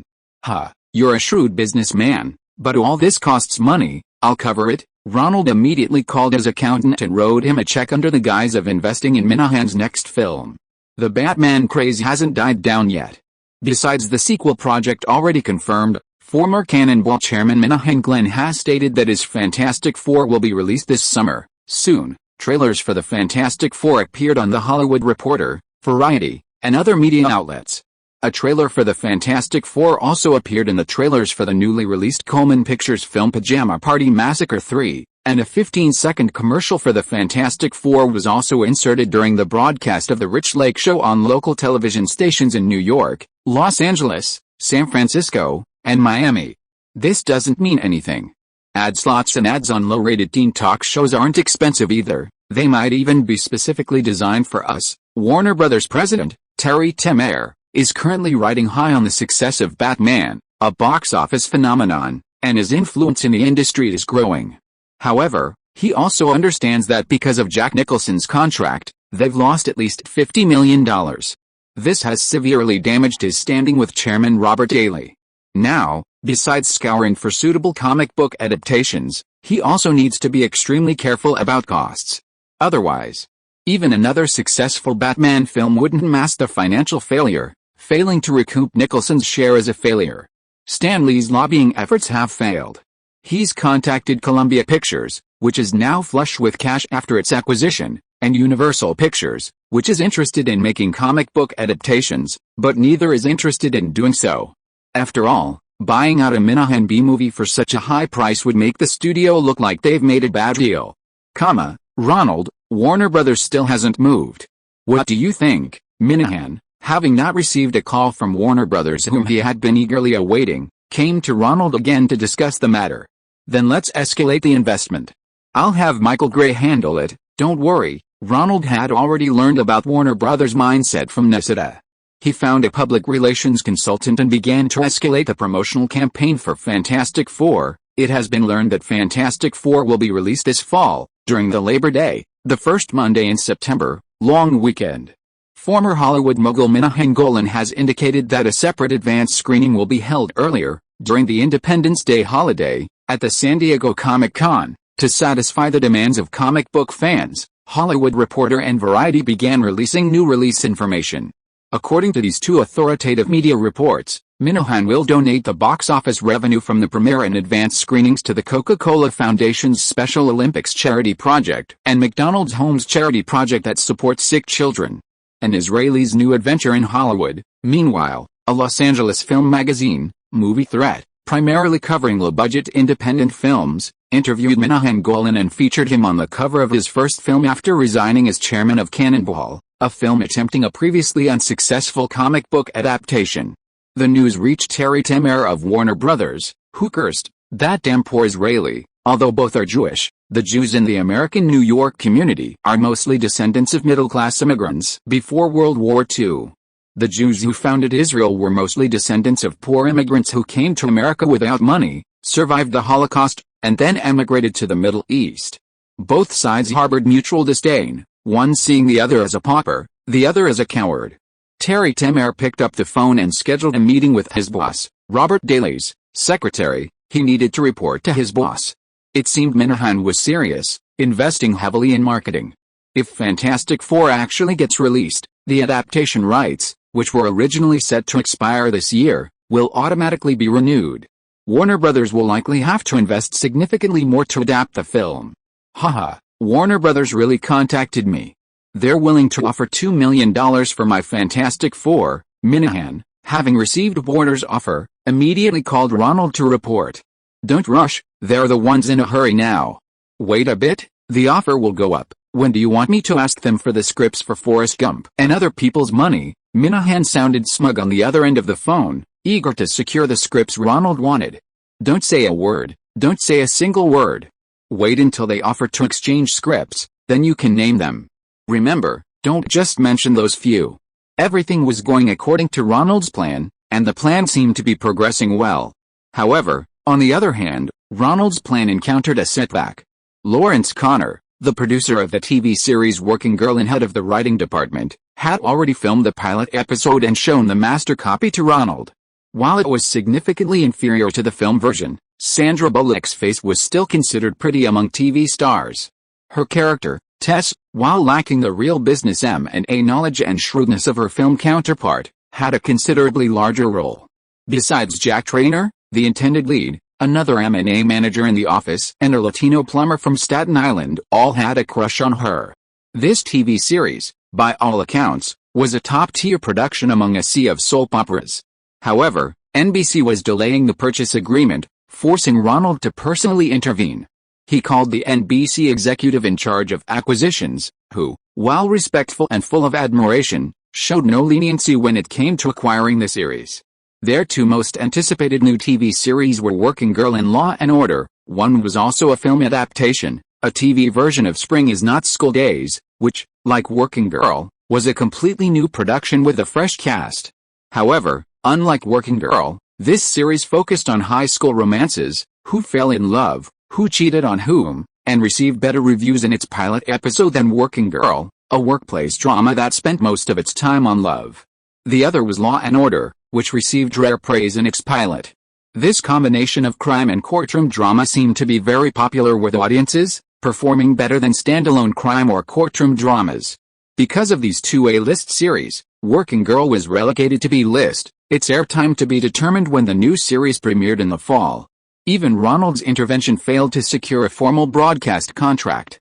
The business of distributing television dramas seemed completely different from film distribution. Ronald felt the awkwardness of being in a completely different industry, so he had to seek out consulting firms specializing in the television drama industry to slowly learn. In fact, the biggest difference between television dramas and films is that television stations are much more conservative than cinemas. This conservatism extends beyond content. They are also extremely conservative in their approach to series. Unlike films, where each production is a new product, television dramas are designed as serials. Even dramas with mediocre ratings are prioritized over new ones on television. This is because older dramas have withstood the test of audiences, they simply need to continue following the previously popular storylines. New dramas, on the other hand, are much riskier. Every year, there are dramas that air 4 or 5 episodes only to have abysmal ratings and be cancelled midway. There's only one situation where an older drama will be abandoned, when its ratings and advertising revenue suddenly plummet below the average of new dramas. Only then will a television station consider replacing it with a new one. After all, the actors' salaries for older dramas are still significantly higher than those for new ones. It seems NBC will only have a chance if one of their shows falls behind. But I'll ask ABC if they were interested. Ronald accepted reality and replied to Lawrence Connor. The old reader group is no longer available. Please click the link below to join the new group. Thank you. Chapter 1200 The Irresponsible Richest Man. Ronald found himself spending increasingly more time at home handling business, and many business partners and colleagues from Daydream had gotten used to coming to his house to discuss business. It wasn't until Diane casually mentioned that it was a bit inconvenient when she was with young Roger that Ronald was jolted back to reality. He immediately rented an upstairs office on a high-end shopping street outside Beverly Park to use as his temporary workspace. It was close to the residences of many celebrities, not far from the offices of talent agencies like CAA and William Morris, and near Universal Pictures and Paramount, making it very convenient for a film and television work. The executives from Daydream liked the place, so they moved in sometime. On the first day the office officially opened, Ronald's old friend Steve Bannon came to visit. "Great place, Ronald. Your employees will be very energetic working here, huh?" Why? Ronald wasn't sure if Bannon was just flattering him or genuinely sincere. "You don't understand these people's mentality, Ronald. They work for a film company, and a large part of their job involves dealing with celebrities. If their office is in a remote location, they won't feel a sense of accomplishment. Look here, not far from the intersection are the mansions of Hollywood stars. Look at your male employees, they're also energetic. Working here, they'll have hot girls coming up to them when they go out." I see," Ronald nodded. Bannon's reminder made sense. It seemed he needed to expand the rental area and relocate the employees from the videotape, film distribution, and other departments. "Don't be afraid to spend a little money. Are you here today to inspect your projects?" Ronald recalled Bannon's visit and was certain it wasn't just to celebrate the opening of his new office. He took out the distribution plans for Dances with Wolves and The Silence of the Lambs and tossed them to Bannon. Ronald had brought in a lot of external investment for both films, with some Wall Street funds represented by Bannon also accounting for a small portion. "I haven't seen the finished film yet. Is there any hope for an Oscar nomination?" Bannon flipped through the distribution plan, finding nothing wrong, and then asked Ronald to comment on the film's prospects. In Wall Street, besides box office revenue, awards and reviews are also crucial for financing film projects. Many of the investors in those funds are extremely wealthy, and for them, these small investments don't bring in much return. However, investing in an Oscar-winning film is a very prestigious thing in their social circles. You're overthinking it. The box office prospects, in my opinion, aren't bad. The wild, natural scenes of the western wilderness in Dances with Wolves haven't been shown on the big screen for many years. And in The Silence of the Lambs, Jonathan Demme might have really found some good actors this time. Ronald, who had some past conflicts with Jews, wouldn't naturally receive support from the most powerful Jewish groups in Hollywood. Neither of the two films had any particularly prominent Jewish members in their creative teams. The cinematography of Dances with Wolves was truly stunning, so an Oscar nomination for Best Cinematography was still possible. As for acting awards, Westerns have historically been unpopular. Best Director and Best Picture are even less likely. I myself can't win them, so how could Costner, a first-time director and amateur, win them? That would make the Oscars far too easy. The Silence of the Lambs, on the other hand, has good potential. Perhaps it can get a few nominations for major awards. I'm willing to work on this film, strengthen my collaboration with Orion, and release it during the year-end awards season. With proper PR, I can make a strong impression on the judges. Psychological thrillers have always been the domain of great directors. They need to scare the audience psychologically, not through action and horror scenes. Only directors with considerable overall control over filmmaking can achieve this. Ronald had already planned to hype up Jonathan Demme, comparing him to Hitchcock and his most famous Hollywood imitator, Brian De Palma. Okay, I can wait a bit longer. What do you think of the box office prospects? My next funding depends on the performance of these two films. Bannon, backing down, became concerned about the box office. Haha, have I ever misjudged the box office? Ronald laughed, letting the matter drop. To be honest, he wasn't particularly confident about Dances with Wolves. Besides the somewhat disjointed plot, a third of the dialogue was in Dakota with English subtitles, a significant challenge for American audiences. Only those shots of bison galloping across desolate plains under the setting sun, filmed with magical lighting, and chased by bare-chested, face-painted, long-haired Indian warriors on horseback, gave him confidence that it would evoke a long-lost excitement in the audience. Okay, there's one more thing, Bannon began hesitantly. He wanted Ronald to intervene and secure a contract for the second season of Seinfeld. After the first season's 5 episodes aired, the ratings weren't low enough to warrant a cancellation, but they weren't high enough to warrant a renewal. As one of the investors, Bannon wanted Ronald to put in a few more words. "Don't be ridiculous, I haven't even signed a contract for my own TV series yet. I have absolutely no idea what those TV station buyers are thinking." Bannon was speechless. Neither of them had figured out how to make this TV series. These two men, who were both very successful in film investment, were now complaining about how difficult it was to make TV series. Ring ring ring ring, the phone rang. Ronald picked up the receiver. "This is Ronald. Ronald, we succeeded. Warner Brothers made an offer." At that moment, Minahan Golan called Ronald, immediately reporting the good news. He spoke so loudly that Bannon, who was standing next to him, could hear him. "Great. How much did they offer?" Warner Brothers, seeing Minahan's actions at the premiere, believed that this unconventional Israeli was really going to release such a bad movie. They didn't want to ruin Marvel's reputation, so they proposed a face-to-face meeting with Minahan and then stated their asking price. Their initial offer was very conservative, only willing to offer $2 million, barely exceeding the cost of filming and subsequent promotion, leaving Minahan in a limbo. However, this price perfectly suited Minahan and Ronald's plans, so they began negotiations with Warner Brothers. "Okay, proceed according to our plan, preferably letting them bring it up themselves. They're very cunning. If we suggest changing the script, they'll definitely become suspicious." Ronald finished speaking to Minahan on the other side of the room, hung up the phone, and then came over to greet Bannon. "You seem to be doing something interesting." Bannon, having overheard a few words, recognized that Ronald seemed to be doing something common among Wall Street bankers, and chuckled. "I want some things from them, but I need to offer to sell them, otherwise, doing business with Jews comes at a high price." Ronald gave a rough analogy. "Want me to help you out? Throw a curveball?" Bannon offered to help, using a baseball term. Ronald glanced at Bannon. Having a third party involved seemed. "Tell me what you want. I'll see how I can help you." Bannon smiled, got up, rummaged around, and took an open bottle of whiskey from Ronald's liquor cabinet, pouring himself a glass. "Actually, I want one of their scripts." Ronald briefly explained what he wanted to Bannon. "The deal is well designed, but whether they'll agree is still uncertain. Perhaps you need an outsider, a competitor." Bannon offered his suggestion with a smile. "In Wall Street, this kind of backstabbing is far more common than in Hollywood." "Very good. What do you need in return?" Ronald considered it. Someone with Bannon's background, acting as a bidder at crucial moments, might be key. "I don't want any return, but since you value this script so much, I'd like to get involved." Bannon certainly wouldn't let this opportunity pass.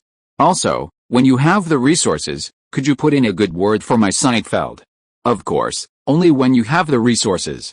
I know you also have a TV series coming out." "Deal." Ronald wasn't dissatisfied with this condition.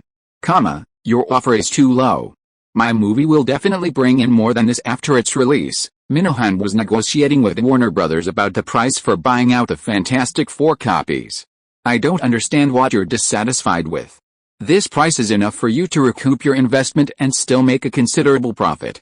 If it's released during the Independence Day period, we also have several movies releasing, and your box office performance is hard to predict." The Warner Brothers representative was rather arrogant, unwilling to raise the price, and even subtly threatened to steal the Fantastic Four's theater rights. "Besides, it's hard to say whether this movie will even survive its opening weekend." The Warner Brothers representative added another derogatory comment about the Fantastic Four. "Okay, then let's release it. I'll go to San Diego Comic-Con for an advance screening and see what comic book fans think." Minahan Golan, with Ronald backing him up, wasn't worried about the negotiations falling apart. He insisted on releasing the film and making money. "Besides, even if the film doesn't get enough screenings in America, I still have European theaters." The negotiations were a bit difficult, and Stan Lee was the most distressed. He was afraid that a breakdown in negotiations would affect the film's release, so he quickly asked both sides to separate and reconsider calmly. Warner Brothers wasn't afraid to pay for the film, but they wanted the complete production rights, not just to make Fantastic Four under Minahan's direction, acting as a distributor and second investor. Therefore, they were unwilling to consider Minahan's offer. Fortunately, Marvel's Avi Arad was also Israeli and understood Minahan's mindset very well. He proposed a solution: let Minahan choose several scripts from Warner Brothers' script library to cover the difference in price. "Oh, that's a good idea, but I need good scripts, the kind that can win an Oscar." Minahan was overjoyed at the new conditions, but still pretended to be uninterested and picky. "I want this one, and this one, and this one, and this one." Minahan immediately went to Warner Brothers' script library, pretended to look at them for a while, and then mixed the two scripts Ronald specifically requested among the others and brought them out. "There can't be that many." Minahan, Avi Arad, seeing him getting a little out of hand, stopped him. Then, Minahan's eyes glanced at Forrest Gump and the other people's money, which was noticed by a sharp-eyed Warner Brothers executive. How about you pick two for me? You know my wish is to make an Oscar-winning film," Minahan, afraid of being exposed, said to Avi Arad. However, his gaze still aroused Warner Brothers' suspicion, and they reported the list Minahan proposed to President Terry Temer. "These scripts look familiar. Has someone tried to buy them before?" Terry Temer was also puzzled by his subordinate's report. He checked the records and found that several films had been sought after. Besides Ronald's attempt to buy Forrest Gump and other offers, there was Oliver Stone's attempt to make a biopic about Howard Hughes, and a film adaptation of a 1960s TV series, The Fugitive. Is this guy really dreaming of winning an Oscar? Terry Temer was also perplexed. This guy was only making films aimed at reviews and awards. Had Minahan not lost enough money yet? Could he just be someone's agent, trying to buy from us, using him as a middleman? Terry Temer's subordinate's guess was pretty close to the truth. That's also possible. The film adaptation rights for Howard Hughes are inextricably linked to Warren Beatty. That guy made a fortune in the past few years and stockpiled the rights to many novel adaptations. And then there's The Fugitive, a hit ABC show from the 1960s that ran for 4 seasons. A small production company wants to buy it. Just as Terry Temer was hesitating, a subordinate rushed over and told him some news. PFFT, Terry Temer couldn't help but laugh. Ha ha ha, that's hilarious. There are no producers in Hollywood who are always lucky, let alone a director like Ronald Lee who switched careers. His previous sexy dance was just a stroke of luck. Just throw out these 2 scripts he wants and let Minahan choose. I want to see if he's working for Ronald. Seeing everyone looking at him, the former subordinate shrugged. Mr. John Kluge, the richest man in the world, is selling Orion to Marvin Davis, the former owner of 20th Century Fox. John Kluge isn't willing to invest anymore, and now all of Orion's film projects are on hold. Oh, everyone realized. Ronald had collaborated with Orion on 2 films, both substantial productions. Now that the distribution department is backing out, he's in trouble. Those 2 films Ronald invested in don't have Orion's distribution capabilities.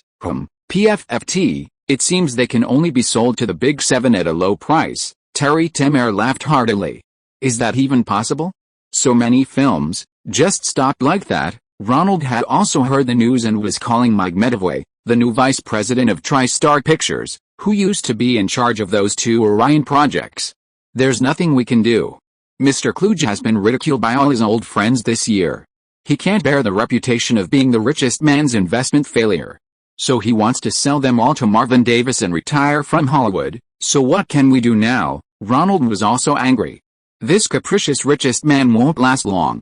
The ideal solution now is either to talk to Mr. Marvin Davis of Fox and have him take over, maintaining the distribution of both projects, or to find another one of the 7 big studios to handle the distribution. Like Mike Medavoy implied clearly that Columbia Pictures should take over. TriStar's capabilities were limited, and they couldn't possibly handle the distribution of 2 films.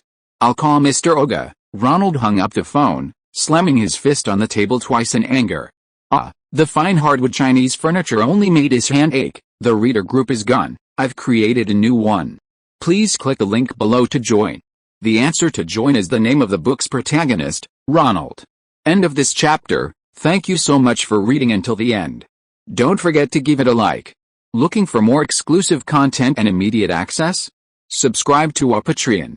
Remember, every like, subscription or donation encourages us to continue. Thank you all. See you in the next video.